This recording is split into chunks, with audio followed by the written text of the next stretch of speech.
I hear laughter bubbling up from somewhere. How delightful. Someone is having a much better day than I am.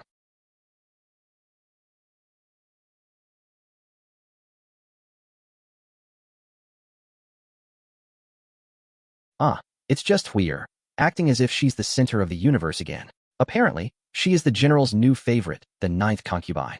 Truly, his taste in decor and people is fascinating.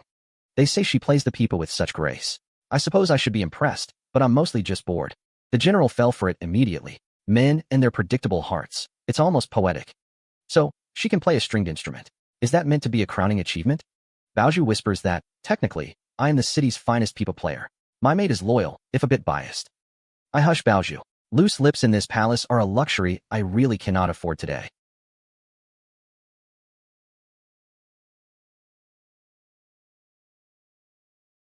I let out a soft sigh, trying to look unbothered while the world moves on without me. Old Madam calls out, her voice dripping with that specific, suffocating brand of grandmotherly affection. She acts as if I've returned from a decade-long war instead of a quick walk. I offer a dutiful smile. She insists I take a look at something, which usually translates to a lecture on my life choices. She gestures toward a parade of fine gentlemen. They look like they've all been cut from the same stiff, boring cloth. She asks if any catch my eye. If only she knew how hard I am trying not to roll them. I manage a polite little laugh. Acting like a doting granddaughter is a full-time job. I tell her I'd rather stay and keep her company for a few more years. She isn't buying it, but she smiles anyway. She reminds me that every girl needs a good husband. I suspect my idea of good and hers are miles apart. She wishes for my happiness. It's sweet, really, if it weren't so exhausting. I think of little Xiao and my heart gives a quiet, painful tug. Some secrets are safer kept under lock and key.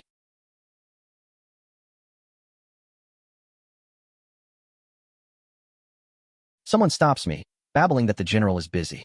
Oh, the tragedy of being interrupted. Apparently, the ninth concubine is serving him. I really should practice my impressed face more.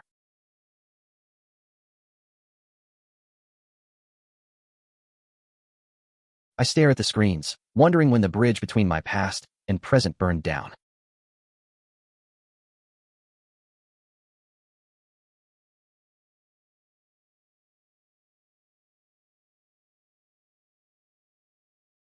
"10 years. I ask myself what I've been clinging to, but the answer is buried under too much pride.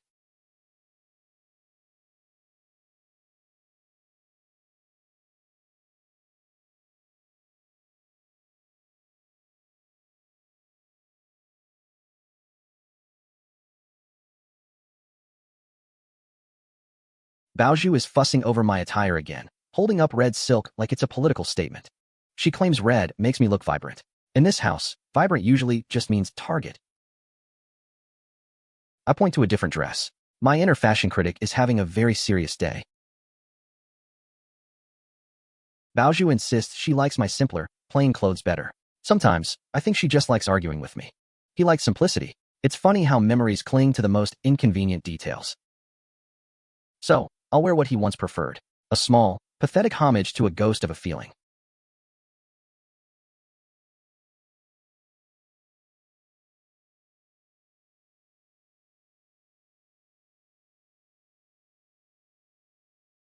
The general asks if the music is good. I mutter that it's acceptable, hiding my true thoughts behind a polite mask.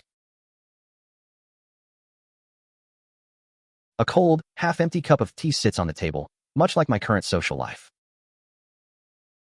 We stand under the eaves, two people trapped in a scene that feels far too long. The sky is dimming, matching the general mood of this conversation.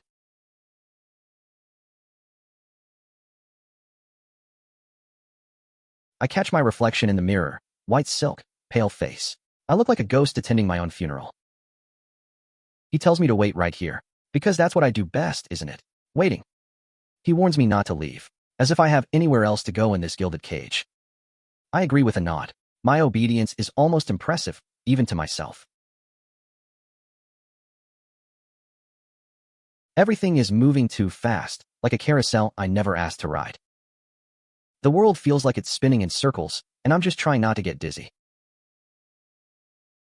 Words pile up, layers of meaning hidden behind every polite gesture.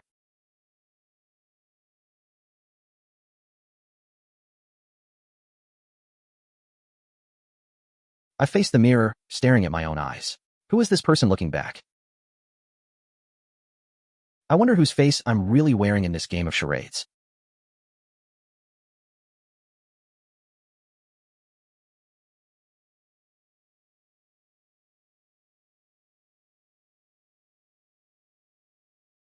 They promise that the general's house will protect me. How touching. I'll be sure to write that in my diary. I give them a small nod. Fine, we'll pretend everything is perfectly under control. I tell myself I will pull it together. My resolve is currently hanging by a very thin thread. Baozhu exclaims that I've finally woken up. I wish I could say the same for my social standing. So, I'm in the Regent Prince's private residence. Just my luck, I suppose. Apparently, I fainted by the lake. How poetic, or just plain clumsy. The Regent Prince brought me back. My heart does a little somersault, and I blame it on lack of sleep. Baozhu wonders if I truly care for him. If only she knew how little I understand myself. Abandoned in the pouring rain. A classic move for a hero who clearly doesn't know how to treat a lady. Is this what 10 years of loyalty bought me? A soaking wet dress and a bruised ego?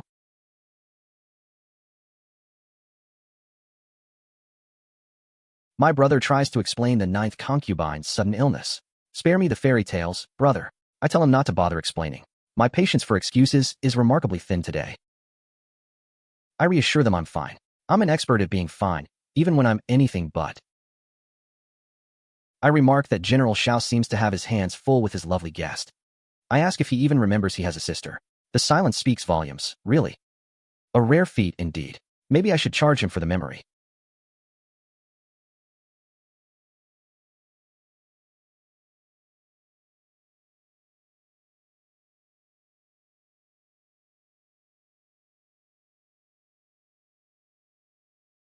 I hear them discussing my sister, Jiang Chuyue. It's about time someone noticed the world exists.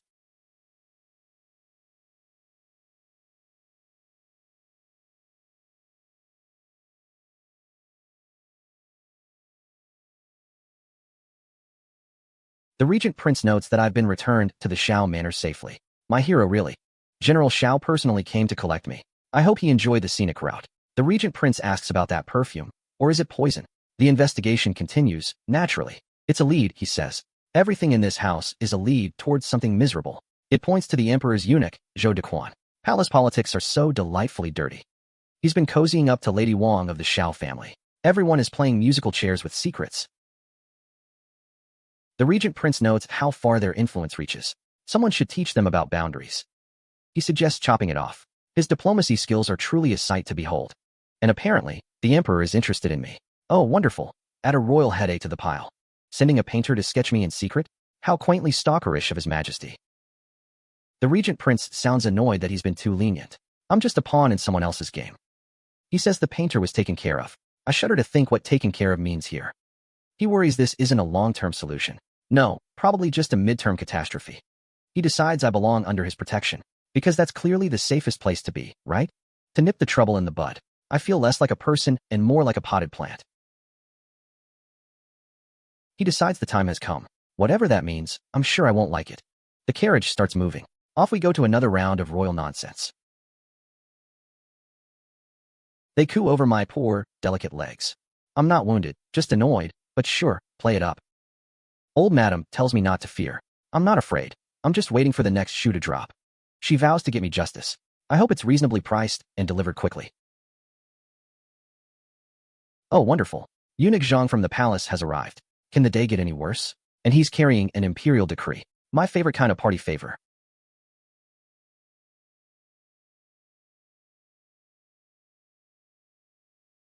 The decree declares that the Xiao family has a daughter, Chuyue.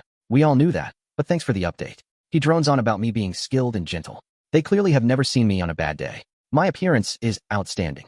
Well, at least they've got eyes, even if they aren't using them well. I'm being titled, You Concubine. Someone get me a drink. This is going to be a long year. Enter the palace immediately to serve His Majesty. I'm suddenly feeling very unwell.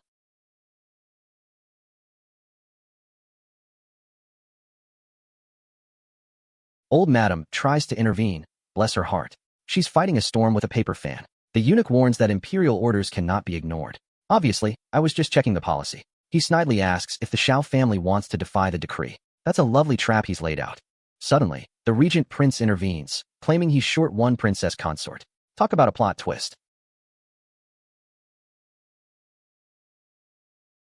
He tells the eunuch to report back to the emperor. He's claiming me, right in front of everyone. He says he wants me. Just like that. I'm a prize in a wrestling match between royals. He demands the proper ceremonies. I feel like I'm being auctioned off to the highest bidder. 3 days to get to his manor. My life just went from bad to spectacularly complicated. He turns to the general and asks if there are any objections. I'd love to object, but my voice seems to have left me. He tells me that from now on, I belong to him. My personal freedom just went on a long vacation. My life is now in his hands. Well, I suppose it's one way to keep my schedule full.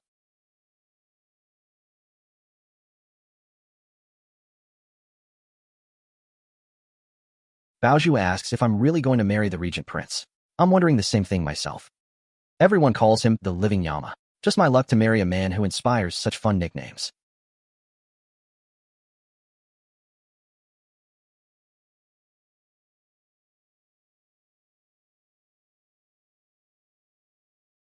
She asks if I'm alright.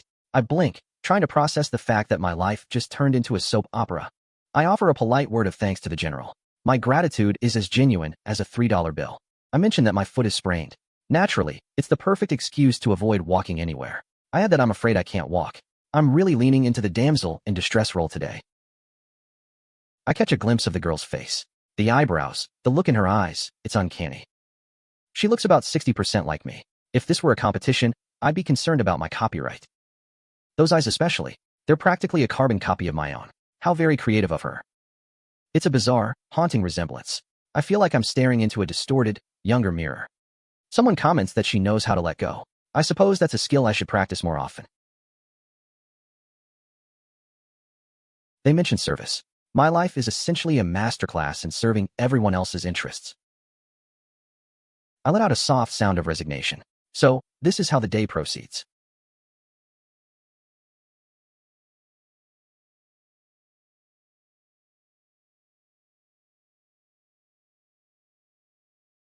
The general reports that he has finished his investigation. I bet the truth is just as messy as I expected. He explains she's a girl from Lee County. How quaint, a small-town girl in a big, cruel city. Her father died after being wrongly accused. A classic, heartbreaking backstory for the drama. She came to the capital to appeal to the emperor. That usually ends in tears or a very short trip. She was hunted by enemies. Because, of course, a quiet life is too much to ask for. And now she's ended up here. Life really does have a sense of irony, doesn't it? The general orders her to be settled in. He's feeling charitable, or perhaps just strategic. He tells them to just say it to the world. Oh, here comes the deception. They'll claim she's the old madam's newly recognized relative. My family tree is getting very crowded. They bring up the second sister's marriage plans. I really couldn't care less at this point. I tell everyone to get out. My patience for small talk has officially left the building.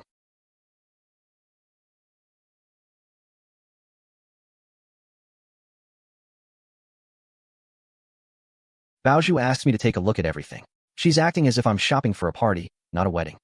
Old madam even included her favorite pearls in my dowry. How sweet, I'm being packed off in style. She's even added silk and embroidery. I suppose if I must be sold, at least the wrapping is nice.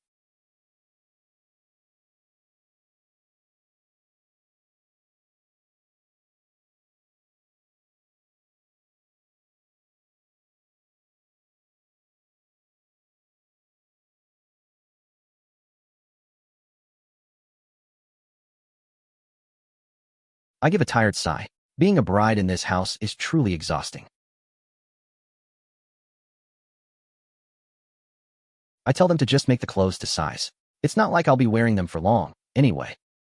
I tell them I'm tired and send them all away. My social battery is at 0%.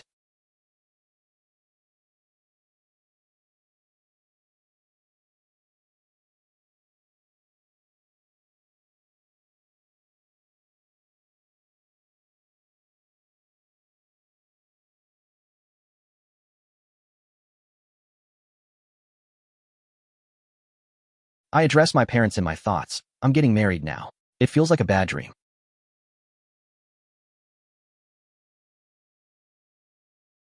I won't be able to come visit as often. Not that I'm sure my absence will be noticed by anyone.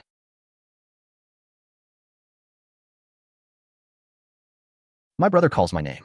His voice brings back all the irritation I'd managed to bury. He warns me the Regent Prince's manor isn't a safe place. Thanks for the late-breaking news, brother. He tells me if I don't resent him, which is an interesting hypothetical. He claims he'd sacrifice his military merits to save me. How noble. Too bad he's about a decade too late. I reply that he must be joking. His sense of humor is as tragic as his timing. I remind him the imperial decree is already issued. The ink is dry, and my life is signed away. The Regent Prince has already claimed me. It's official, formal, and entirely horrifying. I ask him how he thinks we can delay it. I'm just poking the bear at this point. He demands to know if I'm truly willing to marry him. The audacity of the man. I ask if he's only now asking about my true feelings. He's clearly missed the last 10 years of my life. I tell him my feelings were destroyed a long time ago, starting with his habit of taking concubines. I recount his countless broken promises. It's quite a long list. Maybe I should write a book. And then he replaced me with that look-alike and lost his mind. His taste is just atrocious. All of it was crushed by his own hands. I really am the star of my own tragedy today.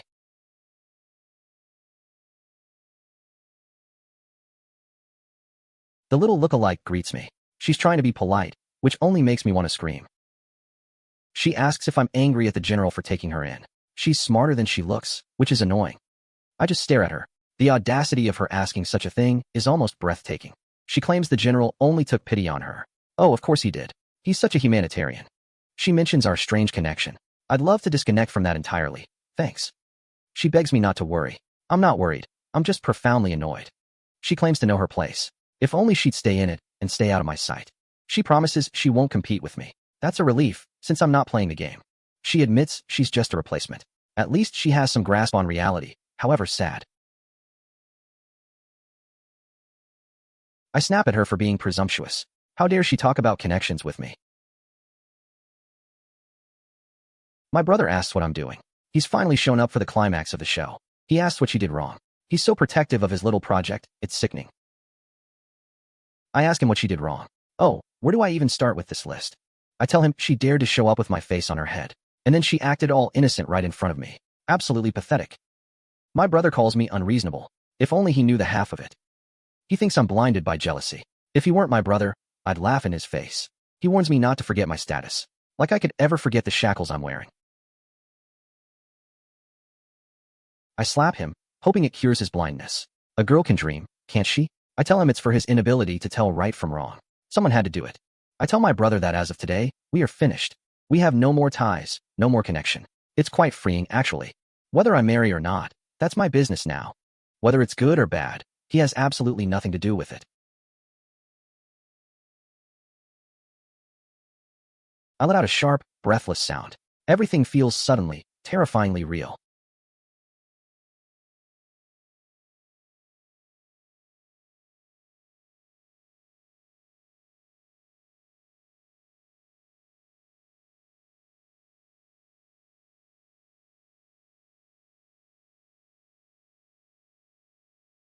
Old Madam tells me that once I'm at the prince's manor, I should be careful.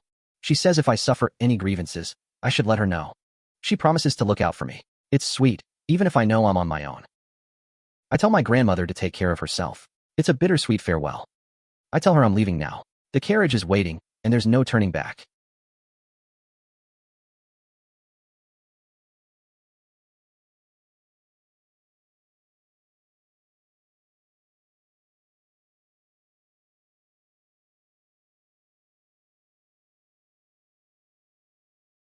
I call out to the Regent Prince. He's here, lurking in the shadows of my future.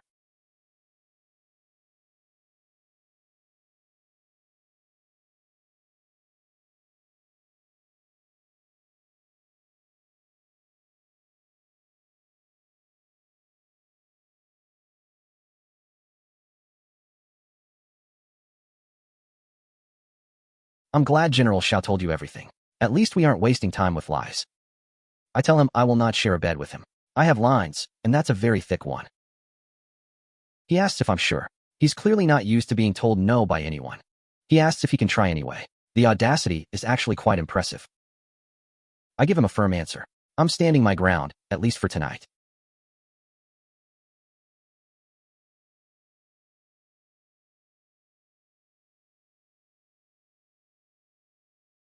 Baozhu wakes me up, informing me that I'm awake. Thanks, I hadn't noticed. She tells me the regent prince has already gone to court. A very busy man, clearly. She says he ordered her to help me wash up. He's really playing the part of the husband, isn't he?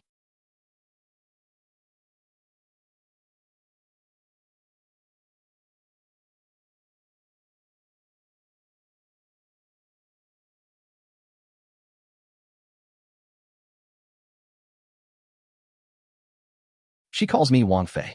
The title feels heavy and entirely too large for me. She hands over the keys, the seals, and the account books. My life is now a giant math problem. She says the prince ordered it, and my eyes widen. Does he have a death wish for his finances? I'm officially in charge of the household. Someone please help me before I bankrupt the manor. I tell them I'm new to all this. Being modest is a great way to hide my panic. I ask for their hard work and support. I'm basically begging them not to sabotage me. I declare the rules of the manor remain as they always were. Very professional me. I promise that those with merit will be rewarded. A classic carrot on a stick. And those with faults will be punished. I'm really enjoying this power trip, honestly. I ask if everyone understands. They better, or there will be trouble. They all bow and promise to follow my orders. It's surprisingly easy to be a boss.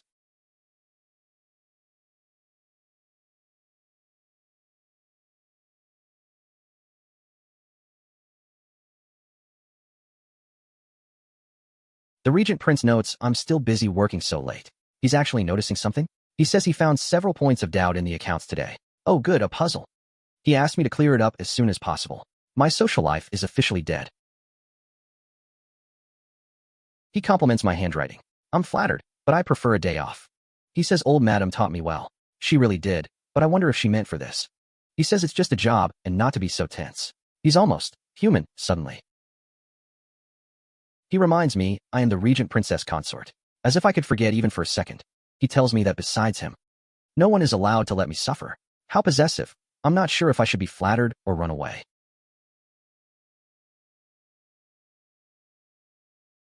Someone calls out to me. It's time for another round of court drama, I suppose. Baozhu whispers the gossip. Jiang Chuyue is pregnant. My, how quickly the plot thickens. It's apparently the talk of the entire general's manor. Everyone loves a good scandal, don't they? They say the general is over the moon. I'm sure he's absolutely delighted with himself. I hush Baozhu. Even the walls in this place have ears, and they're probably bored too. I remind her we are in the prince's manor now. Gossip here comes with much higher stakes. A servant announces a visitor, the 11th lady of the Shao household. What a lovely surprise. She offers her greetings with such dramatic flair. I really should take notes on her performance. She pretends to care about my health. Her concern is as genuine as a glass diamond. She says she just had to visit. I'm touched, truly, almost as much as I am annoyed. I thank her for the trouble. I'm a master of polite, icy deflection. I invite her to sit. I'm just trying to keep the peace, or at least keep her from talking. She reminds me she's pregnant. Yes, I think I heard the bells ringing from 3 towns away. She talks about the difficulties of motherhood. I think I've seen this scene in 1,000 bad plays. She tries to sound nostalgic about the past. I'd rather remember the taste of bad tea. She asks for forgiveness if she ever offended me. Oh, I'm sure she has a long list of those moments. I smile and tell her it's fine. Being a gracious victim is really quite exhausting. She claims the general mentions me all the time. I bet he does, between his other hobbies. She hopes the child will be close to me, because that wouldn't be awkward at all. It's a truly touching sentiment, if you ignore the glaringly obvious subtext. I tell her that since she's pregnant, she should really be resting. Staying in bed is an excellent way to avoid me. I advise her against running around. My kindness is truly overwhelming today. The manor is far too busy for this. So I'm not going to keep her. I'm literally showing her the door with a smile. I tell Baozhu to see her out. Finally, some quiet. The Empress scoffs at my audacity. Climbing that social ladder really does make me unpopular. She's angry I missed her banquet. Apparently, I'm allergic to royal parties this week. She mentions Jiang Chuyue next. The Empress is really doing a deep dive into my social circle. She dismisses her as just a concubine. The Empress loves reminding people of their place. She thinks Chuyue is riding high on her pregnancy. It is the classic power move of the desperate. She finds her attitude insufferable in her presence. Well, she's not entirely wrong about that. A servant whispers to the Empress. The intrigue machine is starting to rattle. They mention the rumor. That Jiang Chuyue looks like me. Is it just me, or is everyone obsessed with my face? General Shao seems to be quite taken with her. I really need to get my eyes checked if he's the standard. If she bears a son, the game changes. High stakes, low entertainment value. The Empress sneers at the word similar. She doesn't seem to be a fan of my doppelganger. She decides she wants to see how this plays out. She muses on what would happen if that face were ruined. How very charming of her. Or maybe if the obstructive pregnancy disappeared. The Empress really does have such dark ideas. She wonders if the general would still cherish her. The suspense is killing me, or at least my appetite.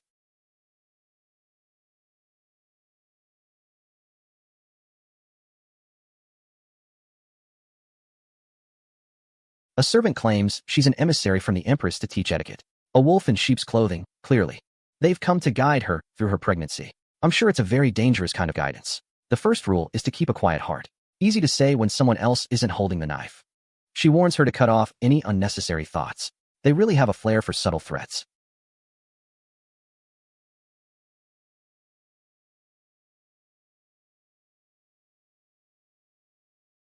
Kaiwa tells me my complexion is good. I'm sure she means it in the most backhanded way possible. She pretends to be envious of me. She keeps rambling about how much the prince loves me. She's definitely fishing for a reaction. She sighs about herself, the poor little concubine. She says she only has her unborn child to rely on. It's a very tragic, well-rehearsed sob story. She hopes for the general's pity. I'm sure that's all she's getting from him these days. Suddenly, there's a commotion. Someone is screaming, classic Tuesday energy. She wails that her child is in danger. Here comes the performance of the century. She accuses me of pushing her. I'm standing there, and I haven't moved an inch. Impressive.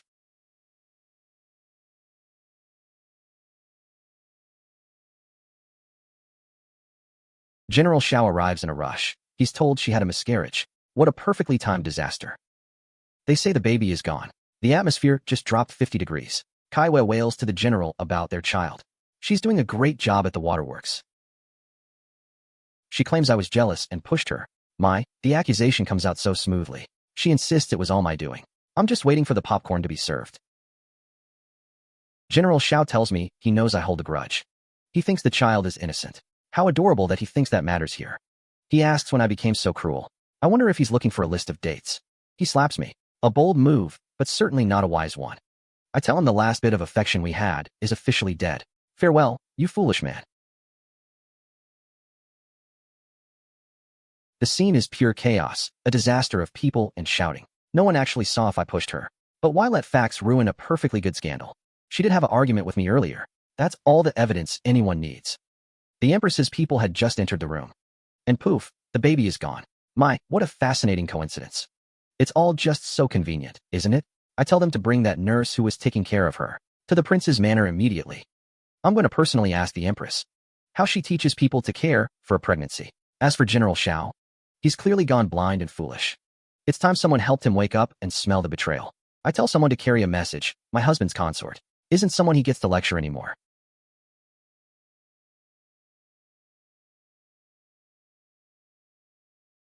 The nurse is asked how the Empress told her to look after Kaiwa, and how she was told to manipulate General Xiao. The nurse begs for her life, of course. She claims she doesn't know anything. A very original defense, I must say. We've already checked everything, though. Her son works at the Empress's household. How helpful of them to leave a trail. And her grandson is her whole world. We're about to be very persuasive. She finally starts talking. The dam has broken. She reveals the Empress ordered her to ensure the baby was born a prince. And if that couldn't happen, then she was to make sure she had a miscarriage. And then, she was to blame me for it all. She admits the fall was all planned. She followed the Empress's orders to the letter. She even tampered with the shoes to make sure she fell right on cue. I just stare at her. The level of planning is almost impressive. I order them to keep her alive. Dead people don't tell the best stories. I order 2 copies made of this confession. Documentation is the only thing that keeps the court from descending into total anarchy. 1 set goes with the prisoner. It's a package deal. Really, I'm feeling quite generous today. I tell them to toss it into the message box before dawn. Let the surprise reach them with the morning sun. The other copy goes straight to the palace. I'll frame it as a little gift from my husband to the emperor. Nothing says, I love you like exposing a coup. The carriage pulls away. Finally, some forward motion in this stagnant pond. Xie Linyuan says he's dying to see General Zhao's expression when he receives his gift. He's almost as petty as I am. He wonders what his reaction will be. My guess? A mix of terror and complete incompetence.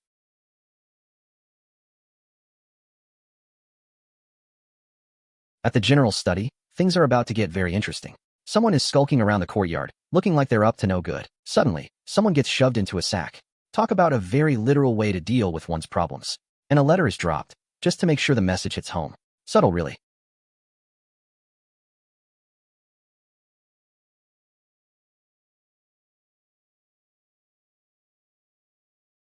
They're calling it a plague on the royal house. They mention the seduction of Little Moon. Oh, how the gossip mill loves to invent new titles for me.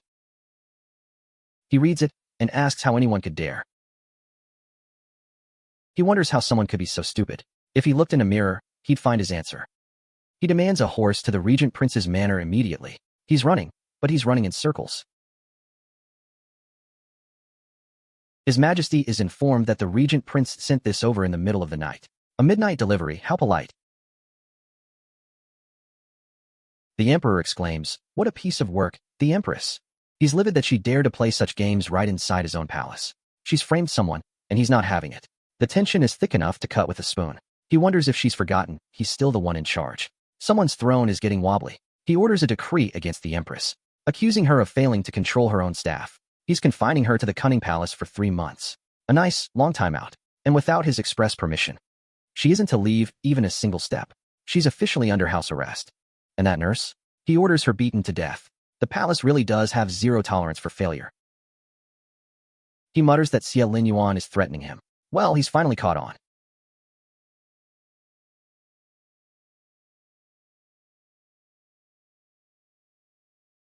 The guards stop the general at the gate. They tell him the prince has given orders.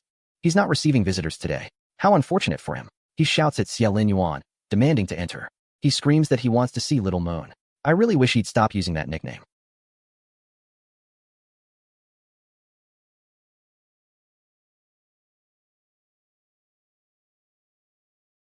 He begs Xie Linyuan to let him in. It's pathetic, and I'm watching from the window. He finally realizes he's wrong. Takes him long enough, doesn't it?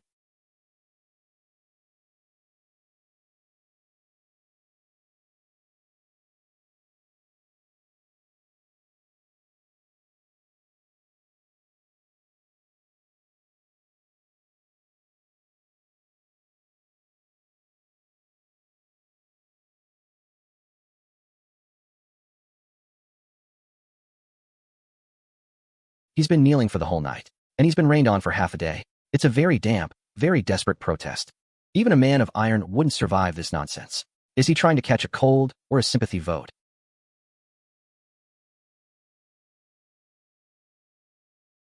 Baozhu comes to find me, telling me the general is still there. She says he's still kneeling outside, claiming he won't get up until he sees me. How very cinematic.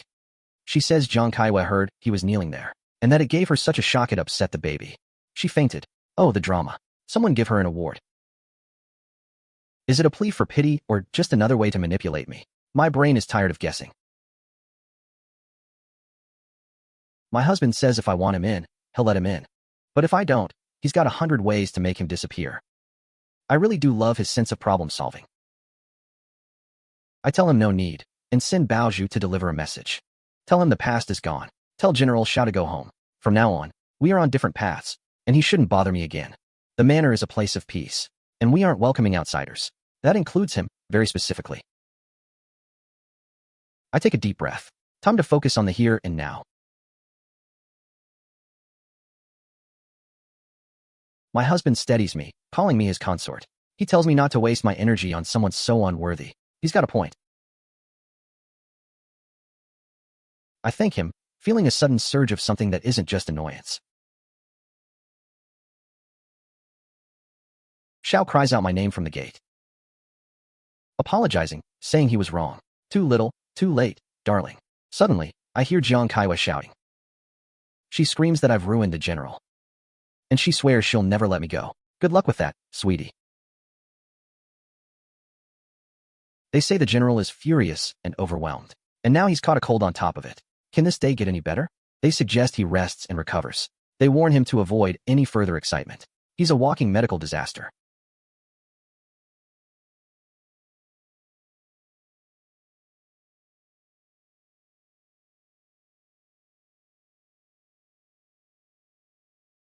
The emperor is fuming that Xie Linyuan chose a woman over his authority. It's an insult to his dignity, and I'm loving it. He's also mad that Xiao turned out to be so useless. His advisor suggests that since the prince cares about me, they should make it impossible for me to get what I want. Since they can't touch the Empress right now, why not elevate me instead? First, it looks like royal favor. It keeps the Xiao family and the prince quiet for a while. Second, if they put me on a pedestal, all the jealous noble girls will start throwing their venom at me. That ought to keep me busy with plenty of trouble.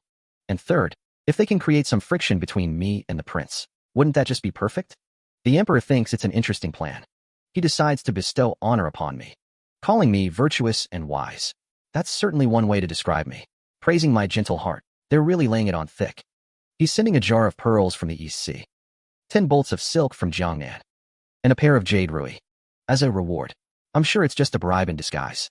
He sends an imperial verbal decree, saying I'm welcome to visit the Empress Dowager anytime to keep her company.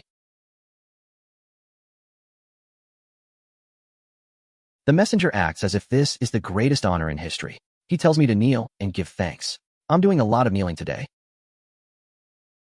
My husband steps in, saying he appreciates the emperor's kindness, accepting it on both our behalves. He explains that since I'm not feeling well today, I'm in need of rest, so I'm afraid I have no time to visit the Empress Dowager. Playing the invalid is truly a full-time career. As for these generous gifts, I tell them to put them in the storeroom. I'll decide what to do with this bribe later. My husband interjects, saying if the princess consort needs anything, he'll personally find it for her. He's putting on quite the show of devotion, isn't he? He tells the emperor not to trouble himself, a polite way of saying, stay out of our business.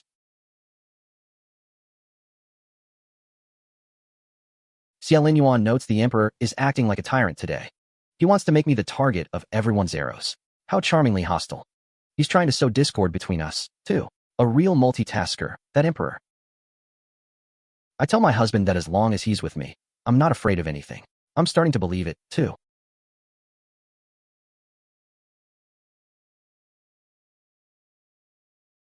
Since the emperor sent such a big gift, we might as well take advantage of it, turning his trap into a trampoline. I love it. These gifts are nothing but trouble sitting in the vault. Better to scatter them to the winds. I ask if the prince understands what I'm implying. The plan is to take most of the loot and gift it to the royal elders who don't get along with the empress, or those who are currently sitting on the fence, and perhaps some pure-hearted censors, too. It's a clever display of weakness, really, a great way to buy silence and support. I'm becoming quite the politician, heaven help me. I tell him he can decide on the specific list and the excuses to use. He agrees to do exactly as the princess consort says, and it's all taken care of in record time. Efficiency is a beautiful thing. He tells me I did very well, and that I should feel free to handle such things myself from now on. I'm officially running the shop.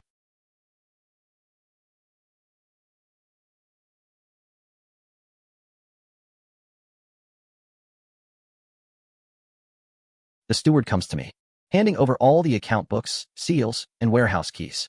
Heavy is the head that wears the crown, or just manages the laundry list.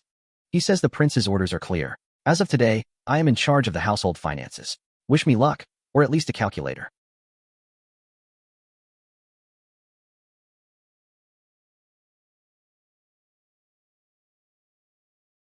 I asked the steward about the purchase of the bronze mirror last month. The accounts show it cost 200 taels. But as far as I know, the market price is at most 150. I asked for an explanation for that missing 50. Watch the sweat start to form. He starts fumbling with a brilliant excuse, blaming the sudden cold snap last month. He suggests the coal prices went up, right? I tell him I've checked the numbers. The market prices for coal didn't fluctuate that much during that time. Did he just misremember the price? Or is he lining his own pockets? I love the smell of guilt in the morning. I call over stewardly. I ask him to pull the records from the same time last year for comparison. We'll see the truth soon enough. It's a 50-tael discrepancy. Steward, your time is up. I ask if he's going to pay it back himself, or if I should send someone to his home to collect it. The choice is yours, friend. The prince's rule is clear. Steal over 10 taels, and you lose a hand. I wonder how things were done in the past. But from today on, all expenses must be clearly detailed. The books must match reality, every single copper. Merit gets rewarded, and mistakes get punished. Is that clear to everyone? They bow and promise to follow my lead. Fear is such an effective motivator. An aide rushes in to say the situation in the Northern Territory is critical. The emperor likely expects my husband to go there and stabilize things personally. He just nods and says he understands, and tells them to go prepare for the journey. Bao whispers that the capital isn't safe right now, and that the prince might have to leave.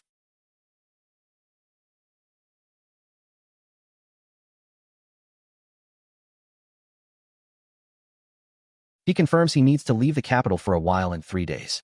I ask when he plans to depart. He says he's leaving secret guards for me to command, and that I'm to decide all household matters while he's away. If I run into trouble, I should seek advice from Mr. Zhao. I tell him to rest easy. I certainly won't fail him. I'm a force to be reckoned with, clearly.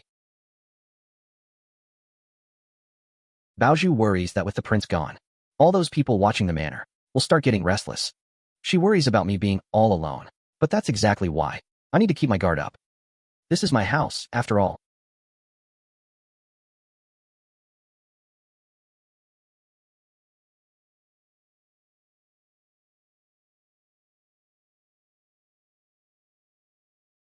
Lady Lu says I'm young, and managing a whole household suddenly must be exhausting.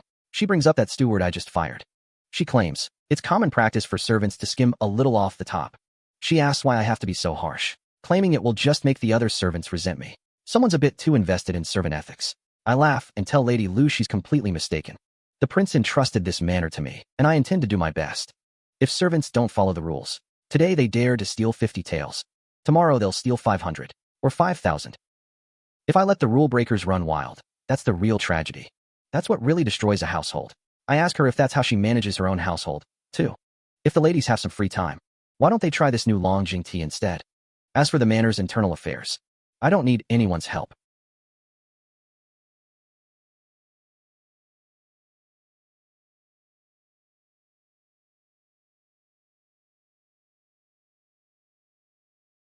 I order the guards to seize that intruder right now. I ask the intruder who ordered them to set fire to my storeroom. Honestly, do people have nothing better to do with their time? I tell them that if they speak, they might get to keep their head. A very generous offer, considering the circumstances. They blurt out that the prince ordered it. Well, that's not exactly a surprise, is it? They beg for mercy, but I'm not exactly in a forgiving mood tonight.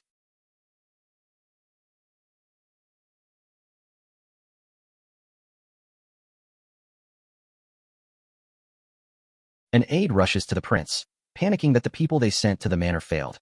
They failed and got themselves captured to boot. Truly, talent is hard to come by these days. And now they're being held captive. The incompetence is just staggering. They complain that the survivors are useless. Tell me about it. The prince isn't even there, yet they still messed it up. They couldn't even handle a single woman. Maybe they should try a different line of work? They say I seem to have been prepared. Well, it's not like it was hard to guess what was coming. They got nabbed the moment they stepped inside. Honestly, I'm offended they didn't put up more of a fight.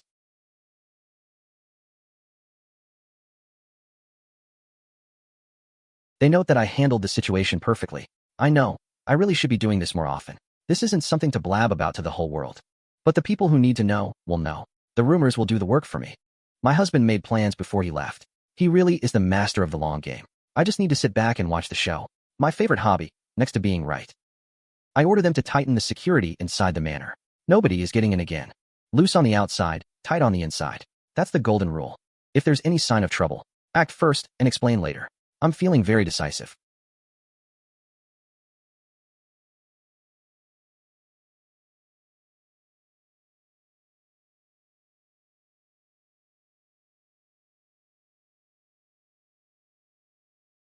I tell Bao to hide under the bed, right now. Whatever she hears, she is not to come out. Trust me, it's for her own good.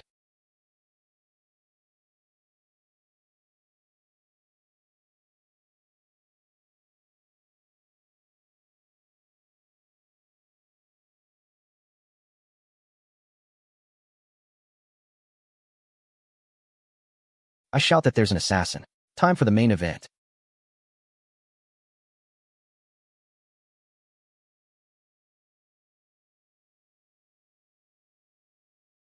A guard tells me they were under the prince's orders to guard me secretly. How sweet. He kept his eyes on me after all. They apologize for letting me get scared. I'm not scared, just annoyed by the noise.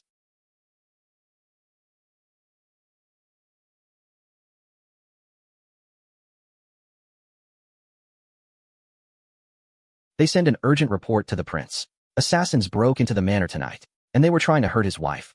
He's going to be so thrilled. He asks how I am. They report I only have a minor arm injury. Nothing serious. Just a scratch, really. The hidden guards have already wiped out all the attackers. Efficiency is my middle name. He orders them to search every inch of the city. He wants the mastermind dragged out by the roots. And anyone involved gets no mercy. He's in one of those moods. I let out a soft laugh. How predictable, the whole scenario. He had it all figured out, didn't he? Did he calculate every single possibility? Probably. He asked if it hurts. I'm just glad he's finally acting human. Is this the right moment for this? Maybe not, but let's go with it.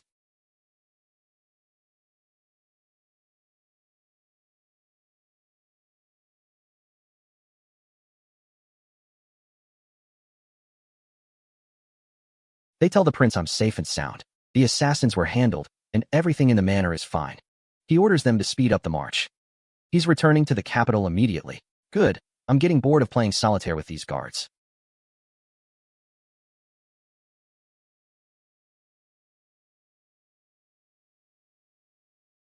I give a little giggle as he approaches.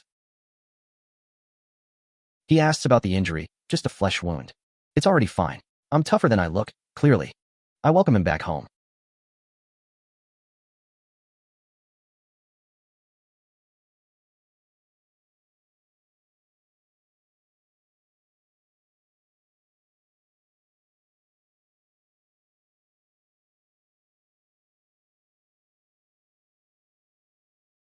He says that during his time away, I did very well. Better than he ever expected. I try my best, really. I tell him the credit is all his for the planning. I was just following the script he wrote. He says it wasn't just following a script. It was the way I handled the whole situation.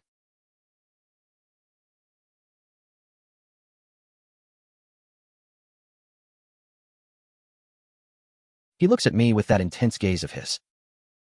I wonder what he really means by that.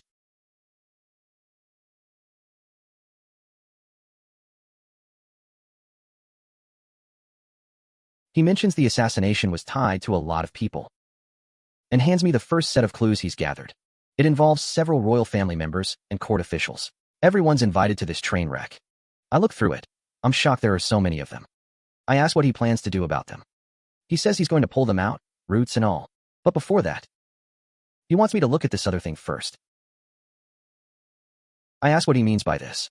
Is he finally planning to divorce me? He says it's not a divorce paper. It's a signed, sealed agreement of separation. He tells me to read the terms carefully. He's offering me half the estate. A lifetime of wealth and safety. If I want to leave, I can take this and walk away right now. Free as a bird. And he promises he won't stop me. But if I choose to tear it up, then I'm truly the Regent princess consort, bound to him in life and death, sharing all the luck and all the misfortune, with no way back. He tells me to make my choice.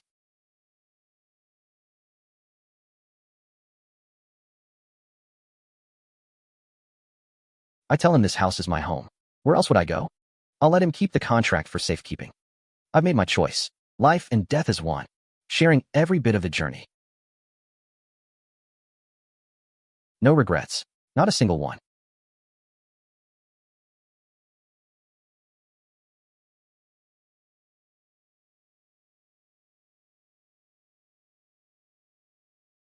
The emperor grumbles that Xie Linyuan is back already, and that he's coddling his wife like a precious pearl. He's mad, even his own people couldn't touch them. He calls them all useless idiots. His aide tries to calm him down, suggesting that a happy prince is good for the country. The emperor snaps. The more power he has, the less he can sleep at night. Poor baby. Since the emperor can't tear us apart, he's decided to make us the public enemy instead. How incredibly original. He's calling for a decree 3 days from now. A palace banquet to celebrate my husband's victory. A party? I can already smell the poison in the wine. And he's commanded that I must attend alongside him.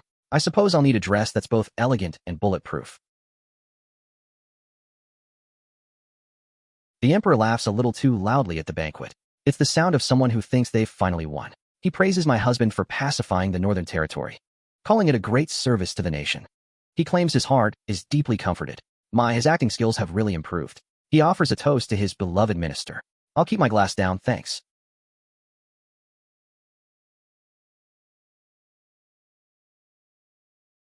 Then he turns his charming gaze on me. He remarks on my grace and style.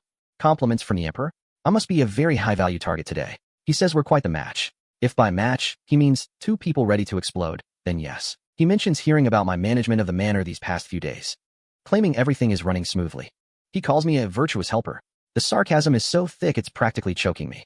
The Empress jumps in, chiming about how blessed I am. I'm blushing, but it's mostly from the urge to roll my eyes. She sighs about how my husband is always busy with official business, and how I must be all alone in that big manor. Poor, lonely me. It's almost sad, if it weren't for the fact that she's clearly setting a trap. She tells the Emperor she's been thinking about those young clan disciples, all of them dragons among men. I'm sure she has a whole catalog of them ready. My husband cuts her off, saying my affairs aren't her concern. If I ever feel lonely, he's right there to keep me company. Someone's being awfully protective today. As for anyone else, they're simply not worth a glance. He really does know how to kill the mood. I offer a polite thanks for their deep kindness, and tell them my greatest happiness is just being by his side and sharing his burdens. It's my greatest joy, I say, while silently praying for the dessert course.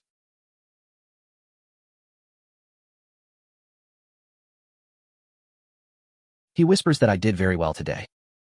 I tell him he looked very impressive out there. He scoffs that impressive is just the beginning.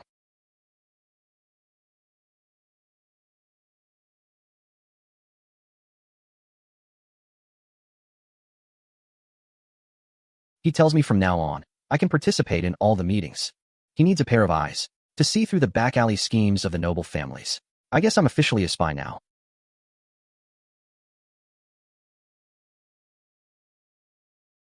Old Madam greets me, saying my complexion is wonderful. She says it seems the prince treats me very well. She laughs and laughs. It's nice to see her this happy, at least. She says she can finally rest easy, admitting she had misjudged everything before. And now, looking at it, this marriage might just be the best arrangement heaven could provide. If only heaven didn't have such a dark sense of humor.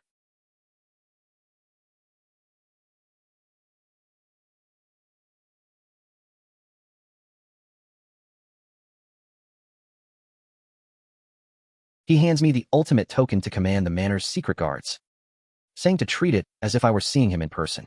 This is quite a heavy piece of metal. I ask if he's not afraid I'll use it to seize power for myself. He says that since he chose me, he trusts me completely. Besides, we're far past the point of separating me from you.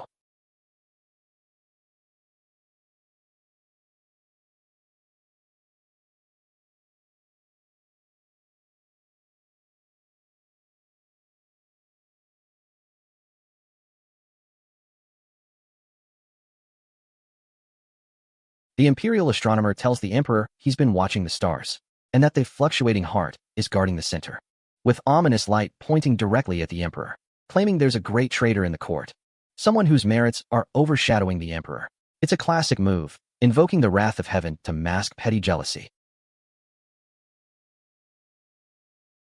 The emperor asks what he's referring to. The astronomer plays coy, saying the warning is from the stars, and he dares not speak more plainly. But he insists the star points to whoever holds the most military power. How convenient. I stand up and say northern peace depends on blood and iron, not on officials who forget the people. I ask the emperor if he thinks a few vague lies are more important than the stability of the frontier. I remind him my father once read the ancient texts about the Book of Heaven, which state that excessive omens in the heart are a sign of the emperor losing his virtue. Maybe he should start by cultivating his own character instead. The emperor asks the astronomer if he hasn't seen the emperor cultivate his virtue. Then what is his real motive in accusing a loyal minister? Is he trying to copy the famous traitor from the previous dynasty, calling a deer a horse? Ouch, that's going to leave a mark. The emperor snaps that this argument over nothing is enough. The court is dismissed. I think I've made some new friends today.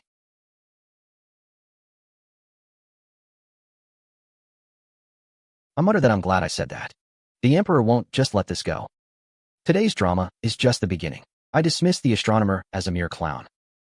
I'm looking forward to seeing what other tricks they have up their sleeves.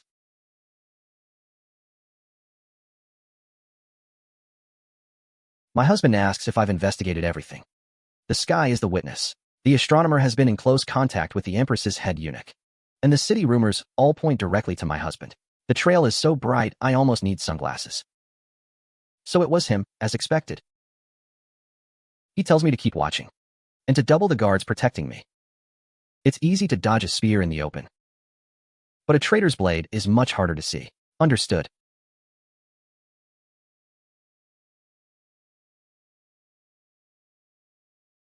Baozhu tells me I was amazing today, leaving the astronomer speechless. It was almost too easy. I tell her I was just leaning on the prince's shadow. But with the emperor and empress working together, the real storm is just beginning to gather. I whisper to myself that I'll take care of this place for you. I certainly won't fail the mission. I'll hold down the fort here until you return.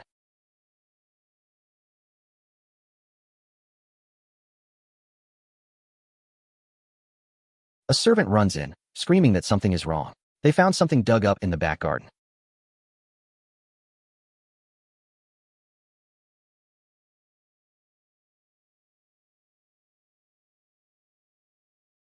Something intended to curse the emperor.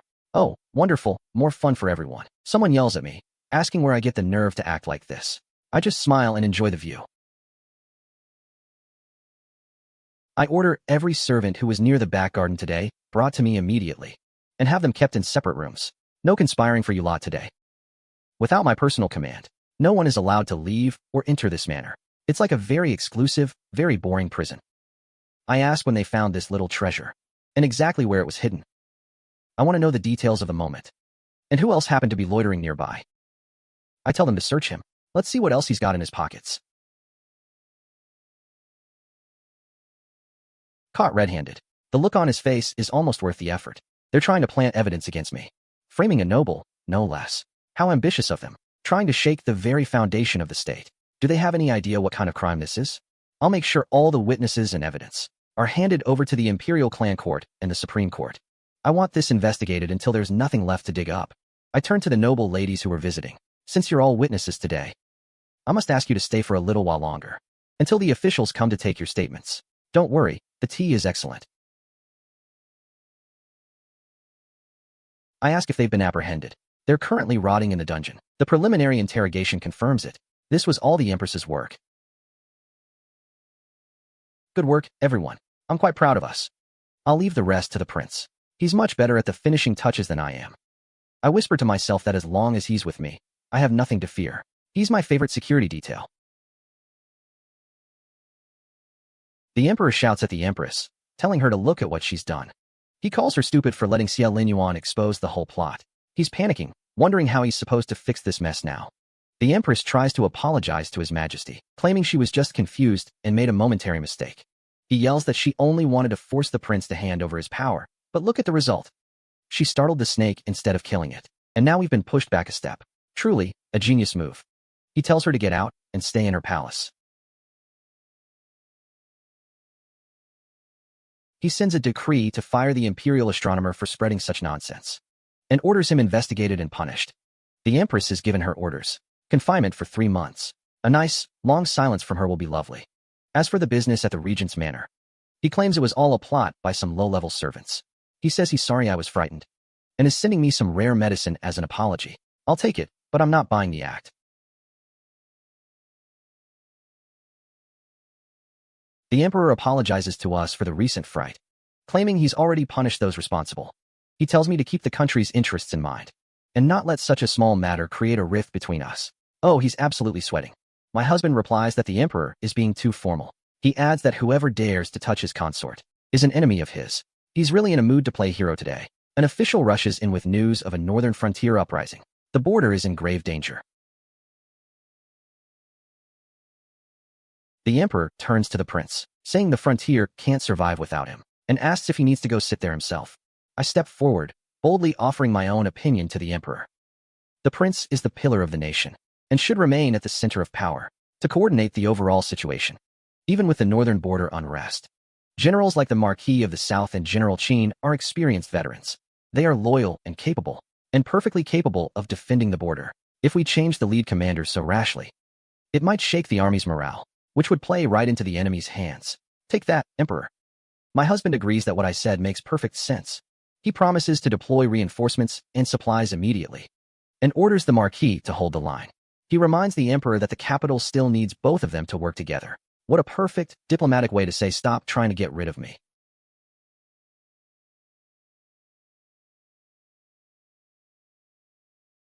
Back at the palace, he whispers to me that I was very sharp in front of the emperor. I tell him I was just speaking the truth. The emperor seems like he's panicking, doesn't he? Just a dog jumping over a wall in desperation. The more desperate he gets, the more mistakes he'll make.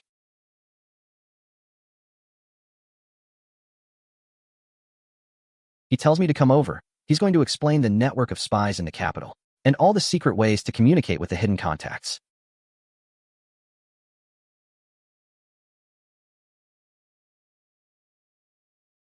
I'm getting a crash course in political warfare. How exciting. Everything in the manor is now for me to decide. If anyone sees this token, they're to treat me as if it were him. If there's any emergency, I can use this to command the West Mountain camp outside the city. He tells me to be careful. I tell him to take care of himself, too. Today, his victory is complete.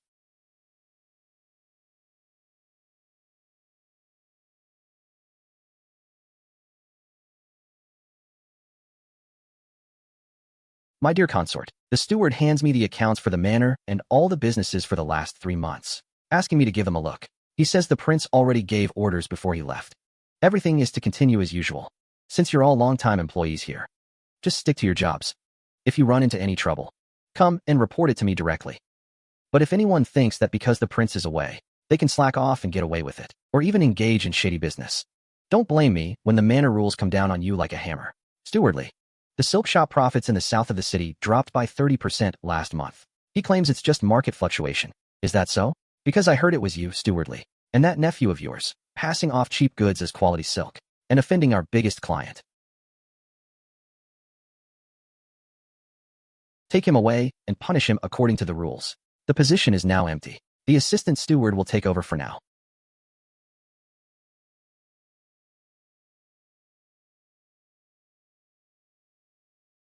Baozhu worries that the prince has barely left, and already someone is acting up. Well, it's going to be a long road ahead.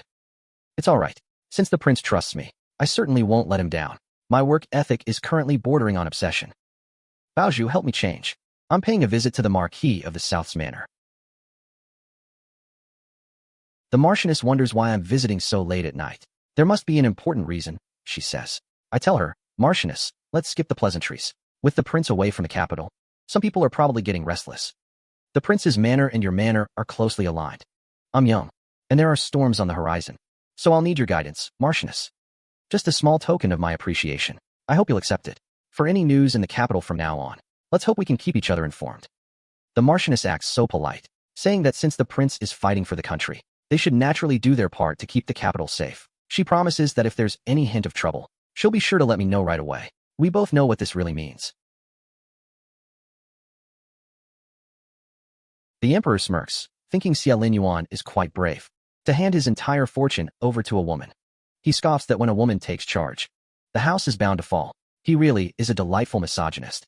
He thinks the opportunity has finally arrived. He asks his attendant if they should proceed as planned. He tells the censors not to be in such a hurry. Let me have a taste of the sweetness first. He's setting a bait, I'm sure. He sends a decree to the Regent princess consort, praising me as virtuous and kind, a model for all women to follow. I think I'm going to be sick. And a pass to enter the 4 palaces anytime. I can enter whenever I want. To chat with the Empress Dowager. Oh, how kind of him. He tells himself that the higher he lifts me up, the harder I'll fall later. He's so pleased with himself. He wants me going to the palace often. The Empress Dowager is getting old, and she likes to talk. And once you're talking, it's easy to let some secrets slip out. Besides, there are so many people in the palace. If something were to happen to me, he wouldn't be blamed. He's quite the plotter. The messenger gushes that this is a massive honor. I can go to the palace whenever I want now, and the Empress Dowager is always thinking of me. How very touching.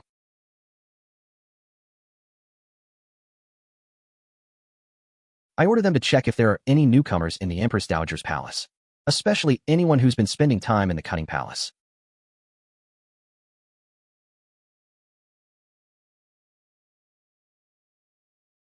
The Empress Dowager looks at me, saying I have such an aura, and that I look just like the late Empress Xiaoxian.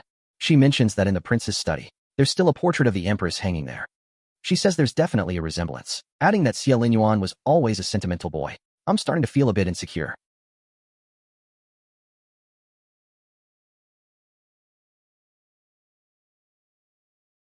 I tell Xianing I want to know everything about the late empress. And if there really is a portrait in the study. He apologizes, but says he can't speak on the prince's personal matters. But he reassures me the prince has no feelings for anyone but me. Fine. Find out who those palace maids are working for. And also, give me the list of the prince's backup plans from before he left. I have use for them.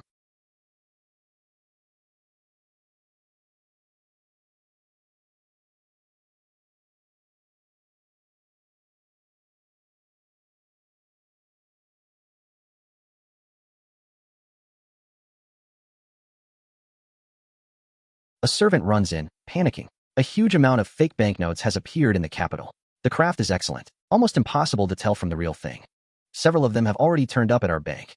If we can't stop this, it could lead to a run on the banks and shake the foundations of everything we've built. I tell them to quit panicking and secretly audit every banknote. Record the features of the fake notes. Keep business running as usual on the surface, but slow down the exchange of large amounts in secret. Also, start a rumor that the manor already knows the source of the fake notes, and we're about to report it to the court, asking for the emperor's ruling.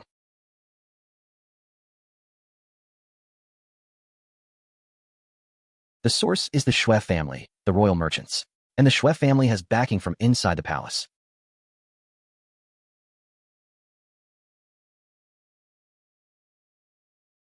Marchioness, the Xue family is a piece of fat.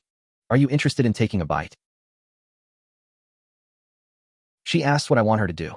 At tomorrow's morning court meeting, we just need a censor who's on good terms with the marquis to accidentally expose the whole affair.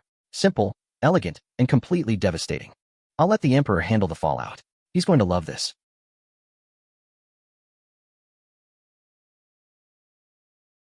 The censor stands up and declares he wants to impeach the royal merchant. He accuses the Xue family of manufacturing fake banknotes, throwing the entire financial system into chaos. He claims the evidence is solid as a rock. The emperor shouts to investigate it, and to investigate it thoroughly, and to not leave a single person involved alive. He's panicked and lashing out at his own pet.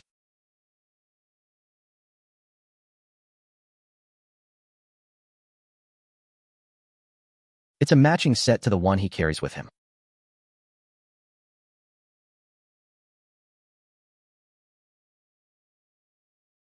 It's definitely a style used exclusively by the Silk Bureau. Which is true, but the staff there are so numerous and messy. The proof directly linking it to the empress has already been erased. How tidy of them. The Xue family is just a discarded pawn. The emperor is quite decisive about cutting off his own arm to save his life. But he just lost the Xue family's entire financial lifeline. He can't possibly be happy about that. What comes next probably won't be such a ticklish, ineffective trick again. I tell my people to tighten the manor's security, especially the precautions taken specifically for me. The emperor seethes, wondering how Jiang Chuyue managed to use the marquis's manor to pull out his own nail. It seems he's finally realized he underestimated me. He notes that Xie Linyuan isn't in the capital, which is the perfect opportunity. He wonders if he should have his female guards create an accident. No, he decides against a direct attack. The trail would be far too obvious. Xie Linyuan is a total lunatic. If something were to actually happen to his beloved wife, the whole capital would likely end up bathed in blood. He just wants to force him to serve him willingly. He's going to be waiting a long time for that. He orders his attendants to leave the palace for a secret visit, going to a tea house near the regent's manor to sit and wait.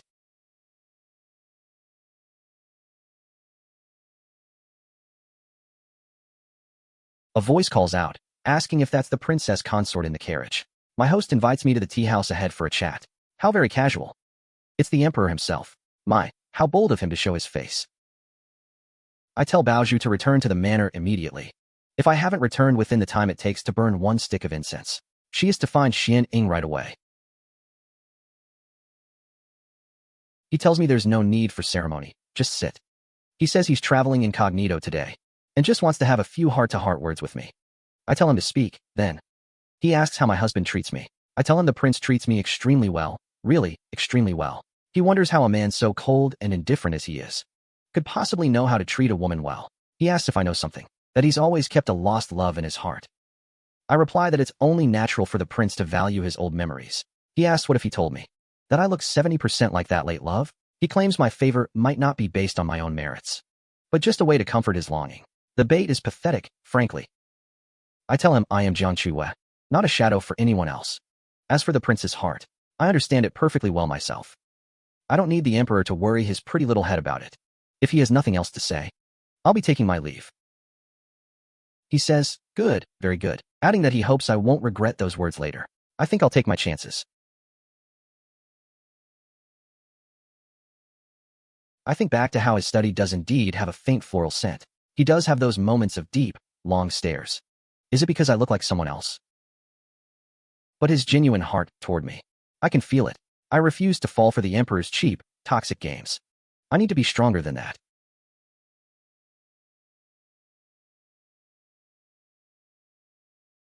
A court lady shows me a painting, asking if the woman's charm looks a bit like me, especially the eyes and brows. But she says the woman in the painting is rumored to be a prince's late consort. It's not a bad painting, but it lacks true spirit. It's not my cup of tea. I tell Baozhu we're leaving. My time is too valuable for this.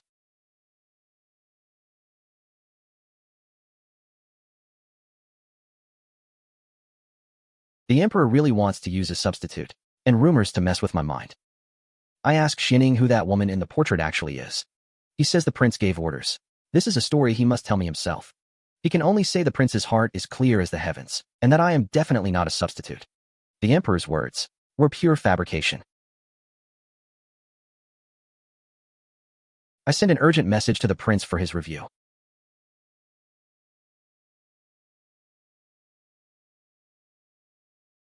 I wonder if there are any rumors about me and that portrait in the capital.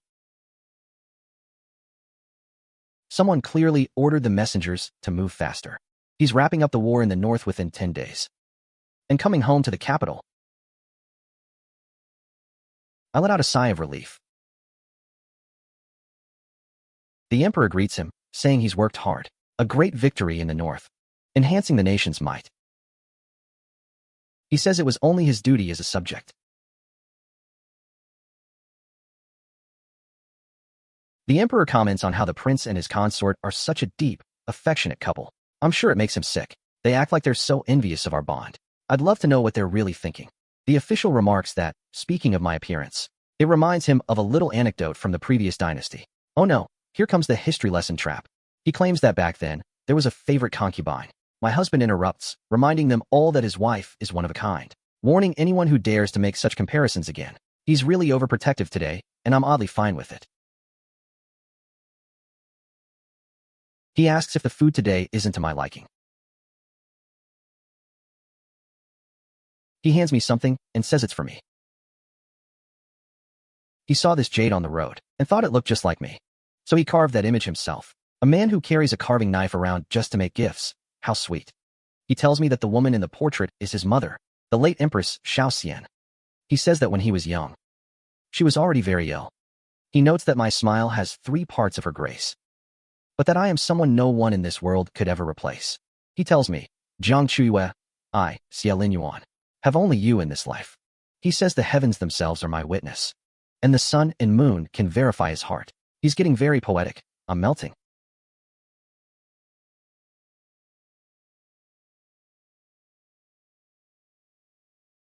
A servant rushes to us, bringing bad news. The guard Jiang Chuyue, who was on duty at the back gate last night, was found drowned in the moat. It looks like a drunken accident, superficially at least, but my people investigated further. And it turns out Jiang Chuyue had contact with a mysterious peddler yesterday. And that peddler has links to a distant housekeeper in the Empress's family. The trail is getting hot. I tell them to keep investigating. Follow that peddler's trail. And dig out everyone involved. No stone left unturned. The Empress screams that they're all useless, can't even handle a simple task. She's furious that Xie Linyuan had someone killed the moment he got back. She knows he won't let this go easily. Her maid tries to calm her, saying that since Jiang Chuyue is dead, the trail is now broken. Even if they trace it back to a distant relative of the housekeeper, it won't ever lead back to us. But she still asks what they should do next. She sighs that since Xie Linyuan is back in the capital, clashing head-on isn't wise. She hears Princess Xiaohua is returning to the capital soon for a visit. Another player enters the game. My aide reports that the trail really did end with the peddler. He died of a sudden illness before we could catch him. Seems like someone's getting desperate and frantic. For today, there's nothing else to do. But I should avoid leaving the manor alone. I tell him I understand. But I still wonder why they go to such lengths to kill a lowly guard. Unless he heard something. Something he wasn't supposed to hear. I order them to investigate everything Jiang Chuyue saw in the days leading up to his death, and if there was anything unusual near the manor. Especially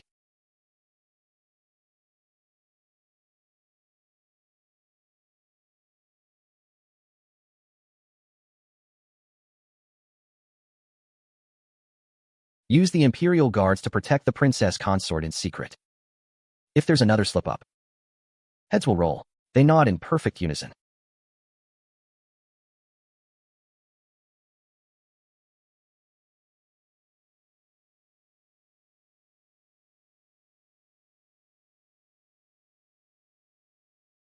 Baozhu whispers that the marketplace has recently been buzzing with some really nasty gossip about the prince and a new maid. I tell her she knows how my brother loves to babble nonsense. So don't bring that trashy gossip into this house. She apologizes, looking terrified, promising she'll never do it again. I tell her to bring all the maids who joined the manor in the last 3 months to the back garden shed right away. I'm going to personally check their backgrounds. Anyone who can't give me a straight answer, or whose history is even a little bit fuzzy, is going straight back to the slave trader. We're cleaning house, and not a single one will stay.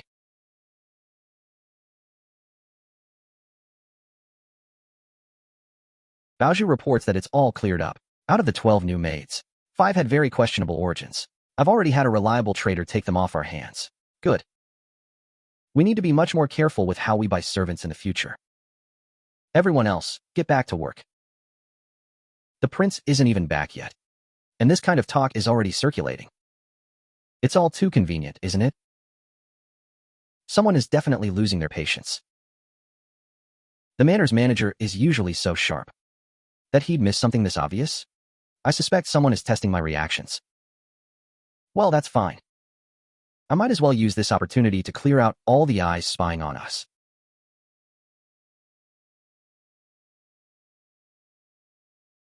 In the north, General Qin is doing his job, so we can worry about that later. But the southern border hasn't had a good general in ages. And Southern Chu has been making frequent moves lately. The mere thought that Southern Chu dares to provoke us is laughable. The Marquis says he's willing to go guard the south. He is indeed a brave and capable warrior. But it isn't the right time for that yet. Baozhu whispers to me, asking what I think, since Northern Viet has such strong troops. The pressure on General Qin is just too much alone. If it becomes necessary, well, I have ideas. He tells me he can pack his bags right now. But he suggests we leave it at that for today. Baozhu reports that the investigation is complete. Among the 12 new servants, 5 had backgrounds that were completely unclear. I've already had a trustworthy trader take them away. The prince asks what my reaction was. Did I hear the rumors? Did I throw a fit? Was I jealous? He's told that I handled the situation with total decisive efficiency. I didn't lose my temper at all. And I didn't show a hint of suspicion.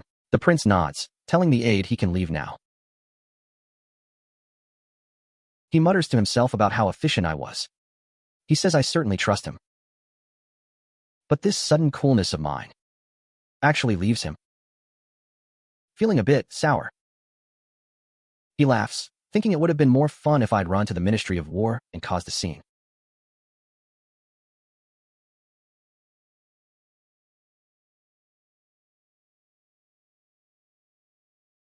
A servant tells him his night tea is ready. He tells them to set it down. He asks what they added to the tea. The servant claims it's just calming tea. They say they added wooding, mulberry leaves, and chrysanthemum. He should drink up. Right, as if I trust that. The servant eventually confesses that someone forced them to do this. They were given 1,000 taels of silver to find a chance to get close to the prince. They drugged his tea with an aphrodisiac. He orders the guard to drag them away. He wants them to pry open the servant's mouth and get a name for who's behind this. The guard asks if the prince is really okay with that tea. He says since the prince knew it was poisoned, send someone to the manor to tell the princess consort.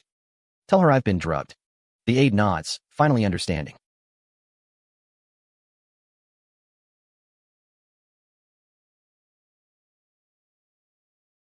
He tells me to remind him tomorrow that we need a detailed recheck of the manor's entry and exit logs.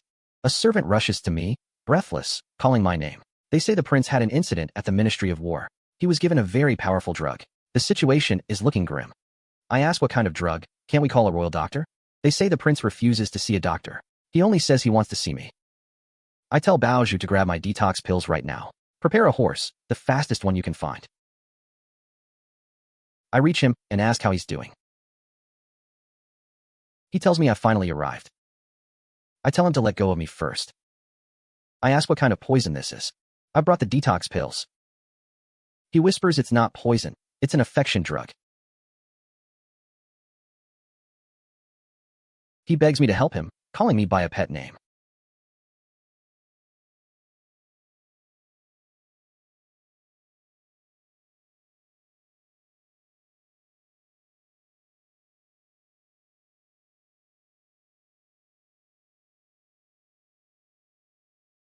I tell him once he's awake, I'll help him with the medicine. He refuses. He'll do it himself. I wonder if I was just having a dream. Who's there?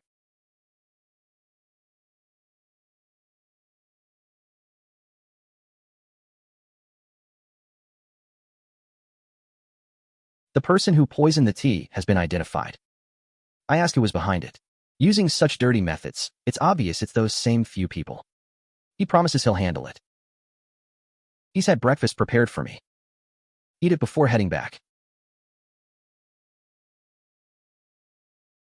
He's having someone bring me new clothes. A carriage is waiting in the back garden. He's having Xianing escort me back safely. He tells me to get some good rest.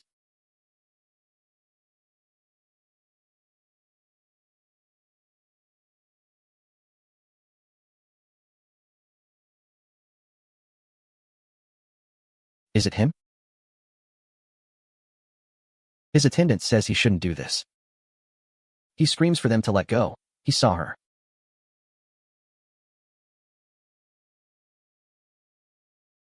He insists he must have her. An attendant tells the Empress our men failed at the Ministry of War.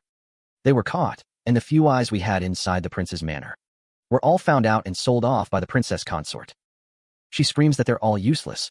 Suddenly, things go wrong. The Shang residence is on fire. Most of the warehouse is already burned away. She asks if her father and sister are safe.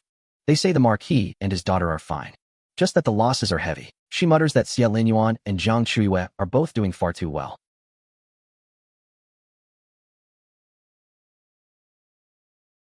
Still awake? What about that fire at the Shang residence? Are they going to retaliate? I'm practically begging for it. It's the perfect excuse to clear everything out at once. Pass on my orders. Add 5 more men to guard every warehouse in the manor. Double the number of night patrols. Every water vat must be kept full and checked 3 times a day. The prince laughs that I'm acting more and more like a true head of the household. I tell him it's only because he's forced my hand. Being careful about everything never hurts.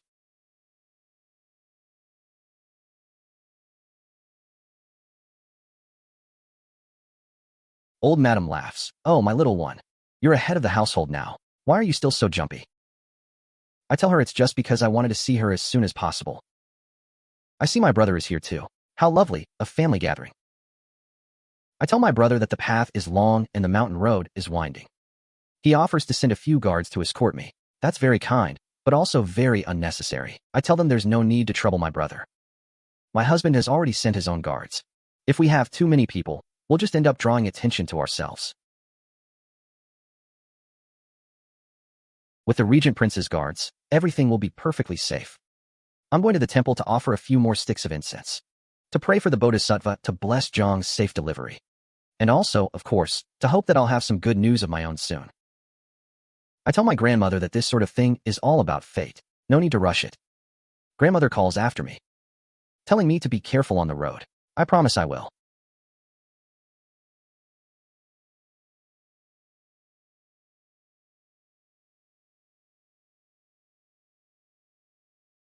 I think to myself, if my sister were still here, her child would probably be this big by now, wouldn't they? A servant tells me there's a nun waiting in the meditation room. She claims she has some of my sister's old belongings to return to me. My heart skips a beat.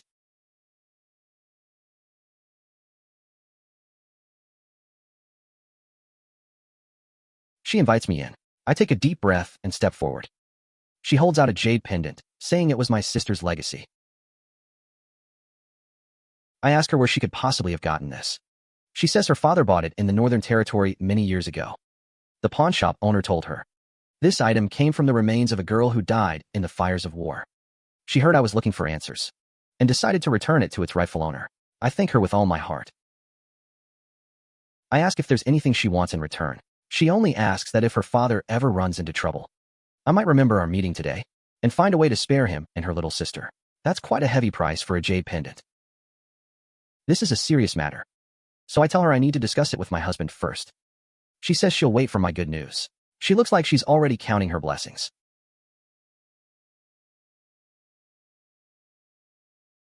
Grandmother notices I look burdened, asking if something happened at the temple.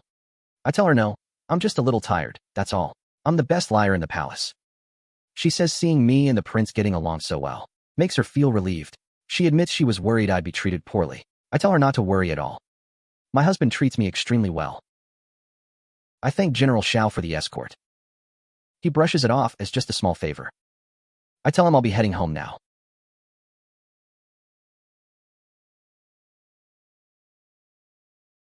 My husband is home early today. He says he's hungry and came back looking for a bite. He brought me some barley cakes from Xijing Temple. He tells me to try one. They're actually delicious. I complain that I need to eat less. I'm getting fat. He's looking at me like I'm crazy. He tells me getting a bit fatter is good. Says I'm more comfortable to hold that way. The man is incorrigible. I tell him that today at the temple, I ran into the Prime Minister's one-armed eldest daughter. She gave me my sister's jade pendant and hoped that, in the future, I might spare her father. I recall the day of the snake attack at the lake. She begged me to let her cut off her own arm to survive. So this pendant is essentially a debt of mercy. Once the situation stabilizes, I think we can spare the father and daughter's lives. I ask what he plans to do next. He asks if I'm afraid. I tell him absolutely not. Whatever my husband does, I'm right there with him. He tells me as long as he's here.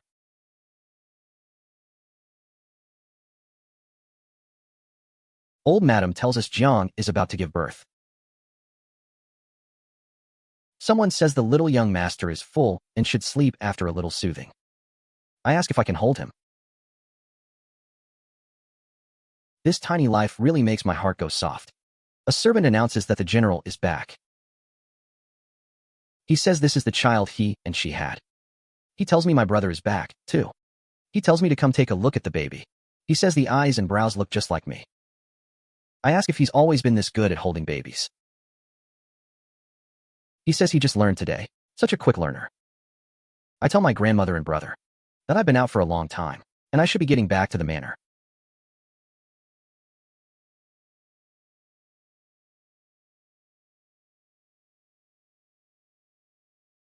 Tomorrow, the troops are moving toward Liangzhou. The Marquis will lead the army south to quell the Southern Shu rebellion. I ask how long it'll take, and if it's going to be dangerous. He says you serve in your position and you do your duty. It's hard to predict the timeline. Only then will we know true freedom. I tell him, Xie Linyuan, you must promise me. You absolutely cannot die. I've already lost my parents and my sister on the battlefield. I cannot afford to lose you, too. He tells me he's doing this for me. And he will definitely live to 100.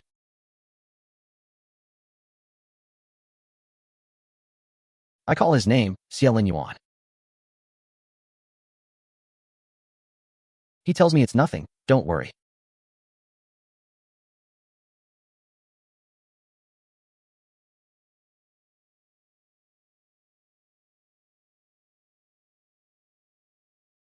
Baozhu, help me find a new robe for the prince. He's gone and stolen another one of mine again. Baozhu says she'll be right on it. She tells me the prince is really just thinking of me. He tells me to try these new treats he brought, asking for my opinion. I taste one and nod. He's such a child sometimes. It's crispy and sweet, really quite delicious. My husband is off to war again. The southern frontier is unstable. But I'm busy enough dealing with a mountain of things at the Fanlu restaurant, so I don't have time to cling to him all day. That's right. Every woman should have her own world. The flowers are all in full bloom now. It's high time he returned, don't you think? A servant rushes to me, saying that Xie Linyuan is back, and he looks absolutely terrible. Disaster has struck on the way back to the capital today. While passing through Donghua Mountain, they suddenly encountered a massive landslide. In the blink of an eye, the mountain road vanished, along with my husband. The prince's horse was spooked, and both horse and rider were swept away.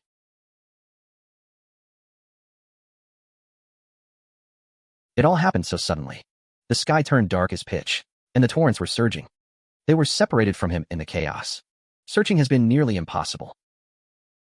I tell them that this cannot leak out, not a word. Xie Linyuan, take a detachment of elite cavalry immediately, and head to Phoenix Mountain in secret. Keep searching until you find him.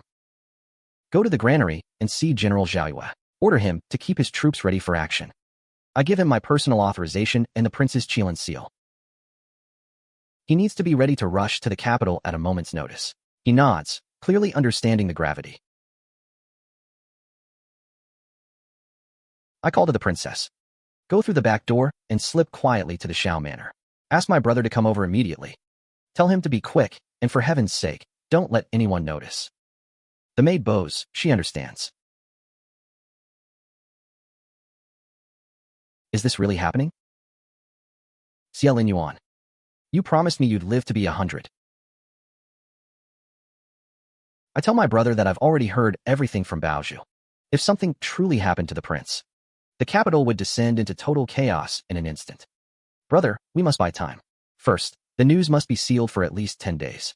Second, please find a safe excuse as soon as possible to secretly send grandmother out of the capital to hide. Third, your 3,000-strong Xuanwu army needs to enter a state of combat readiness immediately. If there's any movement in the palace, you must seize the key routes of the imperial city at once. My brother tells me the Xuanwu army will listen to my command, no problem. But what about the emperor? He tells me the palace gates are already watched. 10,000 troops are already standing by at dawn. Besides, the prince has 5,000 elite troops hidden in the capital's outskirts. I was given the gold seal to command them if the prince wasn't around. He tells me, Jiang Chuyue, rest easy. No matter what happens, your brother will make sure you stay safe. I thank him, my voice trembling slightly. There's no time to lose. Let's split up. I'll hold down the fort here and wait for you to come home. The report from Liangqing says Xie Linyuan has been handling affairs at the county office, but no one has seen him in person. Doesn't that sound suspicious? The Empress's servant notes the Regent Prince hasn't shown his face in days, and there's been no unusual movement from the manor or the Xuanwu army. The princess consort was having tea with the minister's wife just yesterday, but the servant still has a bad feeling about it. The Empress orders an imperial decree issued. Tell them the peonies in the imperial garden are in full bloom, and invite the princess consort to come to the palace for a viewing. The servant bows, they'll go immediately. They tell me the Empress has sent a decree, inviting me to the palace to enjoy the flowers right now. I tell my people to get me dressed and call 30 cavalrymen to wait at the palace gate. I'm going to be a popular guest. The general bows, telling me he's under the prince's orders to escort me to the palace gate. I thank the general for his trouble. I promise I'll be back within 2 hours at the most. The Empress greets me, telling me to try the new tribute Longjing tea. I thank her for her kind heart, but I explain the prince left strict orders. Don't drink anything from outside the manor, in a hurry anyway. I hope she doesn't mind. The Empress laughs that the Regent Prince is truly a thoughtful husband. She wonders when he'll be back in the capital. I reply, who knows when he'll return. Maybe he's been distracted by some beauty in Liangqing. She brings up how he even sent Xie Linyuan back with a ring to protect me. A pigeon blood ruby, a local specialty of Liangqing. She asks if he's got his eye on me. She sneers at the affection between me and Shangguan, claiming she's still thinking of me. The northern border is harsh and cold. She says she's worried sick about my sister suffering there, hoping she'll return to the capital soon.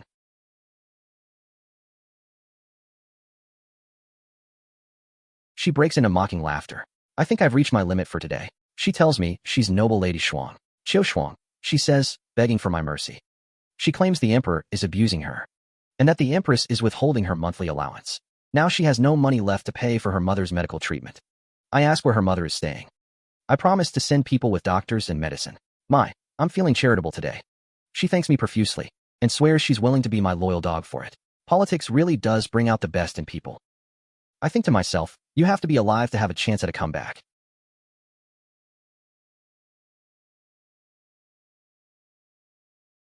Baozhu asks if I'm planning to use Qiu Shuang as an inside eye. She's completely alone in the harem, and she's clever and tough enough to be useful. The Empress and the Emperor aren't exactly a perfect team. Qiu Shuang might just be the wedge I need to drive them apart. My aide tells me Mrs. Zhao just sent a secret message, saying that someone at the government office is investigating whether the prince is truly still in Liangqing. She advises me to plan ahead as soon as possible, maybe even hide out in the south for a while. I tell her to send word back that I'm taken. Thank him for his concern, but tell him to make his own arrangements too. The capital is about to become a very unstable place. Xie Linyuan, you promised you'd come back. I believe you, and until you do, I'll guard everything you left behind. The frontier iron cavalry, the Xuanwu army, and the dream I just started having of raising your children. If you don't come back, what am I supposed to do?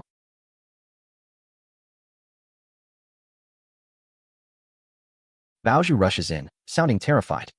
Some commoners, searching Dongwang Mountain, dug up the prince's war horse's remains. And, heaven help me, pieces of his robe, too. The news that the prince has met with disaster is already spreading.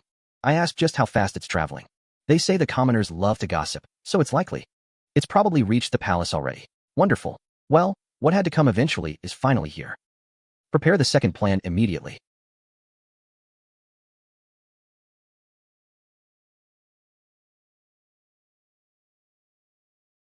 The emperor is ecstatic about the good news. They found Xie Linyuan's horse remains on Dongwang Mountain, along with pieces of his robe. He's convinced the regent prince was buried in a landslide. He's practically skipping with glee. He laughs, claiming heaven is finally helping him. Xie Linyuan, you finally lost to fate, didn't you? He tells his eunuch to pass an imperial decree immediately, call the ministers to discuss the regent prince's funeral, and send a squad of guards to the regent's manor to invite the princess consort to the palace for a stay. He wants to personally comfort her. He's such a creepy snake. The eunuch promises he understands, and that he'll make sure the princess consort is brought in properly. He announces the emperor's decree. The princess consort is invited to stay in the palace, and anyone who defies this will be charged with treason. I tell them the princess consort is feeling unwell and needs to rest, so she can't enter the palace. The eunuch sneers that Xie Linyuan is already dead. Does she really want to keep fighting back? He gives us one stick of incense worth of time. If the doors aren't open by then, don't blame him for being ruthless. I tell the princess that General Zhao's Xuanwu army has already secretly secured the key routes of the capital. The cavalry outside the city is already fully armored and ready. And the 10,000 troops under General Zhang from Liangsheng have already mobilized. Good. Tell Steward Xie. The moment they cross the line, that is the moment we strike. Today, we either walk over their corpses, or we wait for a miracle. Xie Linyuan, this is the city I've been guarding for you. If you really don't come back, I'll just have to purge the court for you instead.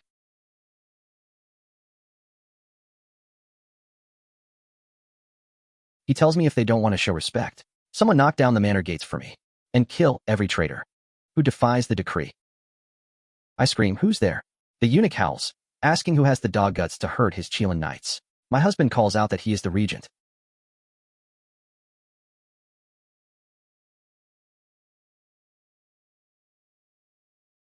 He asks what they think they're doing with his wife while he's been away.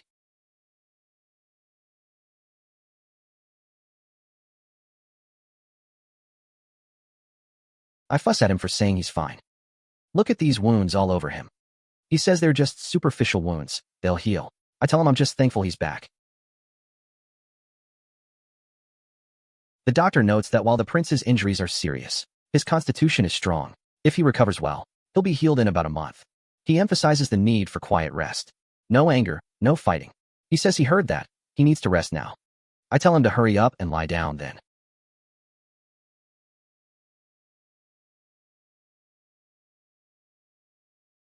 He whispers, asking when he'll be able to have his way with me. The doctor stammers that, well, he needs to wait until the wounds are at least scabbed over. He says his pulse is stable enough. I tell him he's hurt so badly, yet he still has the energy to let his mind wander. Honestly, where do these ideas even come from? He calls me his wife, and then tries to act like a husband. We've survived a real disaster, haven't we? The doctor reminds him his wounds aren't healed yet. He insists he must rest quietly. And definitely shouldn't get angry.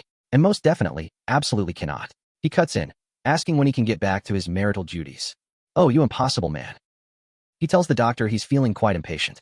I give him a look. The other doctor is still standing right there. The doctor says he still needs 100 days to heal his tendons and bones.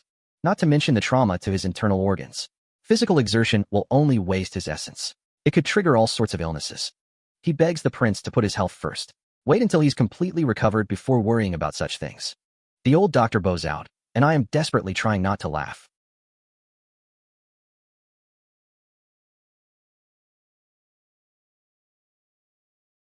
Is there anything to report? If not, the court is dismissed. An official speaks up.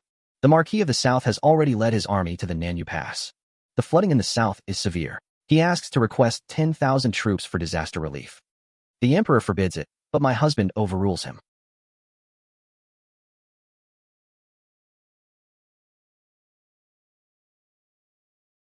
He tells the official to continue. They report that the Marquis has requested troops for disaster relief.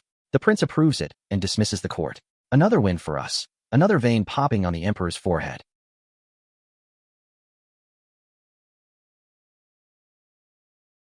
The emperor screams, asking why I didn't just die in that landslide. My husband notes that the emperor is still present. He adds that he doesn't dare offer any advice right now. The emperor dares him to just kill him if he's so capable. My husband replies that he could, but not today. He asks if I want to find my parents' bones. Then I'd better get on my knees and beg him. He starts spewing filth about my beautiful mother, claiming that before she died, she was, well, he's a disgusting pig. I scream that he's a liar.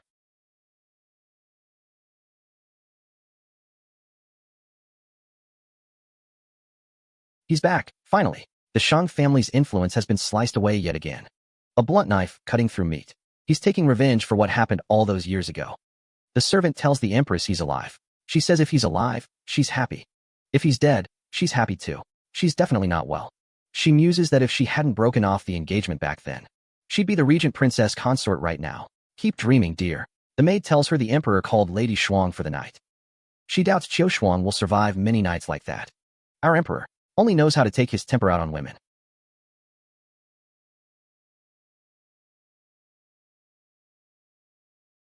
She tells the emperor to drink some hot soup to warm up. Qiu Shuang acts worried about his imperial body and offers to serve him.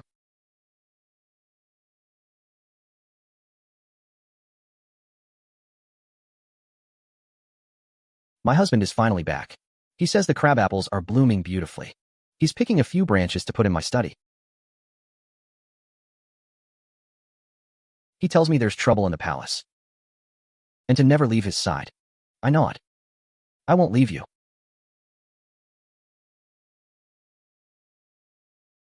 He asks what I would have done if he really had died in that landslide. I tell him I would have found your body and given you a proper burial. And then, I would have taken your troops, joined up with General Qin and the Marquis of the South, plus my brother, and purged the court to avenge you. He says that's excellent. If that day really comes, that's exactly what I should do. I tell him to stop talking nonsense.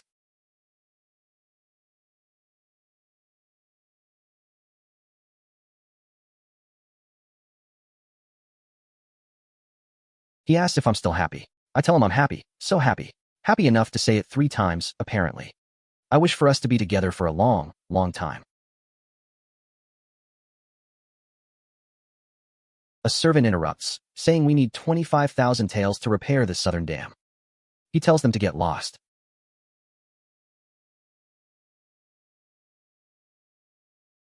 He notices the thick scent of jasmine perfume in the air. He doesn't like jasmine, it's too heavy. He tells the servant to keep it for themselves. The time is almost here. Once everything is prepared, I'll convince him to separate and bring him back to the manor. The child. We can finally live like a real family of 3.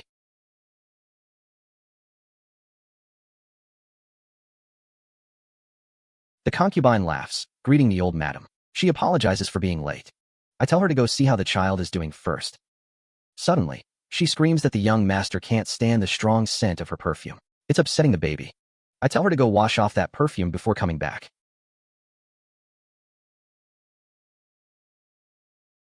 I wonder if we should call the baby Jifeng. The old madam breaks into laughter.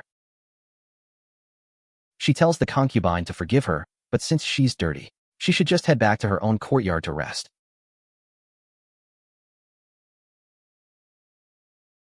The concubine protests, claiming she did a great job giving birth to a son, and begs for some pity, asking to be promoted to the headmistress. The old madam says she might consider promoting her to a secondary concubine, but as for the headmistress, I ask her if she really thinks she's worthy of that position. She's been flaunting herself all over the place and slapping the faces of every noble lady in the capital. She's truly an inspiration if you like watching train wrecks. Second, she's been overstepping her bounds by trying to sit at the head of the table. Third, she's been taking care of the child so poorly, it's clear she's not fit for the responsibility. I tell the general that my thinking on the matter shouldn't come as a surprise. Being a secondary concubine is already a great mercy. She'd better watch her own step from now on.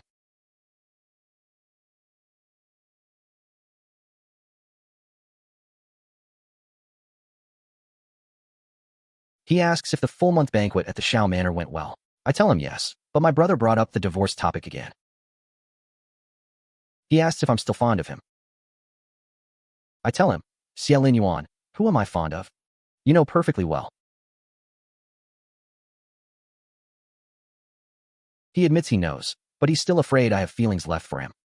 I explain that what I feel for my brother is familial, a reliance, whereas my love for you is the romantic kind.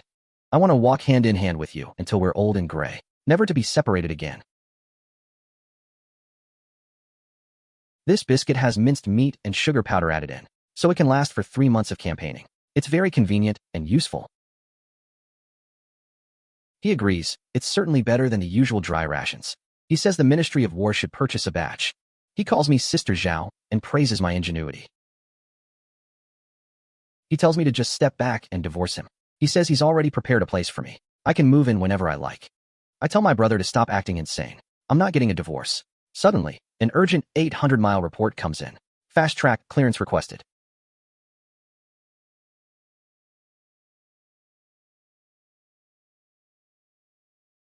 Something has changed in the Northern Territory. I tell him I've already sent my own people to scout it out. He pouts, asking why I used the divorce talk to test him today. I laugh and say I was just joking with the prince. He says that if a joke is all I have, then clearly he hasn't been working hard enough to keep me from having the free time for such silly thoughts. I promise I won't dare to make such jokes again. He says he'll let me go for today. Tells me to get some sleep. A messenger reports that the Northern Territory has been attacked, and they've already broken through 3 cities. Qin Su and the general have been poisoned and are heavily injured. Liang Zhou has fallen. I tell them to prepare the carriage immediately. We're going to the Shao Manor. I appoint you as the Northern Expedition Commander, with 50,000 elite iron-armored troops under your command. Depart today, rush to aid the North, and recover the lost territory. He bows, promising to obey.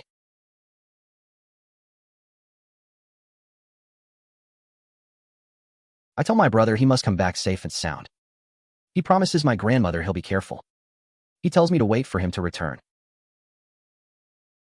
I bid my brother to take care of himself.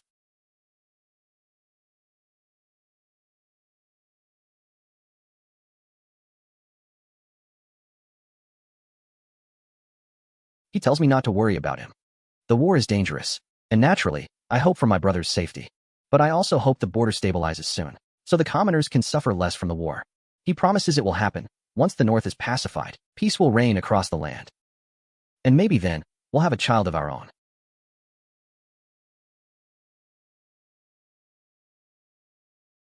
The general reports that the enemy commander Chang Hong poisoned his blade. It's incredibly vicious. I say he won't die. We'll hold the line until the reinforcements arrive. They'll be here any day now. Take Little Stone back to the capital and hand him over to Mrs. Zhao at the Marquis Manor. Understood.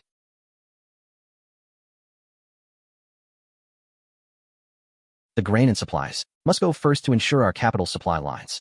Send word to all the states and counties along the way. They must cooperate fully with the army's movement.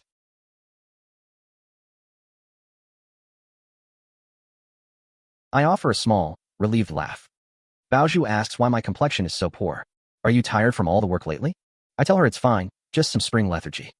Get the carriage ready for Xijing Temple. I'm going to pray for my brother and the soldiers at the border. I pray for the Bodhisattva to bless my brother's safety and to protect all the soldiers of our nation. May the Bodhisattva grant protection. May Xie Linyuan stay healthy and safe. May the war end early. And may I be able to bear him children and see our home stay peaceful.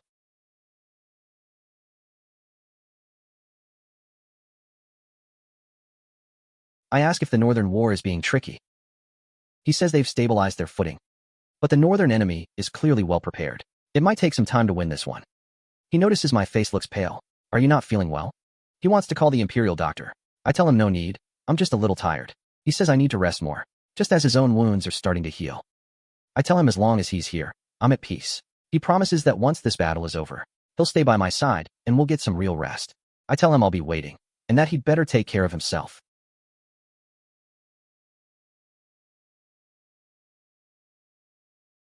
I tell my brother that these spring mornings are cold enough to chill the bone, but the days are scorching.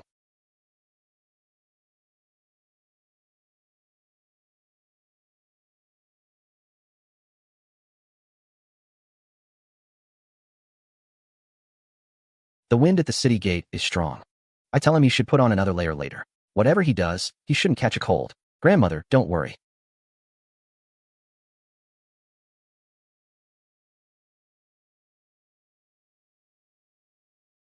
Your grandson will definitely return home safely. The morning dew is heavy. You really should be resting at the manor instead of out here. I tell him when he's off to war, I can't exactly sit still, can I? Swords and arrows on the battlefield have no eyes. Please, take care with everything. And don't do anything reckless. He promises he understands. I tell my brother I've packed knee pads and arm guards for him, along with 6 bottles of healing and detoxifying pills. He should keep them on hand for a rainy day. I heard General Qin was poisoned, so these might actually come in handy. He thanks me with a grin. He tells the emperor and me to head back to the manor now. He asks the general to take one last look at the child. I wonder why she's here, and why she's holding the baby. The wind is so cold this morning. Old Madam tells her to calm down. The servants say they tried to advise her, but she insisted on coming anyway. I tell them to get a blanket to block the wind for the baby. The baby has been crying all morning long. She says he must know his father is going away on a long journey, and just can't bear to let him go. I tell her to take good care of the child. She promises she will take good care of the little one, adding that she and the child will be waiting for him to come back home. He tells her the wind is too strong. Take the child back inside. He tells her to behave herself in the manor, serve grandmother well, and look after the child properly. She says she will. He orders them to take the baby back to the carriage, and be careful not to let the wind catch him. I can't believe she'd take a 2-month-old baby out into this freezing wind. Is this something a real mother would do? She starts stammering something in her defense, claiming she just wanted the child to say goodbye to his father. I tell her that since he didn't go to see the child today, this whole scene is just for show. I tell her to tuck those little schemes of hers away. Starting today, the child will be raised in the Shoan Hall. She can come to visit for 1 hour every day, and for the rest of the time, she'll stay in the East Courtyard and reflect on her own mistakes. The prince says these official matters are taking forever.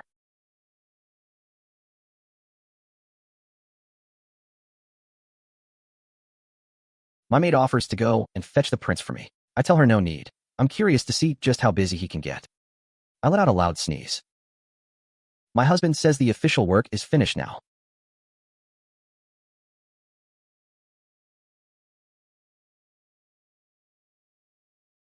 He'll have me escorted back to the manor. He asks if I still trust them now. I tell him the war in the north is going to be hard to resolve. The Northern Emperor is acting like a complete lunatic, obsessed with avenging his sworn brother. Even if the war stops, the road ahead will remain tense. He says that highest throne is far too cold, and he has no desire to step foot on it. I tell grandmother she should go rest for a while. I'll look after the baby. She grumbles about that concubine, calling her a fool, and that the child must absolutely not be left in her care. A 2-month-old out in the freezing wind. She's completely brainless. I tell grandmother to go and rest a bit. If she gets sick, how can my brother stay at ease out there? My aide tells me the manor's affairs are piling up, and asks if I should let the concubine handle them for now. I say no, she's grounded, that's not appropriate. Who else is available in the manor? My aide suggests the 4th concubine, Jo. She comes from a merchant family and is clever with numbers, so she might be worth a try. I tell them to bring her to see me. She greets me nervously. I heard she's quite capable, so I ask if she'd like to play a game of chess. She says she'd be honored. I ask if she'd be willing to manage the household affairs for now, to ease the burden on me and the old madam. She says she's honored to share the burden, and promises to do her very best. Good. I tell grandmother to drink some soup to warm her stomach. I tell her to eat something too. This is the braised pork she likes best. Suddenly, I feel a wave of sickness. Someone calls for the doctor. Everyone is offering congratulations.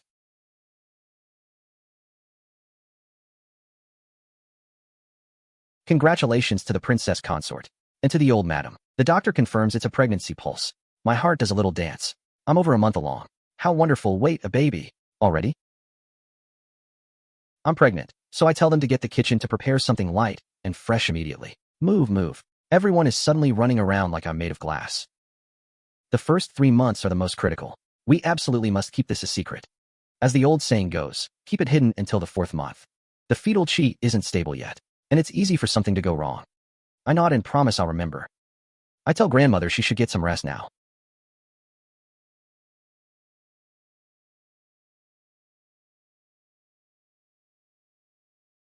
I ask him why he waited for me. Didn't I tell him not to?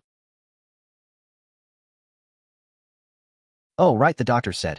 Early pregnancy requires extreme caution. Well, okay, I suppose it is early.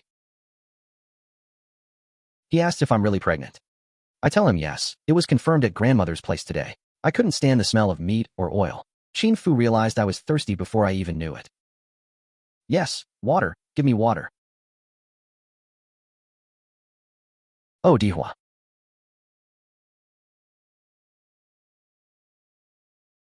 I'm actually cherishing this moment. The prince reports that military provisions have been sent to the north, but the stocks are still insufficient. We need 50,000 taels to rush production of new supplies just to keep them going. He swears there's no fake reporting in these figures. I beg him to look into it clearly. He says fine, approved, thank the prince. The maid tells the empress that the regent princess consort has been pregnant for 3 months. Pregnant? Tell the Shengwan family. Find a way to get rid of that child in her belly. Send that piece of red coral to the prince's manor for me. The Shao manor can't function without me. Old madam is getting on in years, so the management of the manor will be mine sooner or later. My maid tells me the 4th concubine just sent. I snap, asking who gave her the right. Is the new manager the 4th concubine?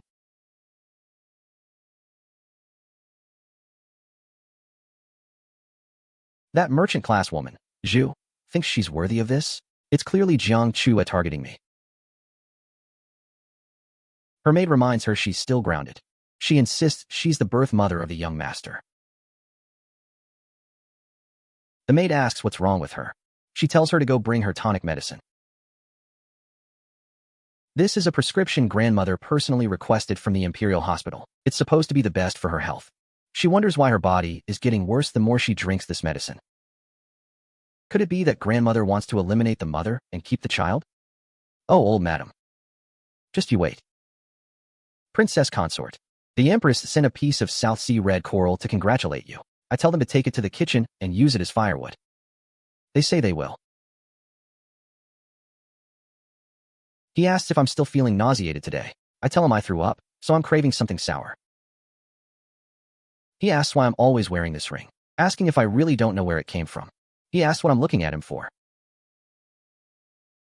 I let out a soft sound. Let's go back to the room and get some rest. I tell Xie Linyuan to put me down. He says there are victories coming in from Li Yuanzhou's side. We should celebrate. He comments on how good my appetite is. I've eaten half a fish already. He tries to feed me more. I remind him the doctor said I shouldn't eat too much. He muses that if he'd known he was going on an expedition, he would have slept with me a few more times. Maybe I would have been pregnant by then, too. My lady, someone just left a 2-year-old boy at the front door. They say he's from the capital, and are begging you to adopt him. A child from the capital?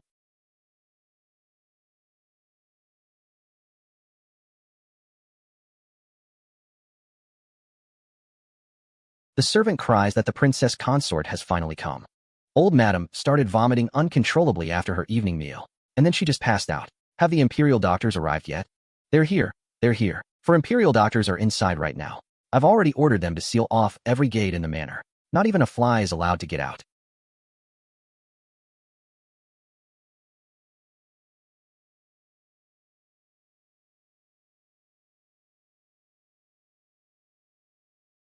I gasp. Grandmother. I call for the doctor. What exactly is wrong with grandmother?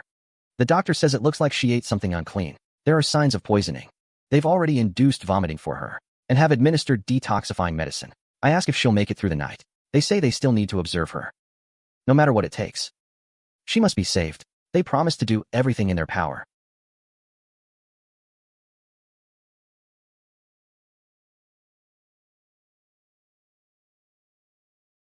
The servant announces that the 4th concubine is asking to see me. She says she's already found the person who poisoned her.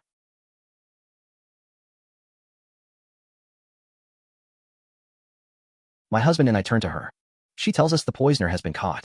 She reports that grandmother took ill right after her evening meal. She says she checked the meal personally and found aconite residue in the soup bowl. Well, that's not something you find in a pantry. Aconite is deadly poisonous. She claims it was Jiang who bribed the kitchen help to do it. The evidence is overwhelming. Fang Yong has already signed his confession. How cooperative of him. I order them to remove the gag from his mouth. He cries out that he's innocent, begging me to investigate further.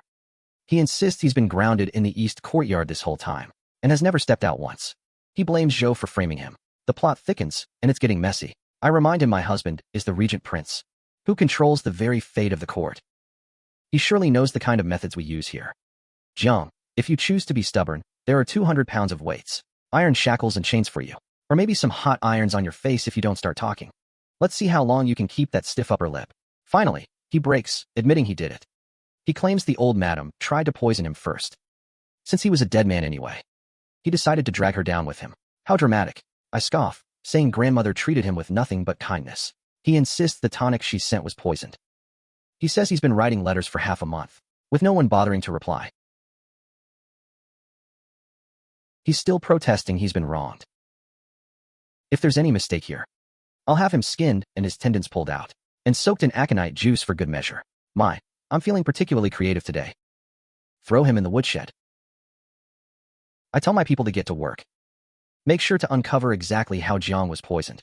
The maid bows, accepting the command.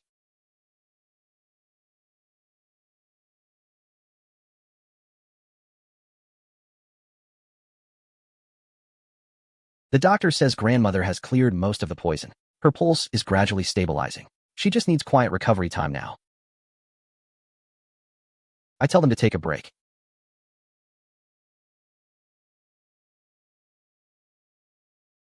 I taste the medicine. Oh, that's bitter. Eat a piece of candy, and it won't be so bad. He reminds me I'm pregnant, so I shouldn't be tiring myself out. He tells me to let the imperial doctor check on me too. I'm not tired, but I want to deal with Jiang first. There's plenty of time for doctors later.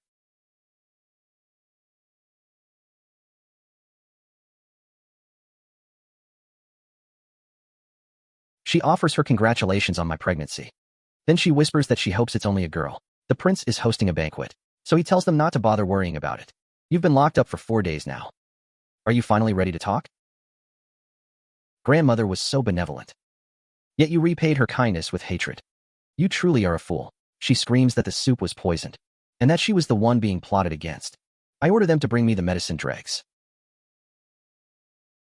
These are premium tonics from the Imperial Hospital, completely harmless and specifically for blood deficiency.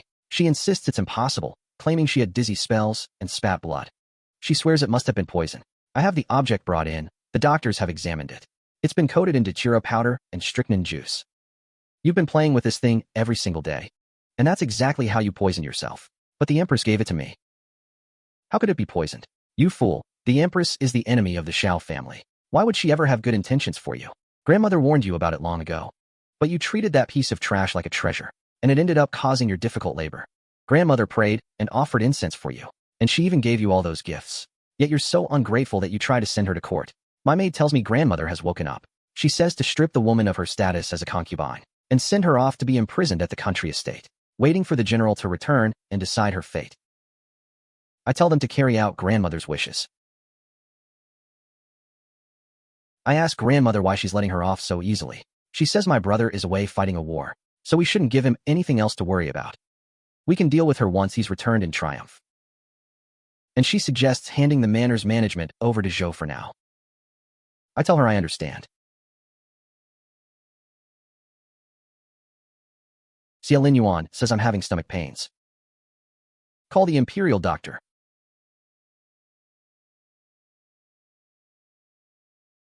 The doctor says the prince and I are both suffering from too much worry. The fetal qi is slightly disturbed. I need to take a few doses of anti-fetal medication and just stay quiet to recover. He apologizes for making me worry. I tell him as long as he's safe, that's all that matters. My maid tells me Mrs. Zhao has arrived. She tells me to look who's here. Little Stone comes to say hello. I tell him he's such a good boy. There are snacks on the table. Go and try some. The child is so sensible, really. If there are sweets, divide them into 3 portions. Look at that little chest, so sturdy. This little one has good bones. He's definitely cut out to be a martial artist.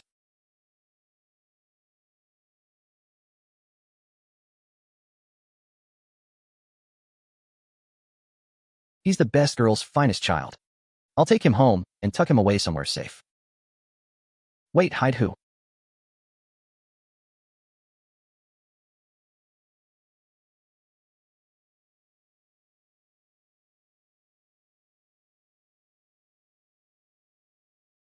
A whole pack of useless idiots. They were supposed to cut Jiang Chuyue into 1,000 pieces.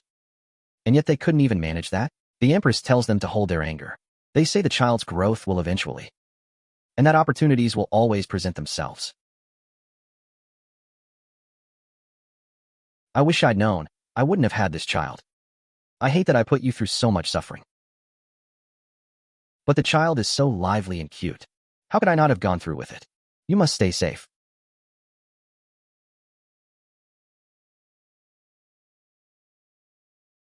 Jiang has been acting a bit more settled lately.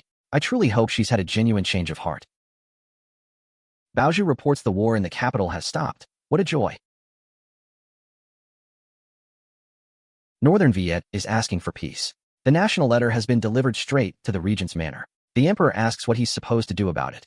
Xie Linyuan can take what he wants and seize what he likes for all he cares, he says. We need to investigate the real reason Northern Viet stopped the fighting. If Xie Linyuan gets a son, his imperial authority will be, get out. Lu Fuyun, you're not a man at all.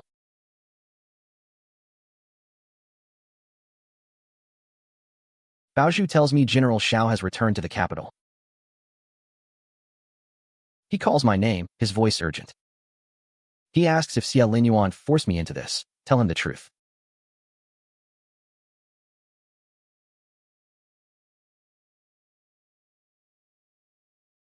I admire how beautifully these red plums are blooming. I'll go pick a few branches for the prince to put in the study screen. Baozhu tells me to be careful. The snow on the ground is slippery. She says she'll go grab the scissors for me.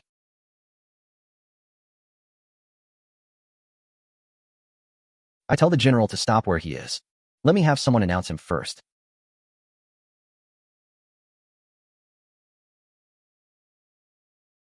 He calls my name, Chuyue.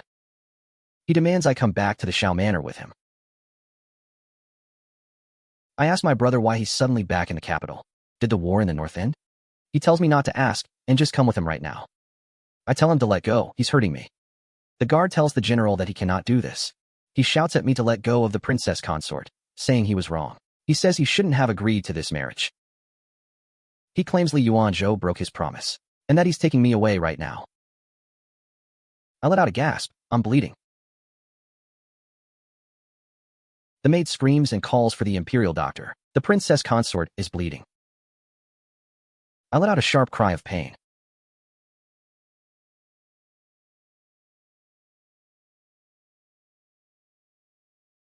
It's not good. That was a violent impact. The fetal chi is heavily disturbed. I'm afraid I'm going into premature labor. Someone go get the ginseng soup and hot water, quickly. The cervix isn't fully dilated yet, but the bleeding won't stop. The maid tells me to keep my strength up. Follow her breathing, in and out. Too much blood loss. My energy and blood are both depleted, and on top of a premature labor. The situation is extremely dangerous. There are signs of a difficult birth.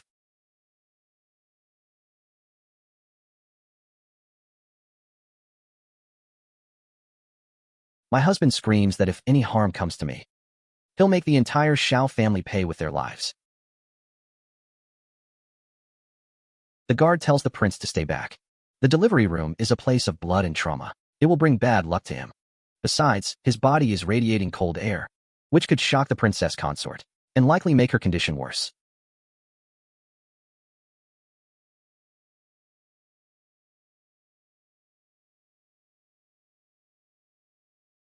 The old madam calls her a monster, asking how she dared to lay a hand on me.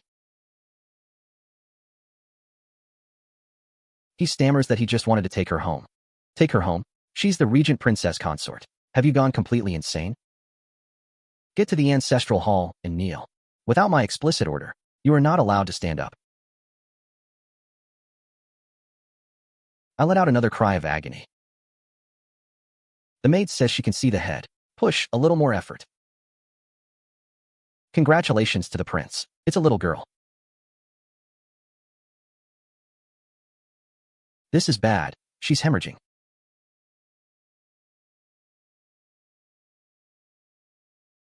The bleeding has stopped for now, but the princess consort's vital energy is severely damaged. Whether she wakes up now depends entirely on heaven's will. My husband is told the little princess's breathing is very weak. There are faint blue-purple spots on her face. It's likely because the birth process was too long. She's been stifled for too long. I'm afraid she won't make it through the day. He tells me, Linyuan, hold back a bit of your strength. In martial arts, you have to avoid using brute, reckless force. He says this girl has heaven-sent strength naturally. She's clearly talented enough to be a general. I call out to my mother and father. I'm telling them I want to learn martial arts too. He tells me to wait until I'm a little older first, and that he'll teach me personally. Oh, great, a perfectionist for a teacher. I let out a soft sound. My voice trails off. I blink, feeling lightheaded. He asks if my beard is still hurting after I wake up. He wants to know what's bothering me. I just mutter that I'm thirsty. The doctor notes that while the princess consort's pulse is weak, it has at least stabilized. Thank goodness for small miracles. Grandmother says her precious grandchild has suffered so much. I tell her not to worry about me, even though I probably look like a wreck. I ask where the baby is. I can't believe I actually gave birth to such a cute little person. He whispers that I've worked so hard, my dear. I suggest we call her Jiao Jiao. How does that sound? Like snow on a mountain peak. As bright as the moon among the clouds. He says the pet name Jiao Jiao is perfect, and that he'll handle the formal name himself. Leave it to him to be dramatic. He notes my energy is depleted and my body is prone to cold. He's calling me Xiao Wuzhong now. I ask him if those candy wrappers and clothes from back when he was a kid were things he prepared for me. I ask why he made Xiao Ji open the door that day. If he had said it himself, I might have just followed him back to the manor. He reminds me I was crying with snot and tears all over my face that day. He claims I was too ugly, so he didn't want me. What a charming man.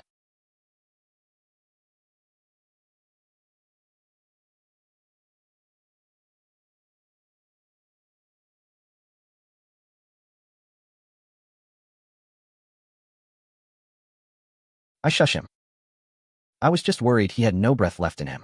For wet nurses are taking shifts to watch over the baby.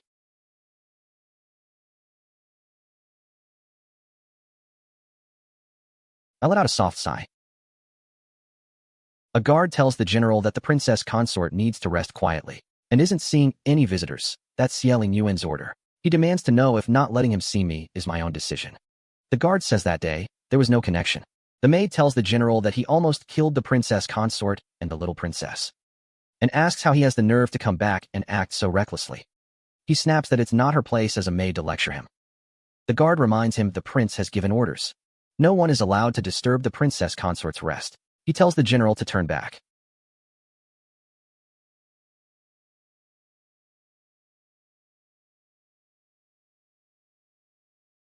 Fanlu. The newly made jujube cakes and yam cakes are the best for replenishing energy. I thank Sister Zhao for thinking of me. She laughs and calls me sister. I let out a sound of startlement. Sorry about that. No, it's just that I'm still a bit shy. General Qin will be back in the capital soon. I'll have to return this child eventually. I tell her I like him, so I'll show him to her. But I'm definitely not giving him to you. This was my sister's personal item. She thanks the princess consort. She says her mother liked jade pendants too. My brother yells that Xie Linyuan broke his promise and is a shameless villain. Xie Linyuan says he never once forced her. My brother screams that he touched her and got her pregnant. Xie Linyuan says she was the one who overstepped first. I ask my brother how he could strike such a heavy blow. He tells me Xie Linyuan is tricking me, and that he's not a good man at all. I tell my brother that I love Xie Linyuan, and it will never change in this lifetime. I beg him to stop obsessing over it.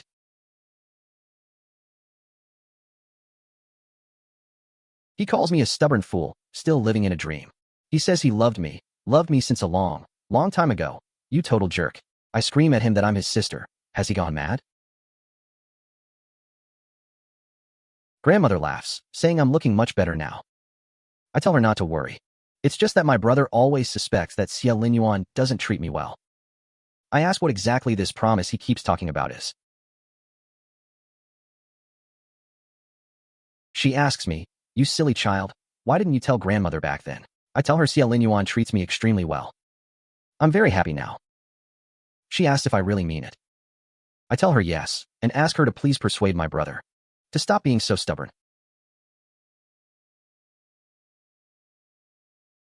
He tells me it's cold outside, so let's bundle up. Just for a little while. I thank the prince for his concern. I bid them farewell. Old Madam tells me the woman at the estate reported that Jiang has been behaving herself lately, and even set up a small prayer room, chanting sutras every single day. She's asking to see the little young master once. If she's truly turned over a new leaf, we can let her see the child once during the holidays. But if she starts trouble again, send her straight to the authorities. Yes, and about the general's marriage. We should find him a proper match as soon as possible, to end all of his delusions. The maid tells the empress that the Northern Viet delegation will arrive in the capital soon, and that Jiang Chuyue is traveling with them.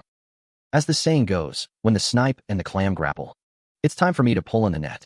I tell them to pass word to our people. The morning court is the perfect time to submit those petitions.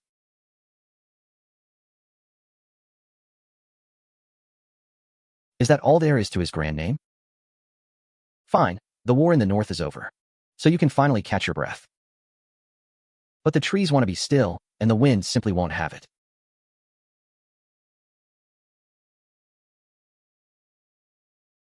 Yeah, the search in the north has been arranged perfectly. The news of General Qin's disappearance has been completely locked down. My boss calls out. Who is it? It's General Qin, I'm told.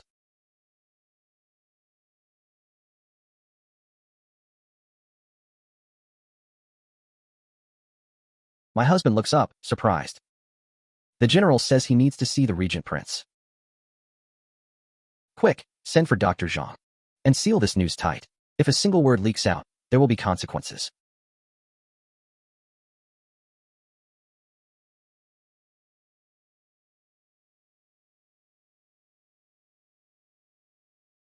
It really is General Qin. I ask what on earth happened to him. He's been injured and lost consciousness. And he specifically asked to see me. Well, isn't that a surprise?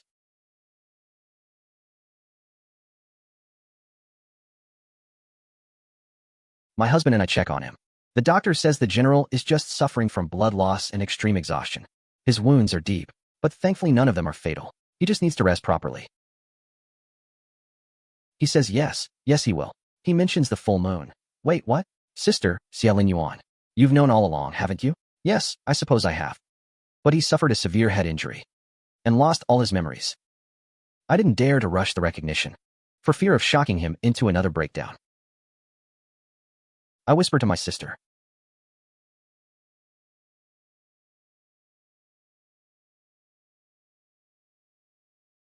Go and fetch that century-old ginseng of mine.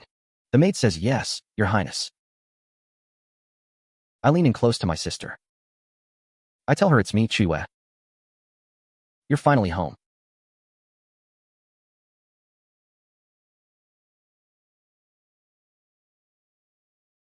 Sister, you're awake. How are you feeling? Does your wound still hurt? She asks if I'm the Regent princess consort. She thanks me for saving her life. But then she asks about being called sister, asking if I've perhaps mistaken her for someone else. I cry out, Sister, don't you recognize me? It's me, Chuyue. Look at the scar behind your ear. We got that climbing trees when we were little. She says the scar was from being a mischievous child, and asks why I'm speaking in such a strange way.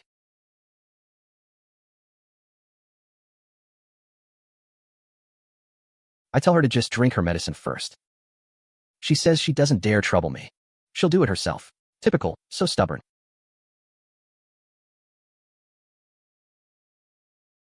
You're still badly injured. Stop moving and just treat this place like your own home. Just rest well.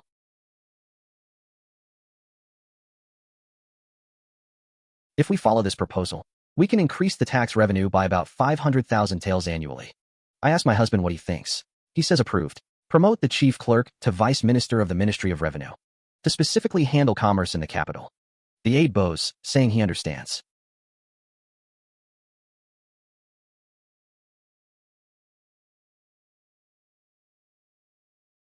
It's so late. Why aren't you resting?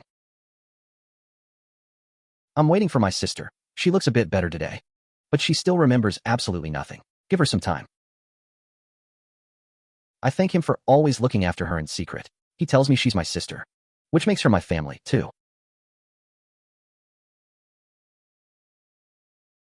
I ask who's there. It's Jiang Chuyue.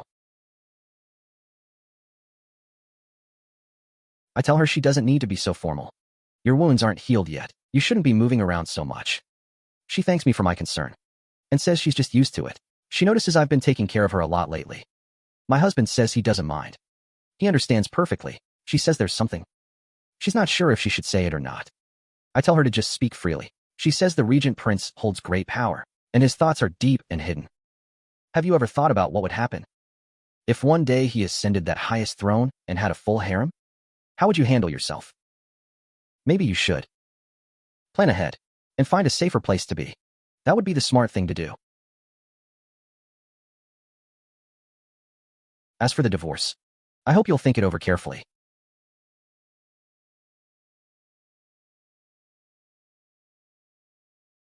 My husband steps in, saying my family business isn't for General Qin to worry about. He says that since he married me, he's sworn to protect me for a lifetime, not to drag me into endless conflict. My husband asks, under what identity is the general saying such things? Is she a frontier guardian, or is she just Chuyue's sister? If she's family, she should act like it.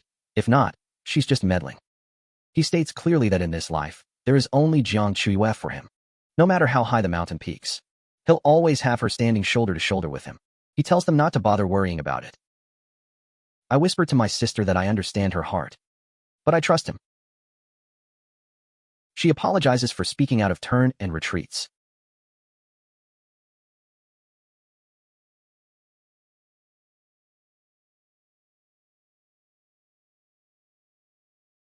I tell the servants to clean up the Shaoxiang pavilion by the lake, move everything in, and have General Qin move there to recover as a guest of honor. The servants nod, yes, Your Highness. The general's father, wait, what? He says the official Yuancio has sent a message asking to visit. I tell them to decline, saying he needs quiet recovery.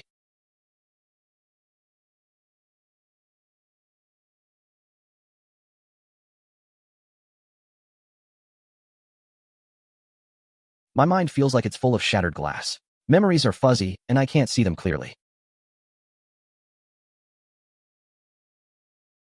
I asked my husband if he was being a bit too harsh on my sister today. He says she's trying to drive a wedge between us as a couple. So why should he have to offer her a friendly face? I try to defend her, saying she's just worried and acting out of turn. He calls my name, Chuyue.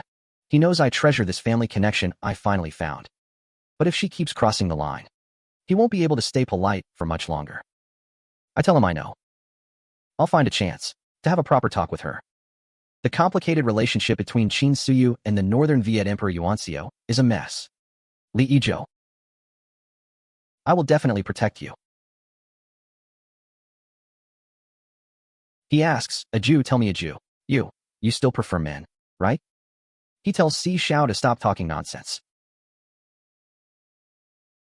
Once the truce is signed, I'm going back to the north to stay.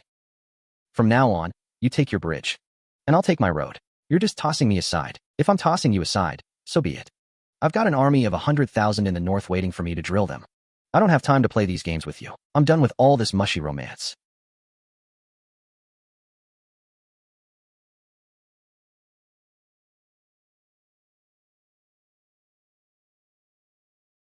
Baozhu tells me the princess consort has finally arrived. Come in, please. I offer my greetings. I tell the general not to be so formal.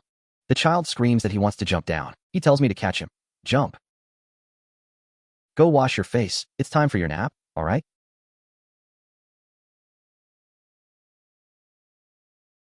How long do you plan to stay in the capital? This time, General? About half a month, and then I must depart for the north. Mrs. Zhao, about Little Stone. I don't plan on taking him to the north with me. I'd like to trouble you to continue caring for him. Once he turns 12, I'll send him to the army for training. The 100 taels of gold and 100 acres of fertile land granted by the emperor this time, I'm giving to you, madam, as a small token of my gratitude. She asks what the general is saying. You're protecting the home and country. Taking care of the child is just what I should be doing. I can't possibly accept this. Please, you must hide his true identity from everyone. If it leaks that he is the son of Jiang Chuyue, it could bring terrible trouble. Don't worry, I'll just tell everyone he's the child of a distant relative. She asks if I'll let her take a closer look at this jade pendant. Fine. This pendant is such a unique style. Where did you get it? It was my sister's legacy. The sky is about to change. I have a feeling there will be a violent storm tonight.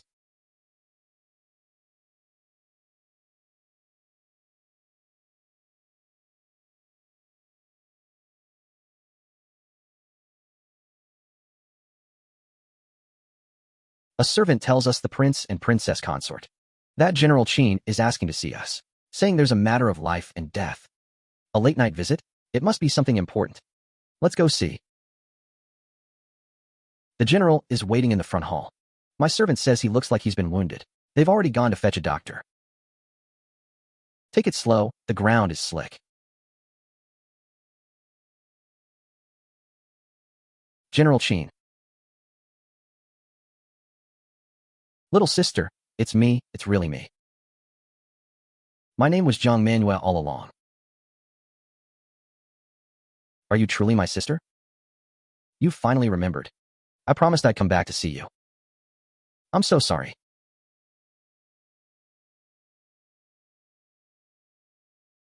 Quick, someone fetch the doctor, called Shani. The prince and princess are told General Qin was injured in a fight. A heavy blow to the temple, and a hidden weapon wound on the shoulder. Thankfully, nothing vital was hit. He tells them to let her recover properly. In a few days, she'll be perfectly fine.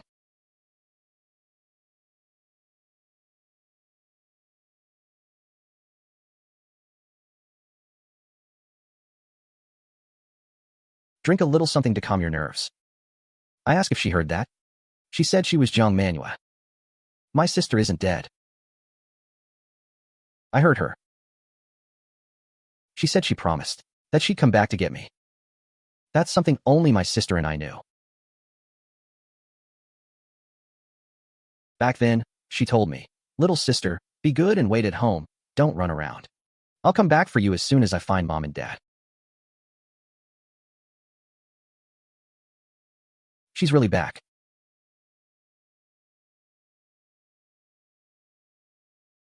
Sister, oh my sister. I tell the official Yuancio that there's a difference between men and women. I should be the one to do this.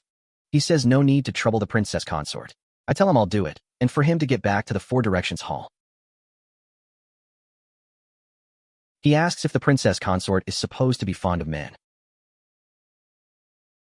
I tell him to get out.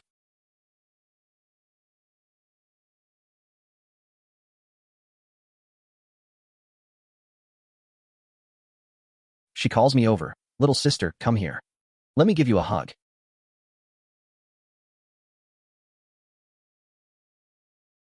I ask her what happened last night. She says she was attacked on the way to the Four Directions Hall. The attackers were incredibly ruthless. They looked like professional assassins. The heavy rain washed away all the evidence, so investigating has been difficult. But it was a blessing in disguise. I took a hard blow to the head, and now I'm finally remembering things from when we were kids. I was saved by a blacksmith, but I lost all my memories. I followed my instincts and joined the army. All these years, I've kept dreaming of practicing swordplay in a courtyard, with 3 people standing under the eaves. Turns out, those weren't dreams after all. My little sister has grown up so much, and turned out so beautiful. Have you been doing well all these years? I tell her yes. Grandmother has treated me extremely well. I haven't suffered a bit. Have we found Mom and Dad yet? Where are they buried? At the Nanshan Mausoleum. Once you've healed up, we'll go pay our respects together. She agrees.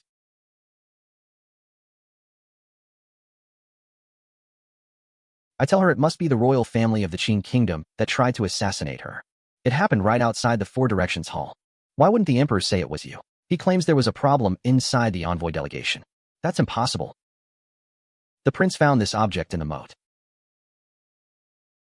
It looks like it's time for the emperor to clean house. Your Majesty, here is your cane. Is the prince ready to use it? Dinner is served. I tell the princess consort. My husband is still busy discussing matters in the study. I'll have the freshly prepared shark fins sent over to him. Make sure the food container is sealed tight, so it doesn't get cold, little sister. She asks if the regent prince treats me well. I tell her he treats me extremely well. She worries that if he ascends to that highest throne one day, with a full harem, I'd better start planning ahead. Why don't you come to Liangzhou with me? I let out a gasp of shock. She suggests I divorce him. I tell her to say that one more time. My husband snaps that my domestic affairs are not for the general to worry about. She asks if he married me only for the Shao family's military power. He replies that he married me because he loves me, not for the military power. She asks if I'm sure that if he reaches the highest position, he'll be able to handle all the harem intrigues. I whisper that in this life, there is only him for me. She says words are cheap. Believe what you want. He trusts his own heart. Sister, I believe him. She apologizes for overstepping.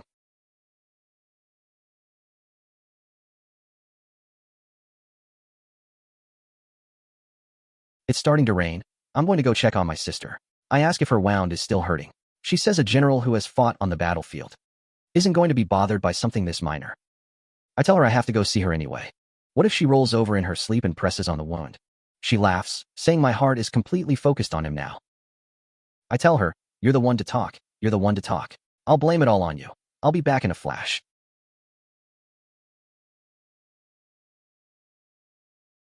I ask my sister if she still remembers. She laughs and says of course she remembers.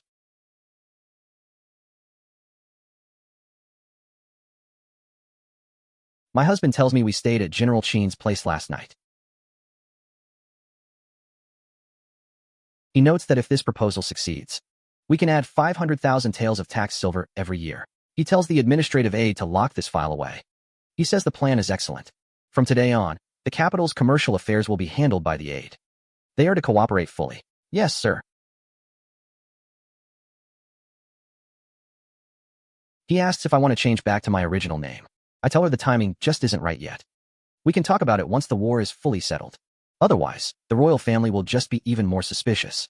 And we have to keep everything about the prince's manor under wraps, too. I tell grandmother not to worry. Everyone in the manor is one of our own.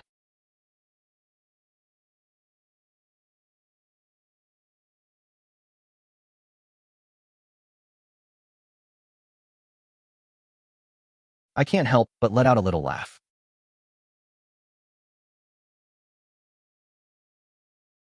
Turns out, all those clothes, socks, and sachets he sent were just things he borrowed from me.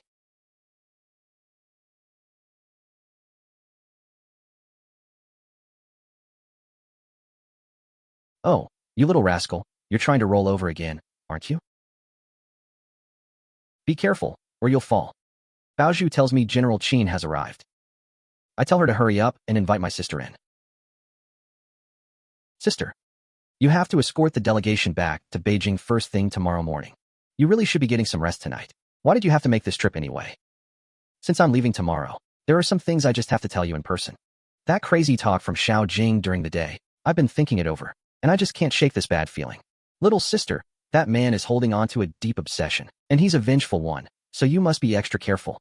Now that he's been rejected, there's no telling what kind of extreme measures he might take. I tell my sister I understand her concerns, and that I'll be careful. He's got quite a grip for a baby. He's a natural-born martial artist.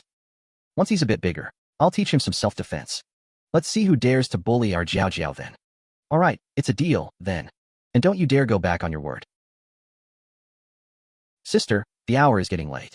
Why don't you just stay the night here at the manor? I'll have Baozhu go and prepare a guest room for you. She says there's still too much to take care of at the Four Directions Hall. I have to head back, and there's no need to come and see me off tomorrow. There are too many eyes everywhere, and our relationship shouldn't be exposed just yet. Once I'm settled in the north, I'll write to you. My heart aches with how much I don't want her to leave. But I understand that her caution is for the best. There's plenty of medicine in the manor warehouse for external wounds, and precious pills for internal health. I'll have Baozhu pack it all up for you. Take it with you to Beijing, just in case you need it. She thanks me. I tell her I'm leaving.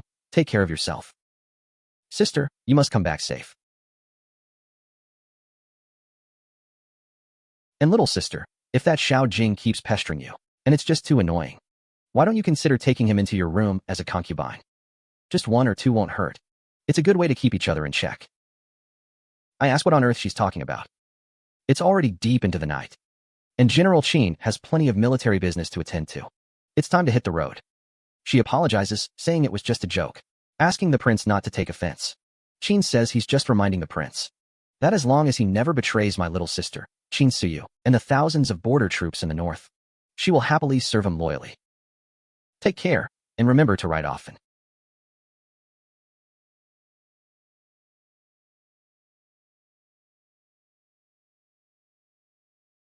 It's been a long day. Let's get some rest now. Xie Linyuan, are you feeling unwell? Should I have the doctor come and take a look? I'm not sick. If you're not sick, then why do you always have to leave? A servant yells that the Marquis of the South has sent an urgent 800-mile report. The situation is critical. Just hang on. You should sleep first. Don't worry about talking. I wonder what's actually going on with him. Is there something he really can't tell me? Tomorrow, I'm definitely going to get the doctor to take a proper pulse check.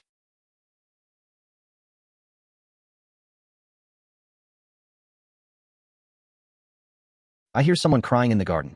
Who is that? It's disturbing the princess consort. The maid stammers that she was drinking. She was just feeling sad, so she came here to hide. She didn't mean to disturb me. I tell her to get up and explain why she's so sad. She says ever since she had her daughter last year, her figure has completely changed. And that heartless, cold-blooded murderer thought she was getting old and ugly, and wouldn't even share the bed with her anymore. Wait, is that why Xie Linyuan has been acting the same way lately? She continues, who would have thought? He's actually been carrying on with the new widow next door. And now he's even given her a divorce paper, abandoning both her and her daughter. I tell her that being divorced isn't the real tragedy, but that heartless monster. He packed up every cent of the savings and dowry she'd spent years scraping together, and took every single coin with him. She wails, asking how an abandoned mother and child are supposed to survive now. I order 2 of my most capable guards to go and help her get every cent of that money back. And if that man decides to put up a fight, then by all means, don't be polite about it. She showers me with thanks, praising me for my great kindness.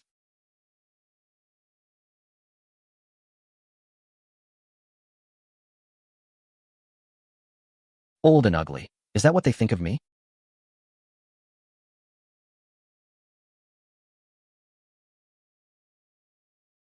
I wonder what's gotten into Chuyue today. The prince offers his greetings. I tell him the princess consort is feeling exhausted today and will be sleeping alone from now on. I hope he understands. The bed in the side room is all made up, and the hot water is ready. I ask the prince to please move to the side room to rest.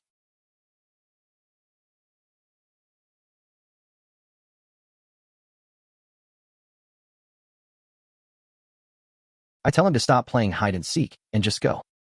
Fine, he says, you take the inside of the bed. I tell him to blow out the light.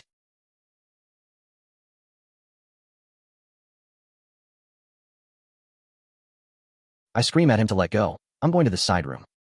He tells me to stop fussing. The floor is cold. I ask him if he thinks I'm the one fussing. Xie Linyuan, you've been messing with me time and time again. Every single time. You manage to retreat just when things get interesting. Tell me, are you actually grossed out because I had a baby and I'm old and ugly now? He tells me that's absolute nonsense, asking when he ever acted like he didn't want me. I ask him why he never touches me then. He admits he's afraid.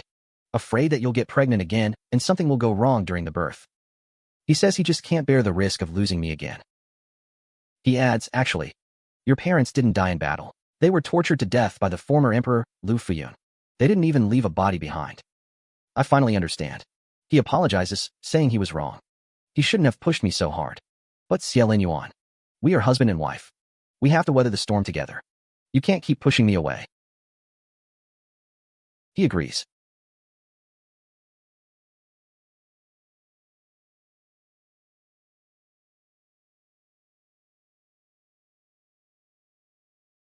He says our little Jiao Jiao is such a sweet, filial child. I can't help but laugh. Tomorrow, I'm heading south to Lu Tiao Cliff to find my parents' remains and stop by to provide reinforcements in Nanjing on the way.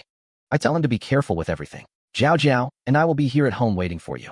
Bring mom and dad home, all right?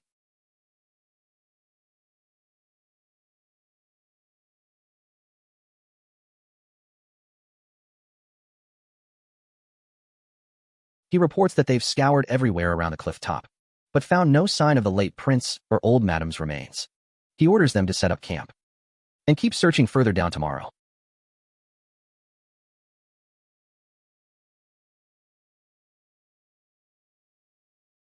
I ask why the regent prince isn't welcoming me. Do you have business?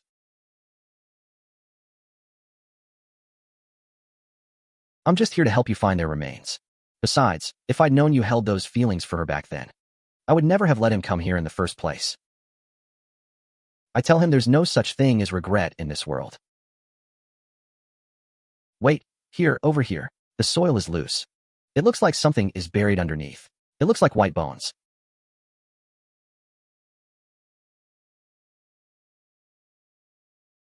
I scream that he's using such despicable methods. Xie Linyuan, you were the one who broke your promise first. You knew I loved him, yet you seduced me into bearing your children. Don't blame me for being unrighteous now. Once you're dead, your military power and wealth, the Su family, and even Jiao Jiao will all be mine. Oh, and by the way, the emperor promised that once you're dead, the regent prince's position will be mine. So, he really did sell out to the emperor. Yes. The world is finally mine.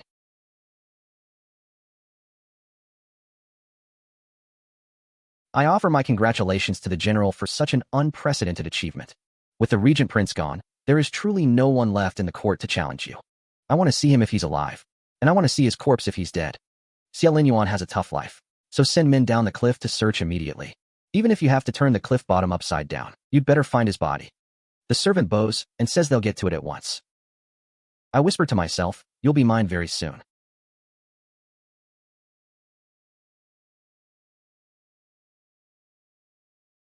Baozhu tells me Little Stone has been acting up every single day, wanting to see his little sister. He saved up all his allowance just to buy her a rattle. I tell her, I'm feeling pretty stifled in the manor anyway.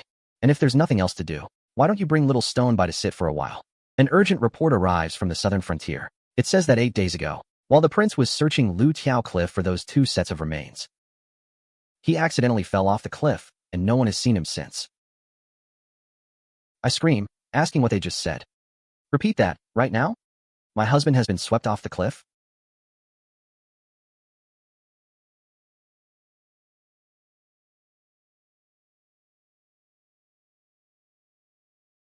I order Xianing to send an 800-mile urgent express and have it personally delivered to General Qin in Beijing. At the same time, send a pigeon to order the Liangqing troops to be on high alert. Mobilize a detachment of our elites and secretly station them at the strategic high points surrounding the capital. Without my direct command, nobody moves an inch. They salute and tell me they understand their orders. I issue my next commands. Raise the security level of the manor to the absolute highest. Rotate the iron cavalry shifts, and make sure every bow is strung and ready. Send a secret report of this to old madam immediately. Ask her to do everything in her power to stabilize the Xuanwu army. We cannot afford any chaos right now.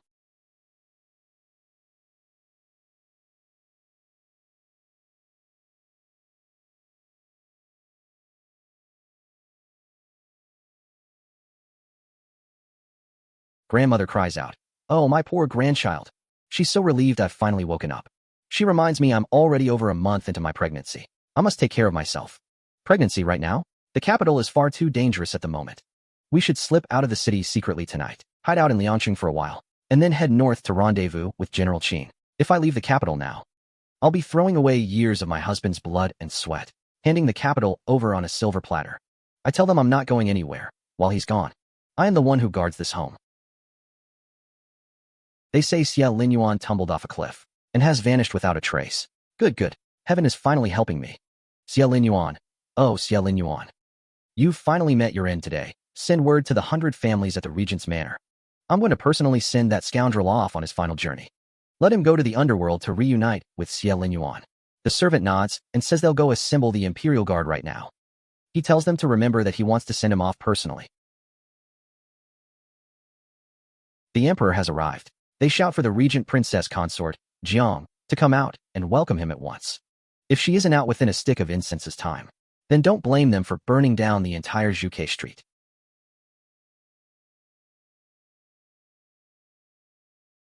Grandmother tells me I'm pregnant. I can't go. Let her go instead. She wants to see what that brat dares to do to an old woman like her. I tell her, Grandmother, he's coming for me. Don't worry, I still control most of the troops in the capital. If he dares to light a fire, I'll blow up his golden throne hall.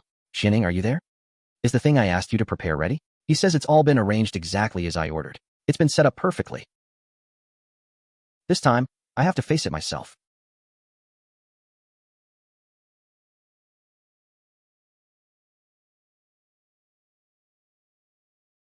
These branches are just so eyesore-inducing. I'll have them all chopped down for firewood another day. The servant announces that the princess consort's carriage has arrived. I tell them I have a question I'd like to ask. Speak, is my husband Xie Linyuan falling off the cliff? Your own handiwork? He scoffs that it was destiny, and that he deserved to die. How bold of him. He yells that the princess consort is being disrespectful before the emperor, and daring to speak nonsense.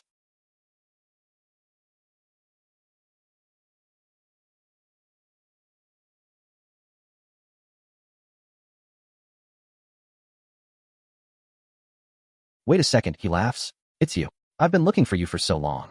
I can't believe it's actually you.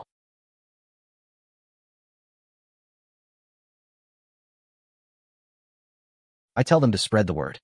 That the emperor has suddenly had a mental breakdown, acting completely erratically in public, suspected of going totally insane.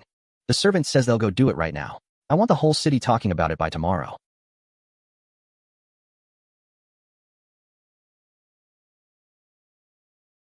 The empress's maid screams that something is wrong. The emperor has been hit by a poison arrow trying to save the regent princess consort.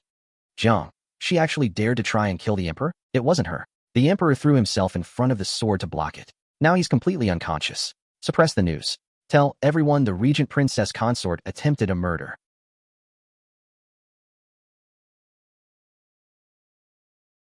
Fetch me a brush, quickly. I finally know how I'm going to paint this.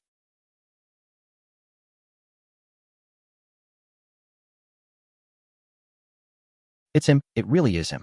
Heaven has been very kind to me today. Your Majesty, you are heavily injured. You should rest now. I, I love the fairy in this painting. She looks so familiar. She looks just like the Regent princess consort. This is heaven's precious gift to me. Your Majesty, I brought the imperial doctor to check your pulse. I asked noble Lady Xuang what she's doing here. She sighs and says she's worried. Worried about the emperor's health, she claims. She tells me to look. The emperor has finally found his heart's desire, hasn't he? That man is just spreading rumors, trying to ruin my reputation. By law, he should be executed. The emperor says he won't kill him, calling him his precious treasure. He declares he's bringing him into the palace to live in the Zhengde Hall. He's really gone off the deep end. The Zhengde Hall is the emperor's own private quarters. I beg the emperor to think twice, then bow and retreat. He shouts that his mind is made up. He sneers that I'm quite the good person now. Once Jiang enters the palace, I'll have a lovely time ahead of me. I tell him that as the emperor's servant, I will always follow his lead. But, Your Majesty, if Jiang really gives birth to a prince, I wonder what will happen.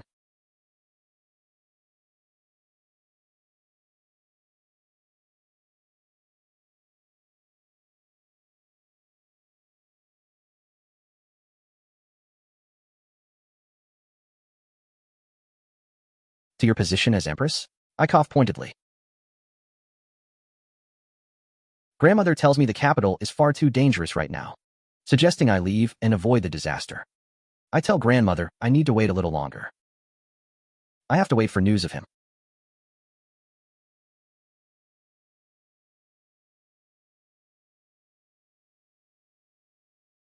Grandmother, look. The emperor has truly gone mad. She screams that I have to start planning my escape right now. Baozhu reports that the palace has sent people over again.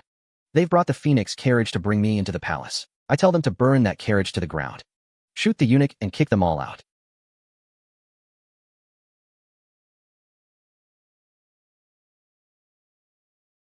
I let out a loud, mocking laugh. The emperor screams that he must have me. Jiang Chuyue. He's throwing away all his dignity for the sake of a woman. The empress tells him to calm his anger. She thinks the emperor might just be testing the strength of the prince's manner, since Xie Linyuan's body isn't even cold yet. Go tell that Jiang woman at the estate. It's time for her to pay her debt. The aide reports on the northern territory. General Qin sent a reply. Reinforcements will arrive in a few days. Then there's the urgent report from Lutiao Cliff. I ask if there's finally news. They say they've found the prince's body, and General Xiao is personally escorting the remains. They'll arrive in the capital in half a month.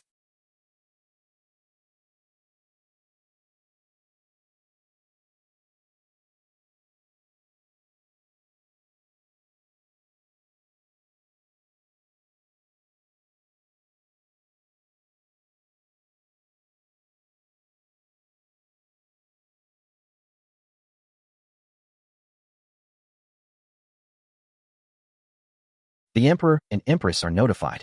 The regent prince's body has been identified. It's him, he's truly dead. And he's on his way back to the capital. He asks if it's truly been identified. He orders them to ride like the wind, to bring back the regent prince's coffin. He insists on personally seeing him off to the grave, and orders the soldiers to be brought into the palace, and to be well looked after. The coffin arrives in 5 days. Grandmother asks what my plan is. I tell her I'm taking him home. There's a plot of land at Nanshan Ridge, where he can finally rest in peace. Old Madam, Princess Consort. There was a massive fire at the manor in Liangqing last night. It was Jiang who started it, trying to kidnap the young master. She's already been captured. The wretch. Deal with her according to the family law. Grandmother, there's something suspicious about this. I'm afraid someone might be pulling the strings. You take Jiao Jiao and Zhou back to Liangqing immediately, and hold the fort there.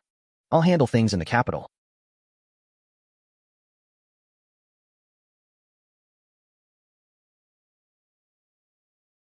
I sing softly.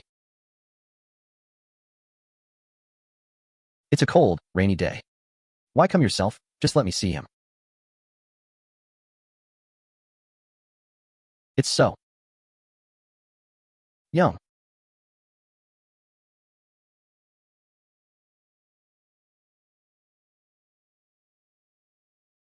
The emperor tells Xiao that he isn't going to kill his sister, and he won't use her to threaten him either. She is the precious treasure heaven gifted to him. He says he admires her and wants to make her his noble consort. If she wants the empress title, he can even clear the entire harem for her. For the rest of his life, he only wants her. Your Majesty, my little sister is already married, and she has children. She really isn't worthy of you. He shouts that his heart is set on her. Why would he care about such petty customs? He says he admires the person she is. It's all he can think about day and night. Shao, look. From now on, you are not just a lord. You are the emperor's brother-in-law. He speaks to Minister Li.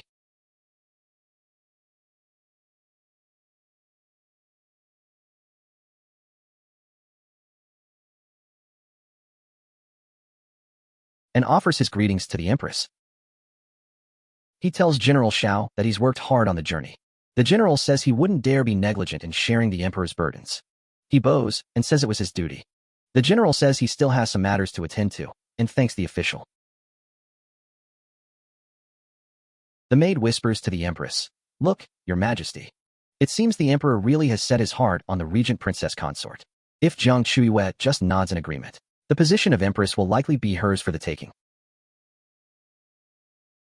The maid notes that the empress and the Shangwan family have worked so hard to manage things, only to end up making a wedding dress for someone else. From now on, the empress groans that her own body has already broken down. She's finding it difficult to conceive anymore. If Jiang enters the palace and gives birth to a prince, then what was all her blood and tears for all these years worth?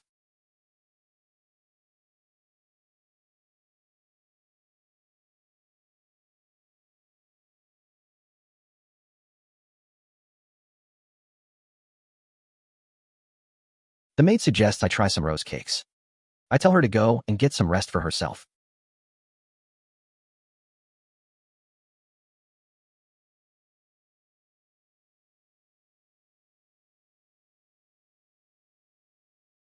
I am truly livid.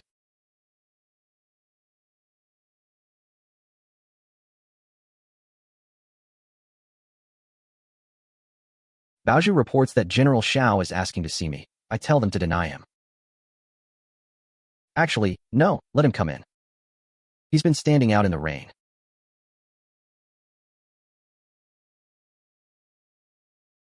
Accusing me of scratching him. I understand, but the coffin has already reached the palace. It will be buried in the imperial mausoleum in 10 days. You're pregnant right now, so you should be putting your own health first. 10 days? I can't wait that long. Do you really love him that much? Even when he's dead, you refuse to give me even a sliver of hope. He says that once he finally realized his own heart, he was terrified and uneasy. He was worried about the family reputation and worried about letting down his parents who died for their country. He was too afraid to cross that line. So he just kept taking concubines, trying to numb himself. But in the end, it was all for nothing.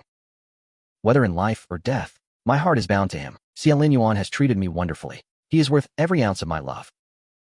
My maid tells me the emperor has sent people to Zhuke Street again, demanding I be brought into the palace. Should we do the usual? Little Jade, the emperor has inappropriate desires for you. You must leave the capital to avoid this disaster. Leave the capital's mess to me. The emperor is a lecherous man. He cannot be allowed to put you in danger. I'll leave it to you, but don't bother wasting your time on my behalf. Little Jade, this is not a child's game. It concerns the future of the entire nation. I order them to prepare the carriage and my clothes. I'm going into the palace today. Are you mad? Walking into the palace now is no different than walking straight into a trap. I tell them to get him out of here.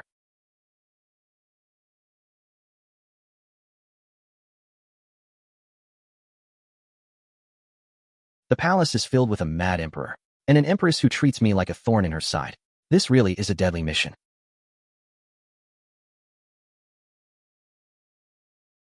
Wow.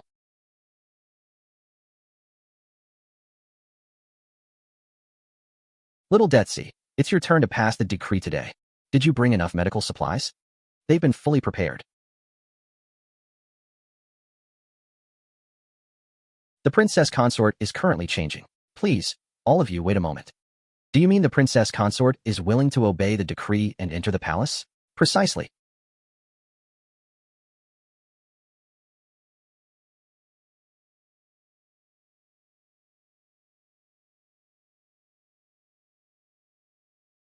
I tell the emperor to eat some soup and get some rest.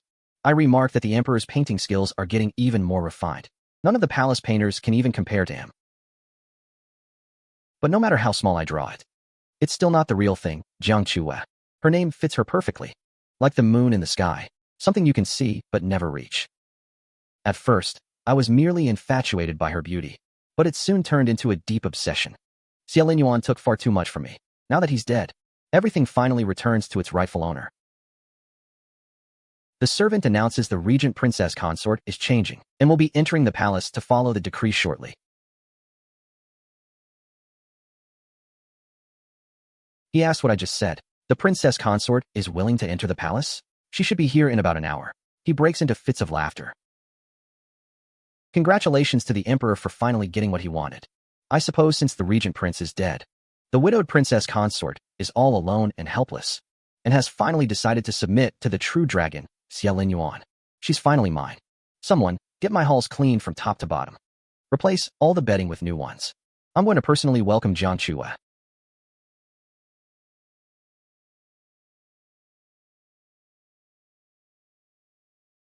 Wait, Jiang is entering the palace? The emperor has ordered them to clean the Zhengde Hall. The Shangwan family has bet all their glory on this mad emperor. Is that really a wise move? Someone, quickly send a message to the Shangwan family. Do everything in your power to stop Jiang from entering the palace.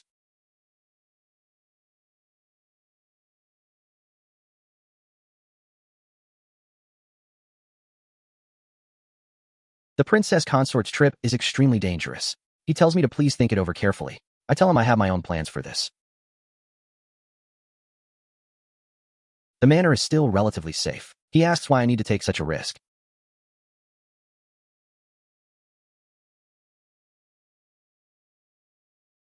I let out a soft sound. Baoju whispers that there are many old officials kneeling at the palace gate. They're certainly acting in unity today, aren't they? I ask what we should do. I tell her to just wait. Someone will solve this for us soon enough. The officials are begging the emperor to think twice. They claim I'm just the widow of a traitor and should be executed according to the law. They say I'm too cunning to keep around and that I'll be an endless source of trouble. They argue the Liu dynasty's foundations are just starting to stabilize. So why is the emperor getting lost in such delusions again? They warn him that the ancestors are watching from heaven. The emperor shouts that he is the son of heaven, and if anyone dares to block him again, they will be executed without mercy. I think to myself that the emperor has truly gone mad. The officials tell him that as a ruler, he should put the welfare of the world above all else. They try to lecture him on the way of a wise monarch, which is to be calm, detached, and inactive, rather than obsessed with empty affections. He orders his men to drag those old fools away.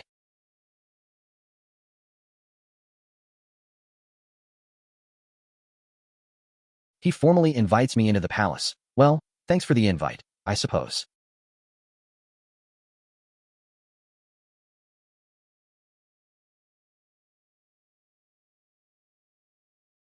He tells me to follow him into the hall.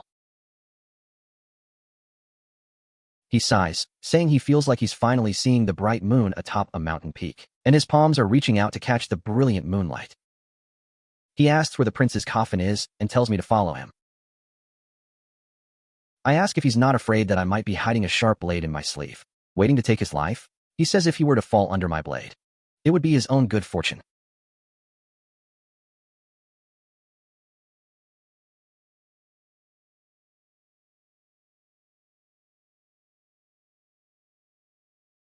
He touches the scar on his throat. He claims Xie Linyuan was always full of tricks, so who's to say he didn't just fake his own death? He says he'll add one more strike for good measure, just to put his mind at ease. I tell him the emperor has such a cruel heart. He says ever since the news of his death arrived, he's felt like he was falling into an abyss, dreaming only of killing him one more time with his own hands, just to finally feel at peace. He tells me to sit. He wants to paint me. I ask where he intends to bury my husband. He says the Jigon. He'll be buried in the imperial mausoleum, with his ashes interred alongside the rest of the Xie family.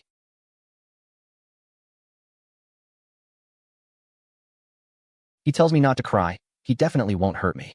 He says he truly wishes for me to. I beg the emperor to at least tell me where his bones are buried. I let out a soft, rambling murmur.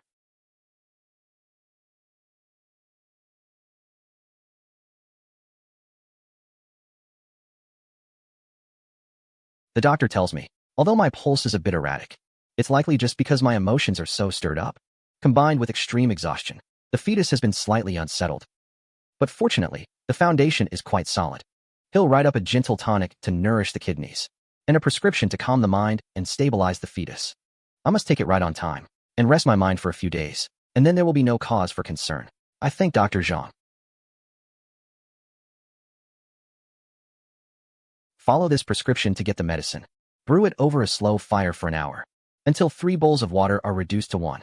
The heat control is vital, understand? The doctor reminds me that I'm carrying for 2 now, so I mustn't over-worry or exhaust myself. He says he'll head to the kitchen to keep an eye on them while they brew it. I thank him again.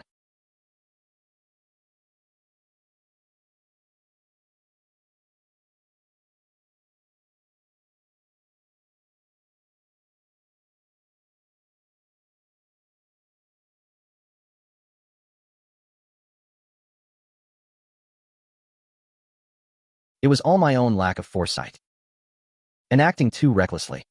I almost killed our own child. But you coming back safely is worth more than anything else.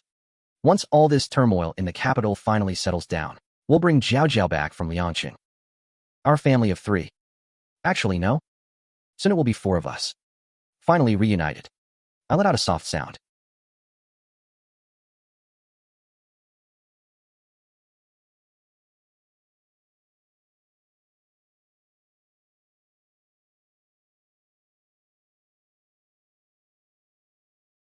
I would have preferred it if you'd just yelled at me, or even hit me to let off some steam. Seeing you like this just makes my heart ache more. Xie Linyuan, stop overthinking things. Do you really think I'm that petty, spending every day fussing over little details? Or that I'm just some sharp-tongued shrew? All those days, the agony of waiting, the fear in my heart. I've almost forgotten all of it now, even though you faked your death to keep it from me, leaving me heartbroken day after day, unable to sleep at night, with constant morning sickness. All while facing the Emperor's threats alone, and running the entire manor by myself. And on top of that, I've been taking care of 1-year-old Jiao. I've had to carry all of this on my own. Seriously, you aren't even the slightest bit angry? I mean, how could I not be? I tell him I'm actually really furious this time. He asks if I still trust him at all.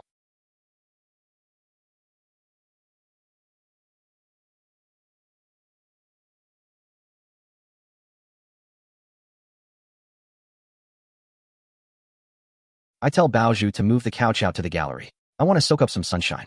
The maid bows and says, "As you wish, Your Highness."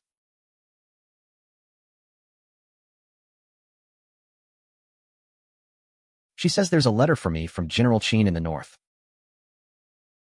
Even my sister already knew the whole plan, meaning everyone in this manor was keeping it a secret from me alone. How charming. I tell her, it's fine.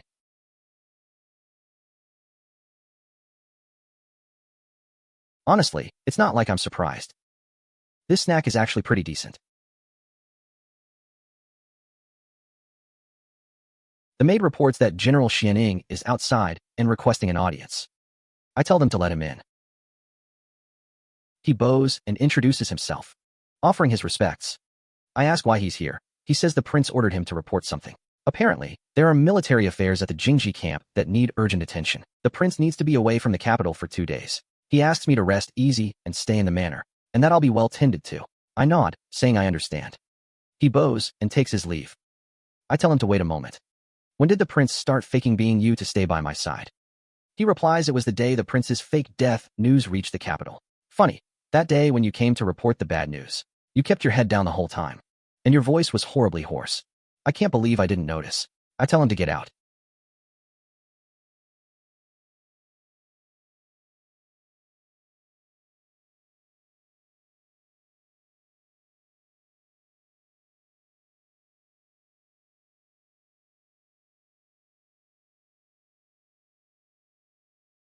I call out for someone. I call to the prince. I tell him, "Oh, you're back." I ask why the princess consort isn't in her room. He asks where she is. The servant tells him that this afternoon, old Madame Xiao brought the little princess back from Liangqing. They're settled at the Xiao Manor right now. The princess consort was missing grandmother and the little princess so much that she went back to visit them and said she'd be staying for a little while. He asks if she said when she'd be back. The servant says she told him to prioritize the state affairs and not to worry about her. She's at the Xiao Manor, waiting until her anger fades, and then she'll naturally return. But what if that anger never fades? Does that mean she's just never coming back?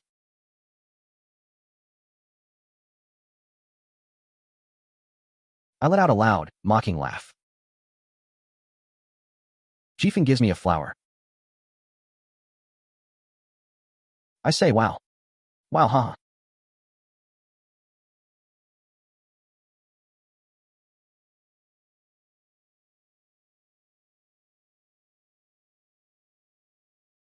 That kid Jifeng. The first thing he does every morning is look for Jiao Jiao.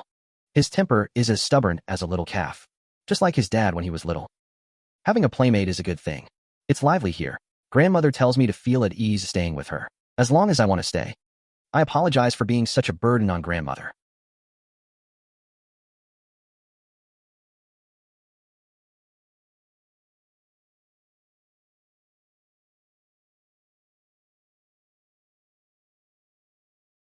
Oh, little girl, are you tired?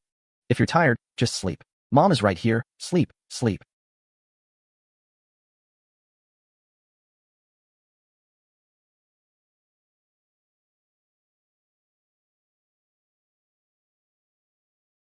The princess consort's watcher reports that the prince's carriage is heading this way. By the looks of it, he should be here soon. Knowing the prince's personality, he won't be using the main entrance. Pass the word along. Everything is prepared. Don't worry, the medicine pots are staying warm in the small kitchen. I've had this little performance stage for a long time. I promise I'll act it out convincingly, so he'll never suspect a thing.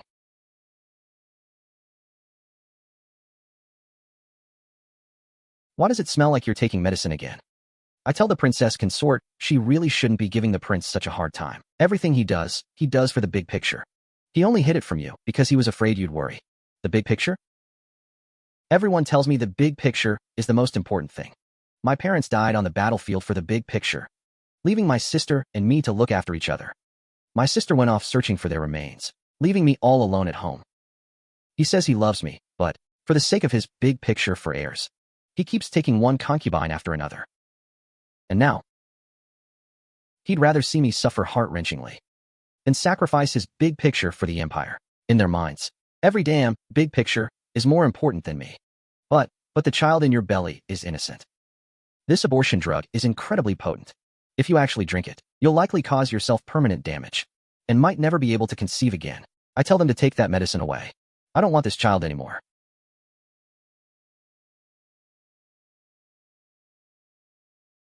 Chuyue, spit it out. Hurry, spit it out. I let out a soft cry, saying it doesn't hurt. He says he was wrong. Chuyue. He truly knows he was wrong. He swears to heaven, that from this day forward, no matter what happens, he will never lie to me or deceive me again. And if he breaks this vow, may he be struck by lightning. I tell him to remember what he said today. I'm tired, just leave.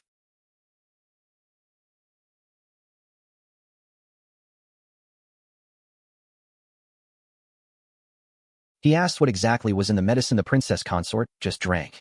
The maid explains it was the new anti-fetal tonic Dr. Zhang prescribed. It's just that the herbs were quite potent, so the doctor said it would be more effective for protecting the pregnancy.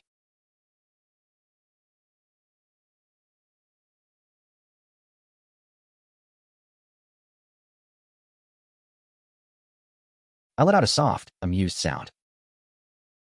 How long do you plan to stay in the capital this time, General? The northern border is stable for now, so I have to stay here in the capital and keep an eye on this little brat to stop someone from sneaking him away. Sister, is it possible the northern Viet Emperor, Yuanxio, already knows Little Stone's identity? She groans and tells me not to even ask. Who knows which heartless wretch leaked the news? That jerk Yuanxio won't leave me alone, insisting on claiming him as his son, spouting nonsense about a father-son reunion. There are thousands upon thousands of women in the world, so why does he have to keep pestering me?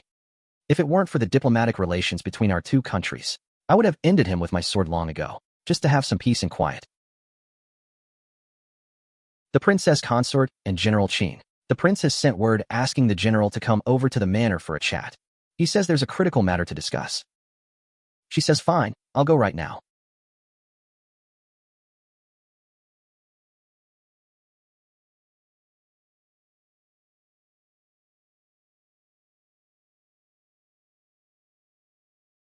The border is temporarily secure. And I appreciate you holding down the fort, General. The reason I asked you to come here is because there's something else. The prince should feel free to speak his mind. Northern Viet Emperor Yuanxio seems to be active at the border recently. To prevent any unexpected trouble, I want him to stay put in his own territory and not set foot in our country for at least 3 years. I might need the general's help with this. Does the prince want to use my hand to eliminate this threat once and for all? It would be mutually beneficial. The general would also be free of further harassment.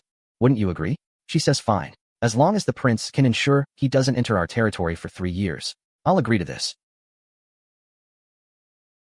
Come here, little sister. Sister Zhao, it's rare for us girls to get together like this.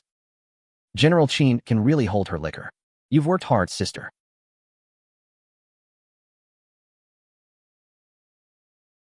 I let out a soft hum of agreement. Hey, waiter. Pack up this braised pork knuckle and glutinous rice duck. I'm taking it back for the kid to eat.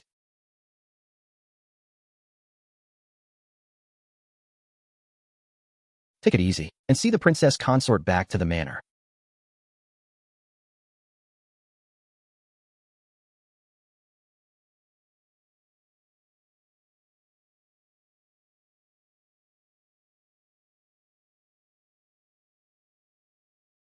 Oh, little sister, Sister Zhao. I just remembered there's a training drill back at the camp, so I'll be taking my leave now.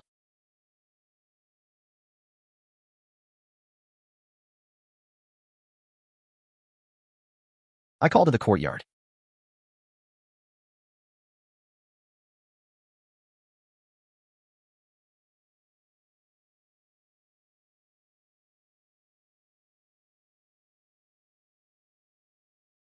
I call to the courtyard. I'm back.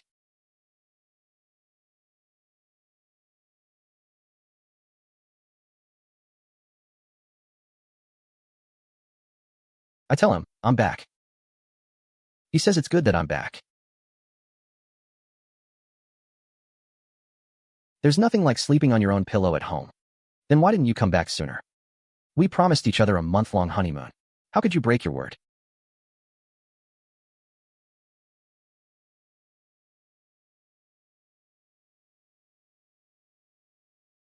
I beg the emperor to finally tell me where my husband is buried. He tells me not to cry. Wait until I finish this painting, and then I'll tell you. Xie Linyuan's final resting place. How wonderful.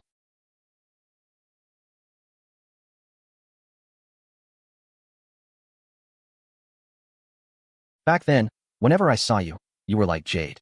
So I would often fantasize that one day, you'd be sitting right here in front of me, praying to the Buddha, or looking at the moon, and now, my wish has finally come true. If it meant I could die right here on the spot, this whole lifetime would be worth it. Who was the first by the river to see the moon? When did the moon first shine upon a person? Tonight, the moonlight is finally shining on me. Do you know? I never actually wanted to be emperor. It was the Xie family that put me in this position, and then stripped away all my power and dignity. I never wanted to be emperor. Not even for a second. I would have much preferred to just be a drunkard. But every single day feels like a year. It turns out there are fewer people who are truly alive than you'd think. Now that you've finished your painting, Your Majesty, you should finally tell me where they are buried. He asks if I think he's a lunatic. Some people are crazy and self-aware. Others are perfectly awake while losing their minds. Whether you're crazy or not is entirely up to you, and has nothing to do with what others say. He says no wonder Xie Linyuan loves me. He tells me I truly understand him. If he had married me back then, maybe he could have lived a normal life. Xie Linyuan has clung to this single life, just to drag the location of his parents' remains out of his mouth. It's a shame he'll never get it from him. He says he'll only tell me. The strongest floor tiles in the Qing kingdom are right here in the Zhengde Hall. These tiles are incredibly complex to make, using the special mud dug up from the bottom of Suzhou's lakes as the primary material.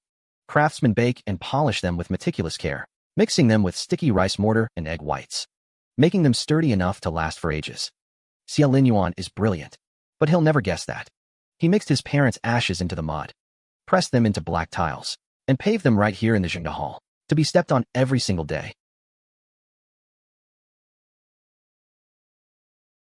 Grandfather, oh grandfather, you were a pillar of 3 reigns, and yet the emperor. How could he possibly have killed you? Empress, you have to go and try to talk some sense into the emperor. The regent prince's widow must die. She's carrying the regent prince's child, and the Qing royal bloodline must remain pure. Grandfather, I can't stop him. He's a madman now, completely lost his mind over Jiang Chuyue. He insists the emperor isn't inherently a bad man. Why? He used to bring him ginger soup when he was a child. Go tell the emperor to put the country first and kill that woman, Jiang.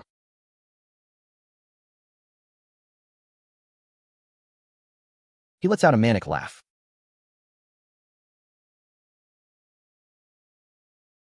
My condolences, Empress. Where is the emperor right now? He's brought Jiang into the Zhenda Hall and forbidden anyone else from entering. Alone together, in the same room? My, this is scandalous. I let out a long, dark laugh. Back before I was even of marriageable age, I was among the peonies, watching that young Xie boy practicing his swordsmanship. The day I entered the palace, the emperor lifted my veil and looked at me with nothing but loathing. And then there were those countless nights where I was held by the throat and pressed down onto the dragon bed. The maid asks where I'm going, and I tell her the Zhenda Hall. Empress, the emperor has given strict orders that no one is allowed to come near. I am the mistress of the 6 palaces, and you're just a nobody. Move aside.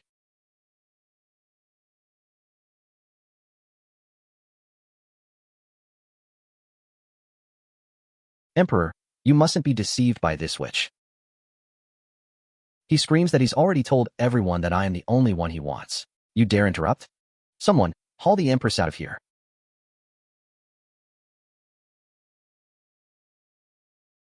Does the emperor realize that my grandfather just passed away? He deserved to die. My grandfather spent his whole life loyal and patriotic, only to die at the hands of the very emperor he served most loyally.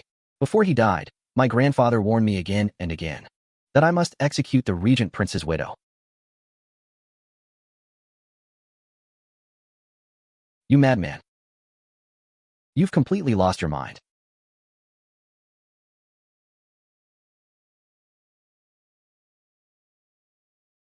Chuyue.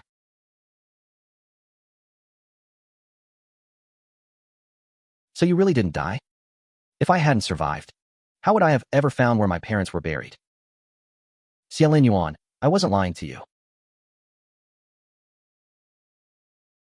I never wanted to be emperor. Not once.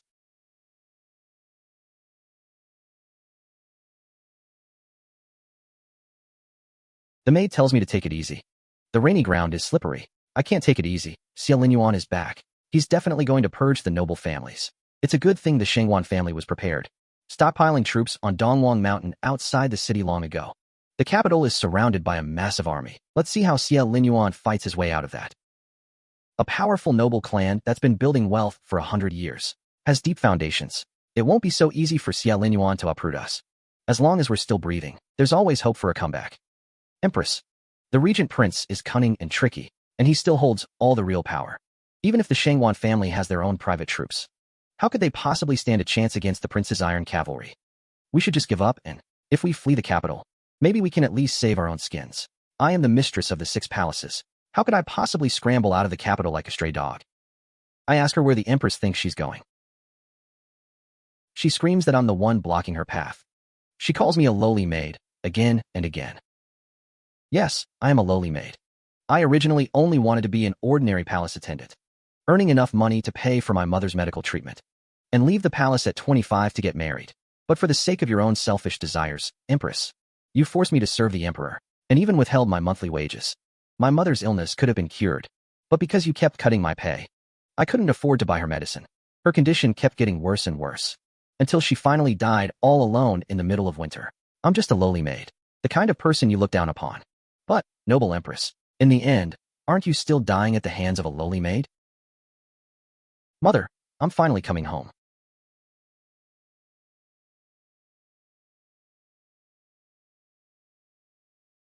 He tells me to head back to the prince's manor first. He has to finish cleaning up the mess out here. I wove the biggest lie in history, intending to use my own funeral to trick the emperor into revealing where my parents' ashes were hidden.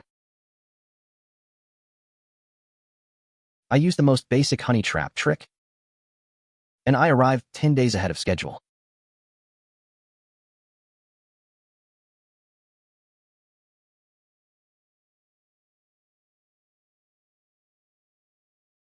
This is Japan. Wait, what? I let out a soft laugh. The news of Xie Linyuan's return has spread everywhere.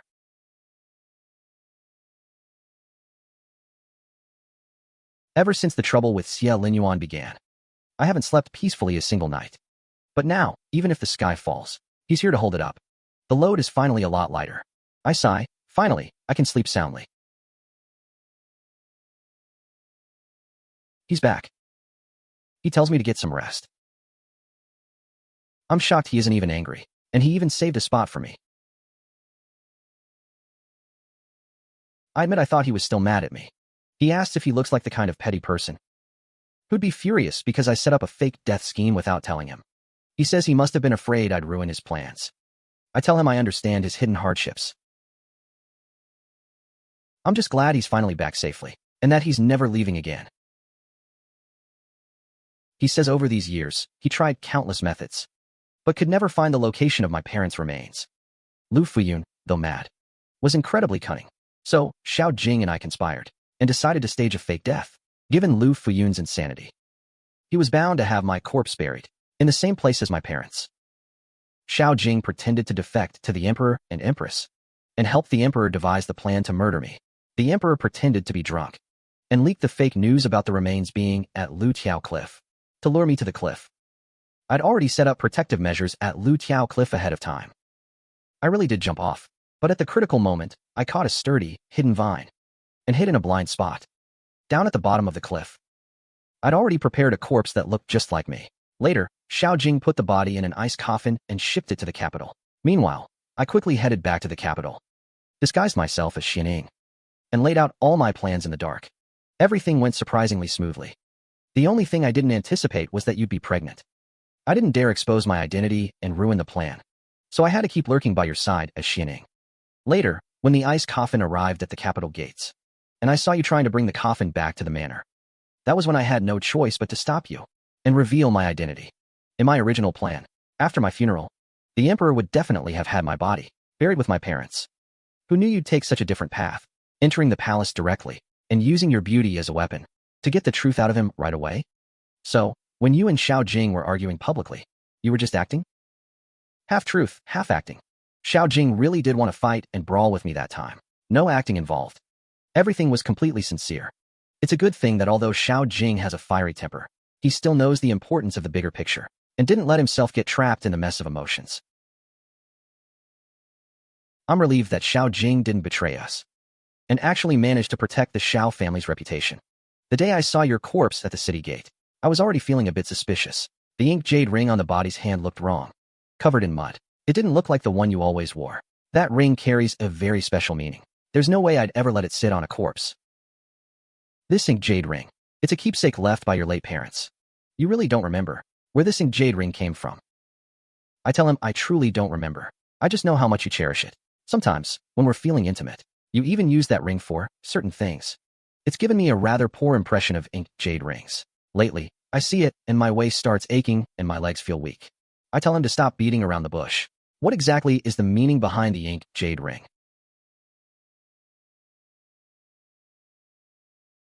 He tells me to be careful. He hasn't even sat down properly yet. He tells me he's sorry for making me worry all this time. Being able to find out where your parents' ashes are makes everything worth it. The emperor has died, and the empress is dead, too. The situation in court is chaos. I have to act decisively in the coming days to stabilize the situation as soon as possible. Will you walk to the very top with me? I tell him yes, of course.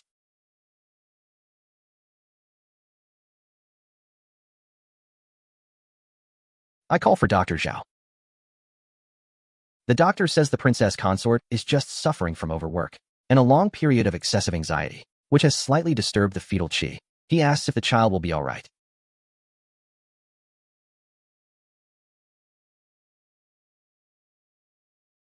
The doctor tells me not to worry. It's just a minor disturbance. There's nothing to be alarmed about. He'll write up some tonics to nourish the qi and calm the fetus, which I need to take every day, and I must stop stressing myself out. I'll recover very soon. He says it's all his fault. He almost put our child at risk. I tell him it's fine. As long as you came back alive, that's all that matters. Once the storms in the capital settle, we'll bring Jiao Jiao back from Liangqing. and our family will finally be together.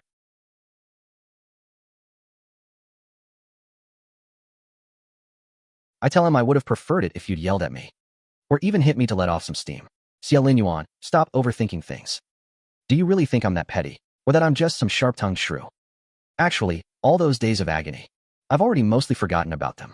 Even though you faked your death and didn't tell me, leaving me heartbroken day after day, unable to sleep at night, with constant morning sickness, alone in the face of the emperor's threats, caring for 1-year-old Jiao Jiao, and running the entire manor by myself. I really am not even the slightest bit angry. He calls my name, Chuyue.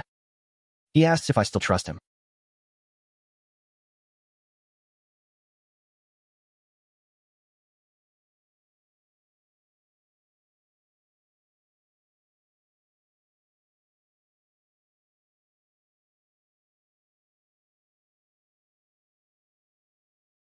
Baozhu reports that there's a letter from General Qin.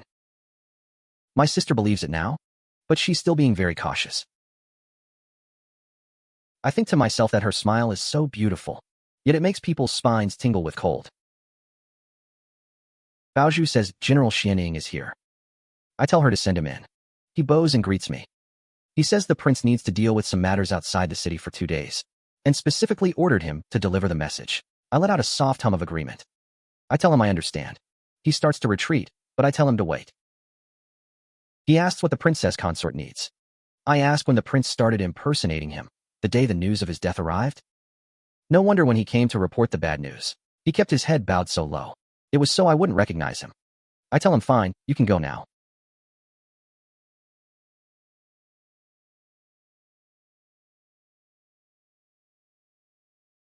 He asks why I'm sleeping so early tonight.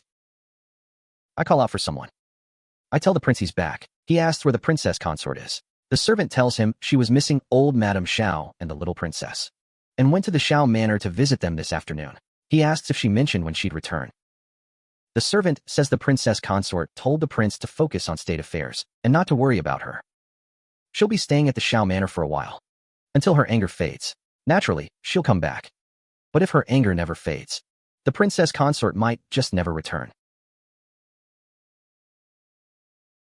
Oh, please, you shouldn't be giving the prince such a hard time. Everything the prince has done has likely been just to keep you safe. I tell Baozhu to stop trying to persuade me. My mind is made up. The princess consort, the prince is here. He tells me that everything he does is for the sake of the big picture, and that's why he ignored my feelings. If I'd just have a proper talk with him, maybe he wouldn't make the same mistakes again. I tell her I know everyone keeps saying to prioritize the big picture. But honestly, Baozhu, I really don't like that phrase. Why is it that my parents put themselves in harm's way for the country, dying on the battlefield, leaving my sister and me behind? And my sister, in order to find their remains, left me all alone at home. He always says he loves me, yet he takes one concubine after another. And now, for the sake of his plans, Xie Linyuan intentionally kept me in the dark. They all have their own reasons. But does anyone actually care how I feel? This so-called big picture. In their eyes, everything is more important than I am. Everyone keeps saying they want to protect me, but they always end up casting me aside in the name of protection. Even though his intentions were good, hearing Chuyue say it like that still makes me feel ashamed. I really should have been more respectful of his point of view. But the baby is innocent in all of this. If the prince knew you were planning to get rid of the child in your belly, he would surely be heartbroken. Besides, this medicine is incredibly potent. If you really drink it, you'll definitely cause permanent damage to your body. He'd be heartbroken? When he was deceiving me and hiding things from me, did he ever stop to think if I would be heartbroken? Did he ever stop to think I might even die of grief? Did he ever stop to think I was so heartbroken that I might lose the baby because of it? Marrying Xie Linyuan. I thought I'd found the love of my life. He has truly disappointed me. Baozhu, I don't want to love him anymore. Baozhu. Stop the medicine. This abortion drug is truly toxic. If you drink this medicine, Your Highness, I'm afraid you'll be plagued by illness for the rest of your life. Chuyue, don't drink it. I know I was wrong. Please, don't use this method to punish me anymore. Blow on it, gently. Why are you standing there stunned? You, get out of here first. Chuyue, hurry up and spit it out. It's hurting your body. Hurry, spit it out. Didn't you already know what I was drinking? Even if I knew, I'd still worry every single time that you'd hurt your body.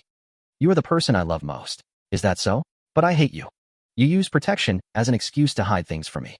If you run into trouble again in the future, you'll just hide it from me again. Xie Linyuan, you're acting very selfishly. A husband and wife are meant to be one. You shouldn't be hiding everything from me. Fine, I swear to heaven. From now on, no matter how great the hardships or dangers, I will never deceive you or hide anything from you again. I'll let you off for now. I'm tired of playing. I'm going to sleep. You do as you like. Why is your medicine making you so round? Yeah, does it gross you out? Blow out the candles and the palace lanterns. Just leave one. It's too bright. I can't sleep. Go back to your own manor to sleep. Don't bother me. I know I was wrong. What good is knowing you were wrong? I'm still furious. I haven't decided if I want to forgive you yet. Stop bothering me. Did you two have fun acting that out? Next time, use the medicine the princess consort usually refuses to take. I serve the princess consort. How could I possibly listen to the prince?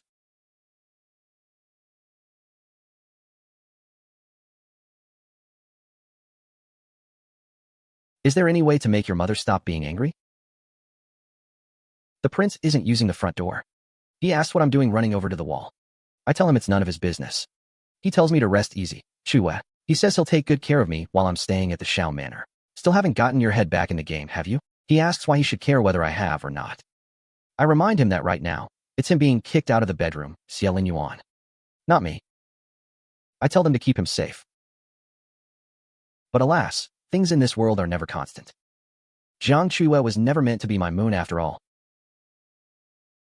I let out a soft, bitter laugh. I asked the general how long she plans on staying in the capital this time. She says the north is stable for the moment.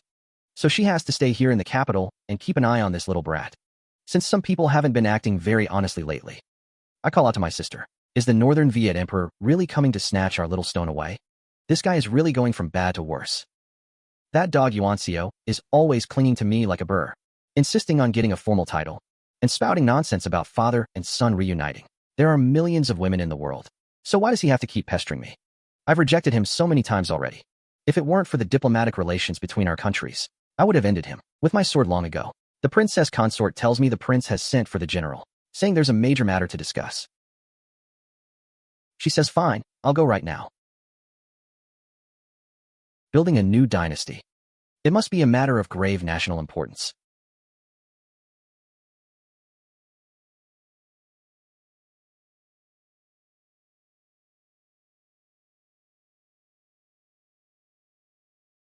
I pour some tea.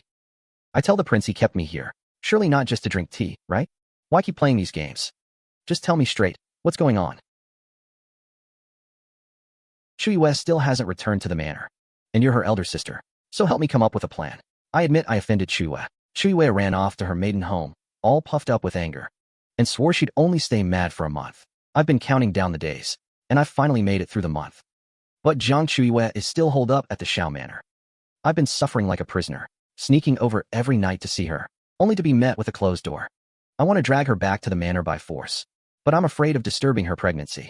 I have no choice but to ask for your help. I let out a scoff. What could I possibly do? You're the one who offended her. You can coax her yourself. I can guarantee that I'll have the Northern Viet Emperor banished from the capital. Really? You promise?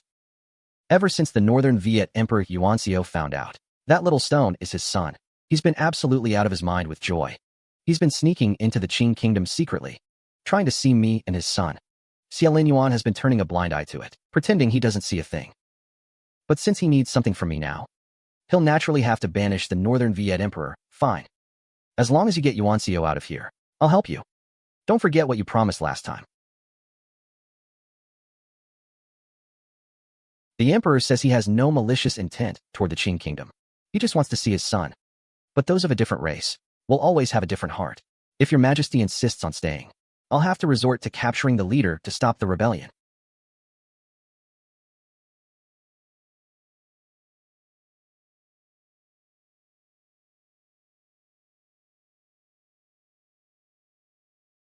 The Jiang family ancestral hall is already being renovated, and the manor is being cleaned up too. In a little while, when Little Stone and I return to our roots, we'll both change our names back to Jiang. The Jiang family line cannot be allowed to end. That's wonderful, sister.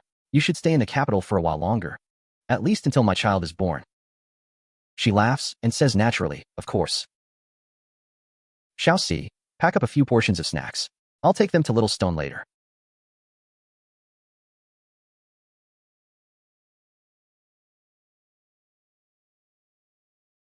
Xie Linyuan is here to snatch my sister away again, huh? Little sister, I'm off to the training grounds to drill the troops. I call out to the courtyard. It's good to have my sister back. As long as Chuyue is willing to come back to the manor. That's a great start.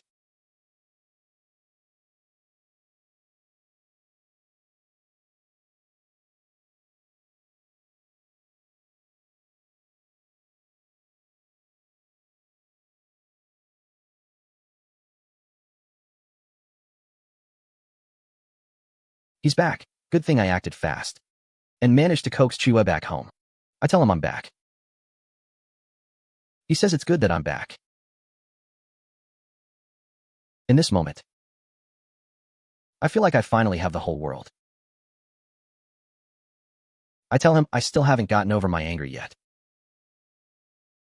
He's been spoiled rotten by me, but I happily bear it all. The moon is finally resting in my arms.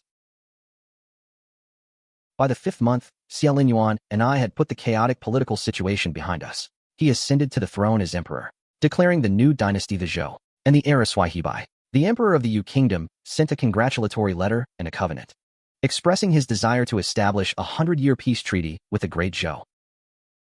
We agreed to cooperate on developing 2 major trade routes, one by land and one by sea. The southern Shu kingdom was pushed back repeatedly by the prince of the south, and finally submitted a letter of surrender, pledging allegiance as a vassal state. Thus, the warfare that had plagued the Yuan-Qing kingdom for hundreds of years finally came to an end. Everyone remembered how, back when he was still regent prince, he was known for his ruthless and bloody methods. Many officials were secretly worried that he would continue to slaughter the people after ascending to the throne. Yet, the emperor's policies after taking the throne turned out to be much gentler. He ruled with a perfect balance of grace and authority, blending firmness and leniency. He dispatched officials to repair irrigation channels and develop fertile farmland, lowered the people's tax and labor burdens, and greatly expanded the imperial examinations. He dismantled the monopolies held by powerful families and severely punished corrupt officials. He also implemented reforms in the borderlands, slowly integrating those regions under central control. As the days went by, the foundations for water conservation, agriculture, and transportation began to solidify. The outline of a new golden age was already beginning to emerge. Oh, what a wonderful era we've stumbled into. They've renovated the imperial palace and even demolished the entire Jingda Hall where the late emperor lived. Those black floor tiles, mixed with my parents' ashes, were all ripped up and finally laid to rest with the rest of the Xie family. Everything is finally getting better.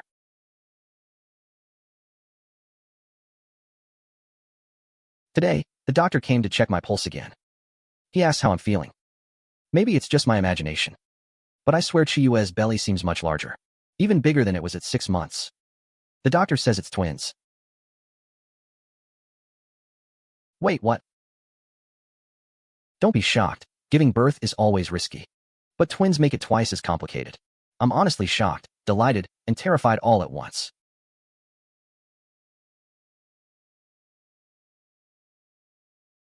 If you keep tossing and turning, just go sleep in the outer hall. What are we supposed to do now? Dr. Zhang checked again. The fetal positions are perfect. It should be a normal delivery. I'm not even afraid. So what are you worried about?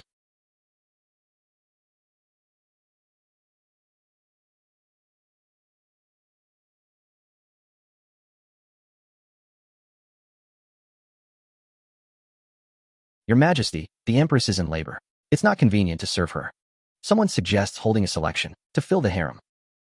How dare you even suggest such a thing? Denied.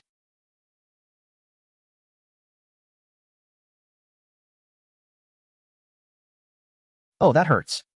Ugh. Call the doctor, it's time. Ah. If I survive this, please, let the delivery go smoothly. I'm never doing this again. You're done, don't worry. I'm honestly fine. The Empress has had a successful delivery. She's only suffered minor fatigue, and will recover quickly with some rest. Let me see the babies. Congratulations to the Emperor. Congratulations to the Empress. Both little princes are perfectly healthy. 2 princes.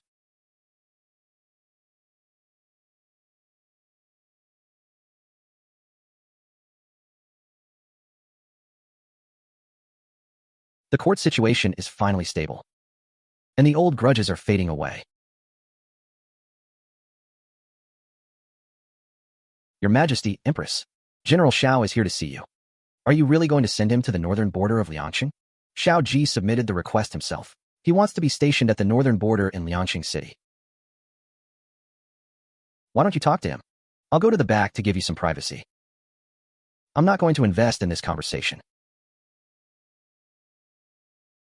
Little sister, Chuyue, what brings you here today?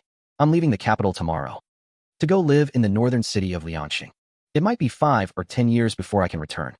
Before I leave, I wanted to see you one last time. The north is bitter and cold, so take care of yourself. She is the Empress now, living a happy life. I need a love that is mine alone, but I've already lost my right to that.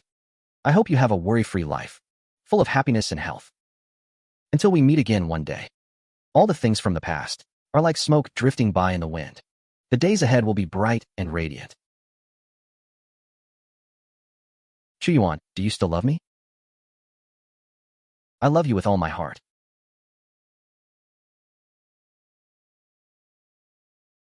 Old Qin, there's a little girl over here. She's still breathing.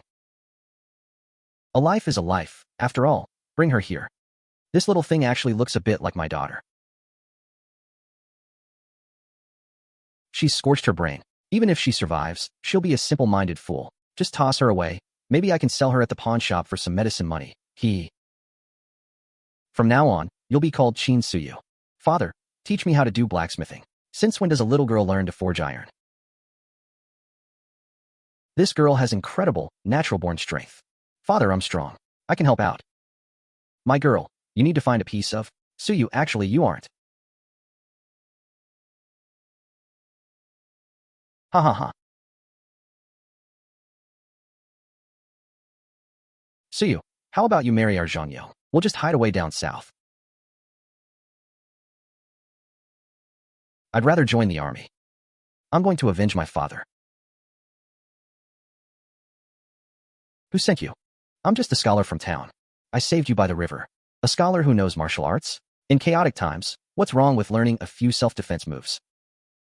My name is Yuancio. How absurd. I am a woman.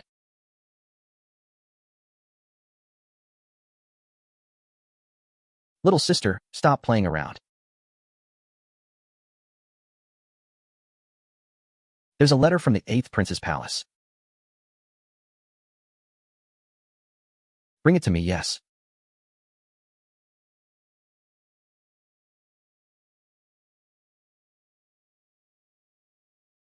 Your Highness, does military strategist Guang know you're sneaking around touching him like that? Get lost.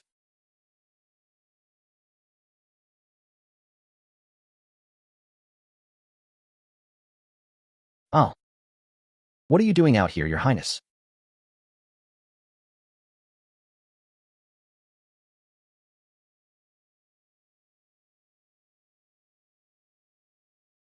Come teach me how to aim my archery better. All right, stand still, don't move. Let me help you adjust your posture. Archery is all about the 5 level and 3 contact points. Shoulders level, elbows level, forehead level, and the bow against your chest. Oh, Guang, brother, let me adjust you a bit. Why aren't you out drilling the troops at this hour? It's still early, isn't it? Better early than late. Guang, brother, I'll teach you archery tomorrow. I'm off now. You want to learn archery? I'll teach you today, all right.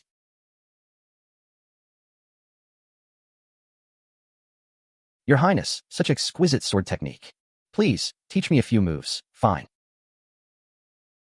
The wind is blowing against us today. You need to raise the tail of your sword. Yeah. Not bad. Your sword skills are truly impressive, Your Highness. I'm not really sure about the breathing method for archery either. Would you mind giving me a few pointers? You're wearing scented powder, aren't you? It smells like wild lilies. The wild lilies on the mountain peak are in full bloom. My maid put a few in my room. But I have pressing military matters, so I'll be heading off first. This guy is really weird. Am I sick? How could I possibly be so hung up on a mere military strategist? Is it because I've been away from women for so long that I've gone psychologically weird? Could I really be falling for Jiang Chuyue? I must not go down this path. I'm plotting to take the Northern Viet throne. I need to marry and have heirs in the future. I can't let myself be ruined by a pretty-faced strategist.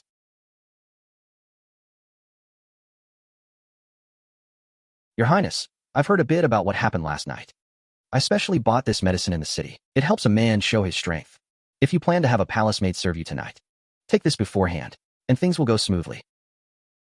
Rest assured, Your Highness, this is a private matter, and as your strategist, I would never spread gossip about it. I don't have that problem. Last night, I had a warm and beautiful woman in my arms, and yet the prince didn't do anything with her?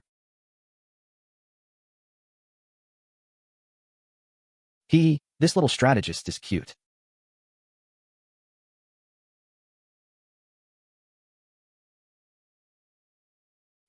I'm never drinking again. Yeah. My name isn't Jiang Chuyue. I am Jiang Chuyue, a soldier of the Jin Kingdom. I've spent these last 3 months defecting to the enemy and destroying the lives of the people in Liangshan. General.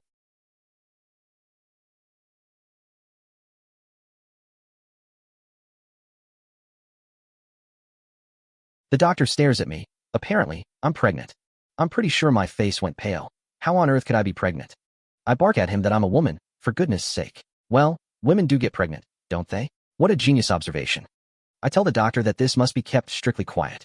Just write up a prescription to keep the baby safe. The doctor asks, with a glint in his eye, who the father is. I snap that it's strictly confidential. I let out a sharp cry. My voice turns into a gasp.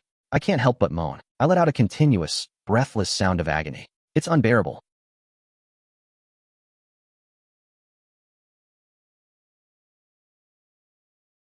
Oh my. I manage a weak, breathless laugh.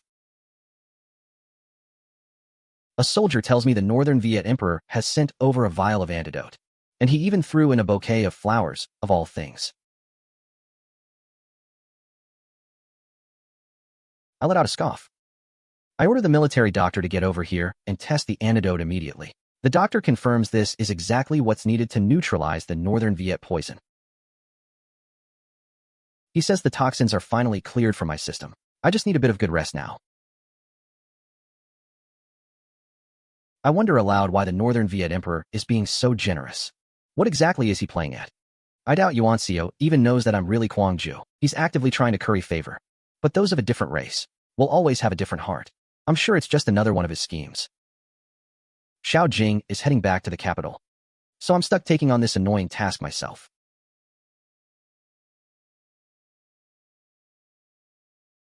I smack the general. What was that for? I ask if he has any idea what he's doing. An emperor from another country infiltrating ours. If I caught you, I'd kill you and leave the Northern Viet forces without a leader. He asks if I'm worried about him. I tell him I'm thinking of his father.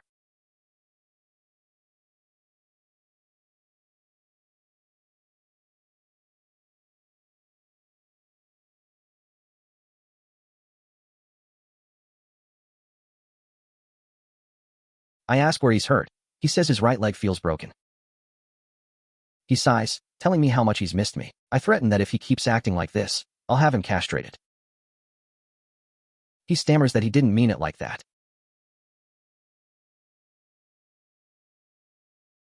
He apologizes for being the reason I was targeted for assassination earlier. I tell him to sign the agreement and get back to Northern Viet. He asks if I'll come back to Northern Viet with him to be empress. How about that? I tell him I have zero interest. He remarks that I'm sleeping right next to him, so I must have him in my heart. There's only this one pile of straw in the cave, and I don't want to catch a cold.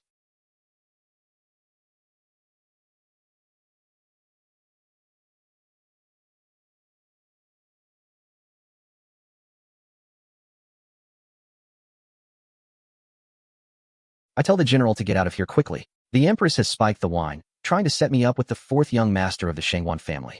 I tell my people to notify the Northern Viet vice envoy to come and fetch me. I have no interest in that mother tiger.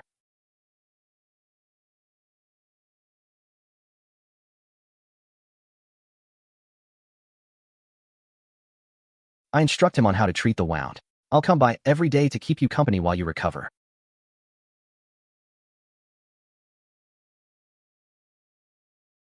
Such a beautifully delicate face. This bathroom feels so familiar. Could this be the Suyu I've been searching for? Wu Lao, General Qin. Save me. Just hide.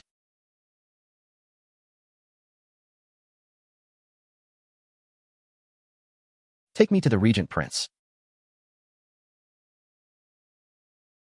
I remember everything now.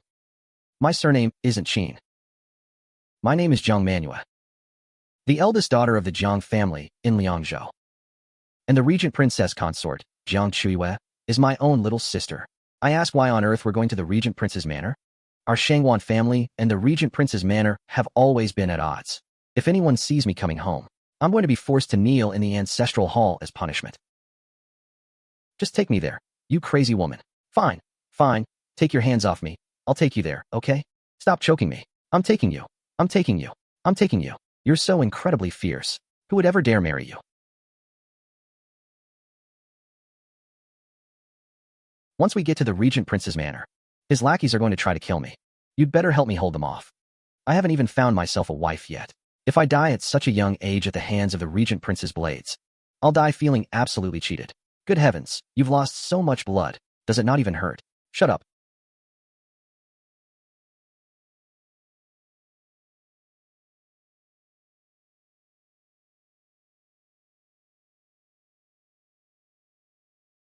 Actually, I wasn't all that fond of his brother-in-law, Xie Linyuan. Jiang Chuyue was always so soft-hearted, gentle, and adorable. Marrying that living hell Xie Linyuan, I was always worried she'd get the short end of the stick. Fortunately, Xie Linyuan treated Chuyue wonderfully. The two of them lived such a peaceful, cozy life together that I stopped interfering. I just quietly reminded Chuyue to be careful with everything and to come to her big sister if she ever felt wronged. Xie Linyuan finally ascended to the throne as emperor. In recent years, the pirates have been rampant, looting and killing everywhere, making life a living hell for the people along the coast. I am determined to wipe out these bandits once and for all. I'm going to restore peace to the East China Sea once and for all. He begs me to take him in, telling me he has nowhere else to go. After Xie Linyuan took the throne, he conducted a thorough purge of all the powerful noble clans. As former nobility of the previous regime, the Shangwan family naturally couldn't escape their fate. The main family line was either exiled or thrown into prison. But the fourth son, though part of a side branch, since he hadn't committed any major crimes, was only demoted to commoner status and kicked out of the capital. I never imagined he'd actually follow me all the way to the East China Sea. I tell him I don't feed people who don't work. So what exactly are his skills? He stammers that he's well-versed in poetry and literature and knows military strategy inside and out. He offers to serve as a junior strategist. Or if that's too much, an accountant would work just as well. He begs me to just give him a bite to eat. I let out a scoff. Your reputation back in the capital was hardly spotless. Why are you suddenly playing the part of a fool? He claims the former emperor was dim-witted, and the Shangwan family was busy fighting each other to death. So if he hadn't pretended to be crazy and foolish, he'd have been picked clean to the bone long ago. He calls it playing dumb to hide his brilliance. I tell him that General Qin is a dashing and heroic figure, and also the Empress's own sister. So following me is better than just rotting away in the capital. I tell him to handle the East Market's ledgers, and he'd better do a good job. I promise to keep him well-fed and clothed. But if he messes it up, I'll toss him into the sea to feed the fish. He promises he's following me from now on. If I tell him to go east, he won't dare go west. I find the fourth son to be quite capable. So I'll promote you to be a military advisor. We were a powerhouse duo, and within a year, we had completely wiped out the pirates in the East China Sea. You've made a great contribution. The current emperor doesn't care about background when picking people, so I'll write a memorial and recommend you for a government post in the capital. After working together for a long time, I've realized he's truly talented, a rare kind of genius. Keeping a talent like him in the East China Sea is really just a waste of his potential. He says no way, he's not going back to the capital. I ask why. He says he's willing to be General Qin's advisor for the rest of his life. Well, then you can teach Little Stone his lessons. He says, you got it, General, leave it to me. He promises to treat the young master just like his own son, teaching him how to read, write, and understand the ways of the world. I get the feeling the fourth son relies on me a bit too much.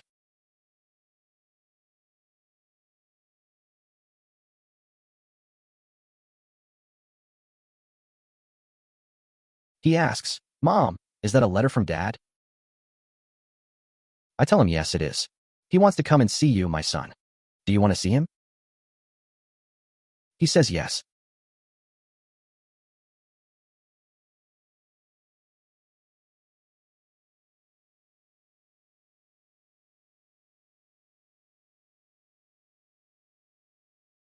I whisper his name. You haven't changed a bit. I let out a soft hum. You've gotten older. The wind by the ocean is too strong. Let's go inside to talk, fine.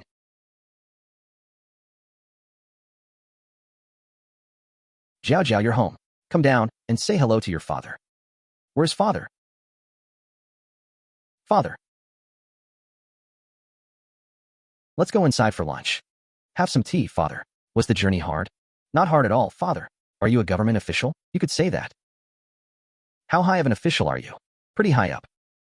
Are you as high an official as my mother? Actually a bit higher. An official higher than my mother? What kind of official is that? You'll find out when you're older. The bed in the next room is too hard. I'm not used to it. Come in. Since you're the emperor of Northern Viet, you should prioritize your own country. Your harem is empty, and the court situation will change sooner or later. Hey Jew, come back to Northern Viet with me. My own dilemma would be solved in an instant. It's not that I have no feelings for you, but I can't just throw away all the responsibilities resting on my shoulders just for you. I only want you in this life. If it weren't for the fact that there's no one else to run the Northern Viet Imperial House, I would have abdicated a long time ago just to be with you. Hey Jew, my feelings for you will never change until the day I die. I ask him, and just who are you? You abandoned your wife and child for all these years, and now you have the nerve to come here and demand a name? You truly have no shame. He screams that he is the sovereign of Northern Viet. I tell him to remember to write often, a Jew. And Little Stone, make sure you keep up with your martial arts training. He nods and says, yes, father. You can go with an easy mind. Little Stone will be writing you letters all the time.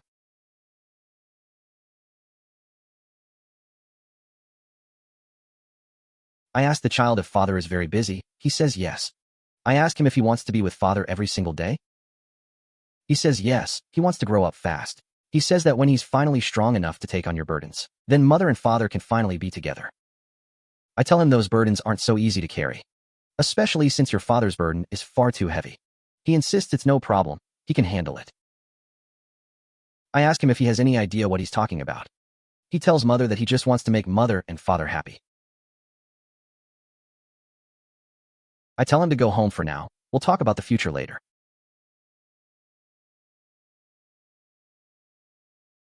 I'll find some top-tier tutors for them. I'm spending my days supervising their studies, which is essentially just watching them pretend to be scholars while I try not to laugh. Then I'll find the best generals from the Xuanwu army to teach them horseback riding and archery every day. The harder you push, the more you'll get the opposite result. You have to make them want to learn of their own free will. That's the only way they'll truly stay on the right path. Let's stage a little bitter tactic to motivate them.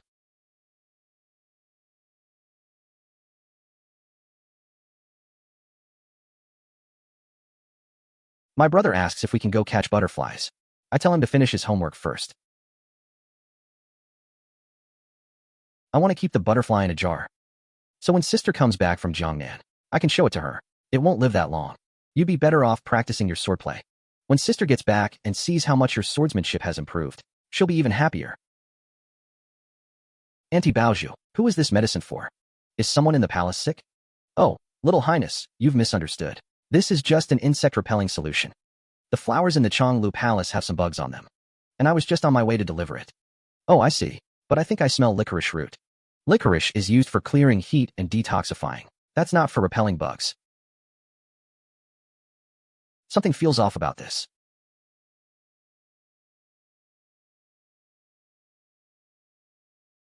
Linyuan, stop looking at those official documents. And drink this detoxifying herbal soup first. The doctor said you need complete rest these days. He tells me the memorials are piling up like a mountain. And he needs to discuss the matters in Yunnan. He has to be the one to hold up the sky for the great Zhou. Just last year, father shot 2 black bears himself. But this year, he's already fallen ill. I sigh. Back when you fell off the cliff, your body was infected with cold toxins. Every spring and winter, those cold toxins relapse. When the poison flares up, you have to rest completely. You can't overwork yourself, or you'll be shaving years off your life. If the children found out, they'd be heartbroken. Our 3 children are still so young. I can't let them know about this at all costs. I can still carry the burden of the empire. I won't let the children feel that pressure. You must take care of your body.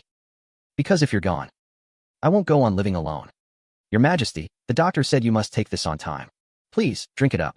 The princes are so filial and sensible. They'll definitely study hard, and never neglect their studies. They'll surely share the burden for you in the future. Your Majesty, you really should look after your own health. The kids are still young. I just want them to be safe and happy. Father, mother, I was wrong. I'm going to take the burden off father's shoulders. Brother, I finished the lessons our tutor assigned. What are you still looking at? I'm reading the Ziji Tongjian. Ziji what? Is that some kind of super powerful weapon? It's Ziji Tongjian. It's about political strategy and maneuvering. Political maneuvering combined? Oh, I get it now. It's a book about dogs and unity, or so he thinks. I asked my brother since when he's been so fond of dogs. I can't believe I never noticed before just how dim-witted my younger brother could be. You spend all your time playing and causing trouble. You have no idea what father is. I ask what's wrong with father. If I catch you running off to catch sparrows again, I'm telling father and mother, and you'll be forbidden from eating any rice dumpling sugar. I beg him not to tell father and mother, promising that I'll be good from now on. Today, look at this.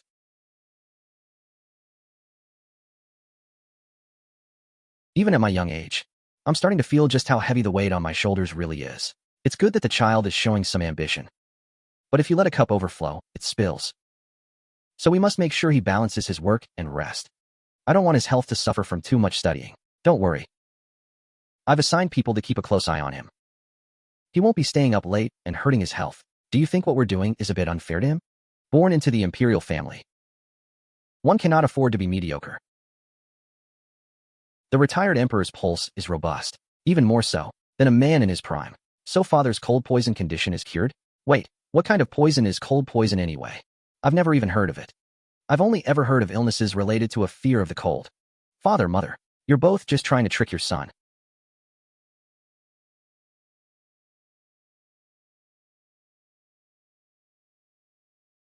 Brother, do you know? Uncle is coming to the palace tomorrow. Uncle guards the northern frontier, and like my eldest aunt, he's a magnificent, awe-inspiring general. I heard Uncle is a master of the longbow and the halberd, and has mastered all 18 weapons of war. When he enters the palace, I am definitely going to see him. I hope I can become a great hero just like Uncle and Aunt, and protect our home and country. Father fought on the battlefield in his day too. He's not any weaker than Uncle. Father spends all day looking at memorials and reading reports. How could his strength compare to Uncle's? Who says I'm weaker? I spent time guarding the frontier in my younger years. And Xiao Ji even fought me back then. And never won once. But that was so many years ago. Father, there's no way you can beat Uncle. I heard Uncle can even wrestle a tiger with his bare hands. I've killed 2 black bears with my own hands, you know. This little brat actually doesn't believe in his own father's strength. When Xiao Ji returns to the capital, I'm going to challenge him right in front of the kids. Just to prove what I'm capable of.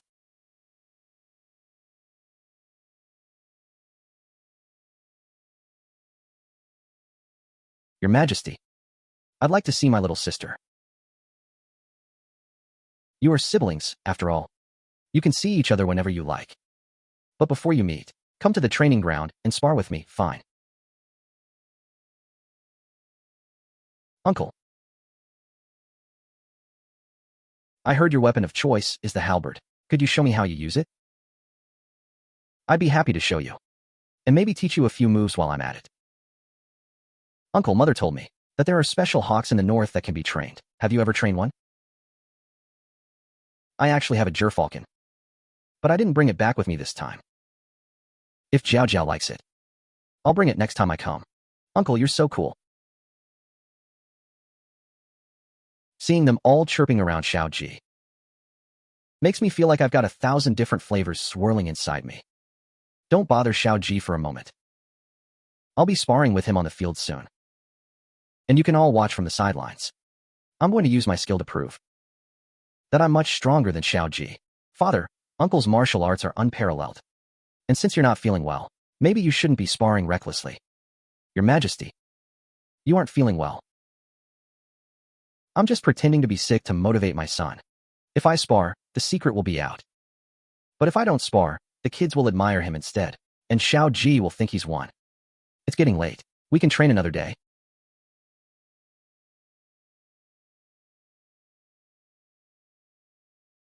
Big brother, little sister. It's been so long.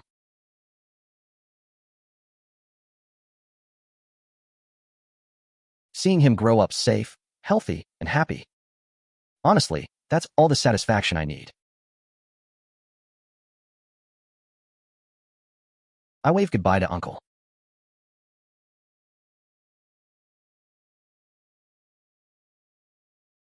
Xie Linyuan asks what brings me here, Chuyue. I playfully ask if he still loves me. Naturally, he says. He tells me he loves me with all his heart. He suggests we head back to the palace for dinner. He mentions they have the deertail sauce I love so much, and the sweet-scented osmanthus shark fin that he likes, not to mention the sweet and sour fish that my little brother is crazy about. I declare I'm eating 2 whole fish tonight. He reminds me I'll have trouble sleeping if I overeat. I reluctantly agree to eat just a little less.